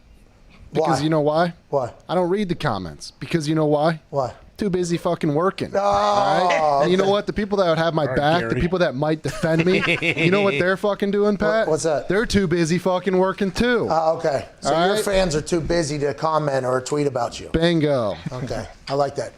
That's the Foxy demo too, by the way. Yeah, exactly. Blue collar. We ain't got time to comment. Bill Ford tough. The Foxy Stinks account is very good in the Discord. It is pretty good. It's also good on Twitter, by the way. It's pretty good on Twitter. I actually like him. It answers damn near everything. Yeah. Everything's better than Foxy. And they really tie some things together. It's pretty nice. Oh, man. I saw one that said polio greater than Foxy. Yeah. I do believe that is potentially wrong. Dude, come on. I mean, you're going to stretch a little bit. It can't become Bleacher Report gridiron. You know? Yeah, true. Fucking pop time, dude. All right, that's a show, bro. my dog yesterday. Yesterday I thought my dog was going to die out of nowhere. Came out of nowhere. I got an information at like 2 o'clock that there was an emergency procedure to test and run some scans on our dog when I thought she was just going in to meet her new doctor. They thought that she had cancer on her head removed. Then there's a potential new tumor growing in the area that they had found. And they're like, okay, we're going to send you to an actual oncologist because they have a different tool basically to get that out so it can get a little deeper so there's no resonance of it. So yesterday, I thought she was meeting her doctor, her surgeon, to set up for a future surgery to get that one thing out. And then all of a sudden, because you can't go into buildings anymore, you got to sit in the parking lot. My wife got a call from the doctor and was like, hey, we think her lymph nodes are swollen, which means we also think that the cancer has spread to her kidney and her spleen, to her whole body. And Val lately has been a little bit tired, So literally, I got a call from my wife. I thought my dog was never going to come back home or whatever. So yesterday, immediately after the show, I go home and they told us they'd call from 4:30 to 5. So my wife and I are just sitting there basically just like fearing for the worst. It's almost like telling good stories about Val's situation, And then we get the call that the official biopsy will not come back for a few days, but all of their tests they ran, the scanning and they did ultrasound and everything, it leads them to believe, very hopeful, that the cancer has not spread and they will remove the tumor next week. But hopefully we got the best news we could have possibly got. And yesterday was quite a roller coaster of emotions. And I appreciate everybody on the internet that was sending me positive messages, and my wife. But Valerie, our badass bitch, did come home last night, and I think she's good for the time being, which is great news. I was almost bawling my eyes out, man. It was crazy. It was, I was like, at least say goodbye. And then all of that hits you. You're like, oh, I cuddle with her every night. Oh, and then in the mornings, I didn't even say bye. Did she feel like she got bamboozled by us? She just went in there and all of a sudden, it's over. Her coming out of there, I recorded it and put it on the Instagram. Her coming out, we could hear her paw print, her paws in the back on the floor, and we're like, oh, thank God. I was so happy to see her. Last night, she snored very loud, you know what I mean? But I was grateful for it. Yeah. Until I woke back up, and then I told her, hey, fucking, come on. Pipe down. You need to keep it down a little bit if we're going to do this, but great to have you home. Yesterday was a wild day for me. I appreciate everybody's kind words, though. Sucks. Yeah, it's brutal, man. Do all of your animals sleep in bed with you? No. Just Val. Val, by the way, she'll be in bed and then she gets down to her bed as it's bedtime. You know what I mean? Chuck sleeps outside the room to watch the house, and also because he has zero couth for anybody else. He will stand on your head if you're asleep. He does not care at all. So he sleeps outside. Val sleeps on the bed, and then she goes down to her bed at some point in the middle of the night. But that's it. The cats, though, they come protect. The cats, it's like a different cat comes and sleeps on top of Sam every night, and then in the morning stands up and is watching the house. It's a wild sanctuary we have going on over there. And every once in a while you'll hear them heat up and it'll sound like you're in fucking Jumanji. It'll be all the cats downstairs chasing something, maybe they found a mouse or a moth or something, and it's oh my God, here we go, we get to be wild animals again. And they just you hear all the fucking thing, and then you hear a full on. We did it. It's is everybody okay down there? Jesus Christ. But Val is good, which is good news. Man, I don't know I don't think I would have been able to. I thought about yesterday for those 2.5 hours while we were waiting on the call back or whatever. I was how am I going to do the show? Tomorrow's show is going to be dedicated to fucking Val. I mean, this is going to be, the NFL's going to have to do its thing, but I got a chance to, appreciate the smaller things when life gets put in perspective like that. You know what I mean? It's would you really want to? My dog could die. Remember when you said you wanted to, I didn't get to say goodbye if she was gonna pass. Would you? That's a weird thing. I feel though. It's scary to think about going there and saying goodbye, because I'm man, I don't know. That might be too difficult. I might just have to hang back here. But then you feel like a horrible person. Yeah. And no, the dog wants me there. Yeah, I know, and it's an interesting thing. I think it was just I didn't realize when I was doing something with her that it was potentially the last time. Whether it's playing fetch or tug of war or something like that. Yesterday, I was man, I didn't even know that was. I could have gave her a little bit more. You know what I mean? I could have gave her a little bit more. I could have that was kind of the thing, as opposed to going and saying goodbye or whatever. So big, rough day yesterday, but it ended up with a great outcome. So appreciate everybody's kind words and thoughts. We'll be back tomorrow on more with Massacre Week. Ain't that right? Yes. Hell yeah. More with Massacre Week as we go forward. I got to take. Oh, no. Oh, no.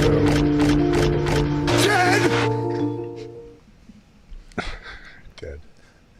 Valerie barked at the screen whenever when I was talking about her there at the house. That's nice. That's cute, you know? Yeah. This is the first dog that feels like actually likes me. You know what I mean? So in turn, is this the only first dog that you've actually liked? Bingo.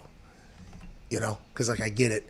Like my dad had a dog, you know, like my mom and dogs get along. This is the first dog that I feel like looked at me and was like, hey, we're in this thing. And I'm like, oh my God, I like kind of melt. Because she was brought into my life via Sam. She was Sam's dog. Then she comes in to my life and all of a sudden this dog is like, all right, who's this new human? And I had to think I had to earn her trust early, you know what I mean? A lot of treats, you know what I mean? Oh, yeah. A lot of fetching, how you doing? And then we just we got real tight. Yesterday I had some real tears happening and I was like, what's going on? Fucking get it out of you. This is ridiculous. But it's Val. Got to do hour 3 of the show. All right. Speaking of hour 3, this is hour 4. We got to be out of here. We're giving away $1,600. $16,500. Yes. Right. $16,500 is being given away.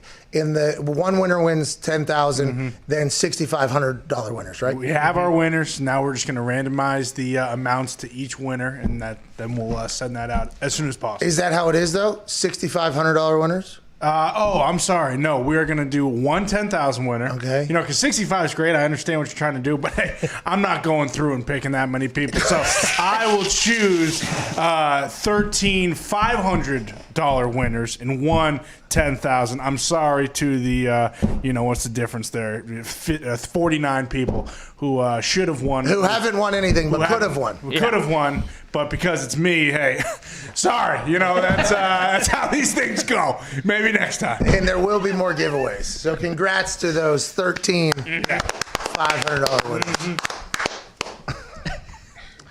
I like that you potentially thought about finding 65, and then as you got to like the third one, you're like, okay. Good God. I mean, after taxes, it's not really. Hey, look, I appreciate all these tweets, but fucking A, I can't go through shit. All right, let's get out of here. Who do we have on tomorrow? Anybody good? Oh, yeah. Couple big names. Huge names. I know one. AJ still, the guest he was supposed to have today got pushed to tomorrow that he was getting from them. AJ, would you like to give a speech maybe to the YouTube watchers because they ride with us every single day? No, I do appreciate them, and I'm curious about the Discord situation. I don't know what that is. Is it like Clubhouse? You know, Clubhouse is big right now. Well, Twitter took that whole thing basically and did their own, but I assume you're going to be deep in Discord here soon. This seems like something you would love. Oh yeah. Is it anonymous? Is it anonymous, Bill? No, you set up you can make it anonymous, but you set up a profile, but you could make it whatever. So it's going to be Carl. No. Doesn't sound like people. Mike Hawk. So, yeah, there you go. Why don't you have a kid named Mike Hawk? The fact that you missed that is unbelievable. Oh, I didn't miss it. I did not miss it. It was given a lot of thought. What about Ed Mike Hawk? Like his middle name being Mike. Yeah, absolutely. Or his first name.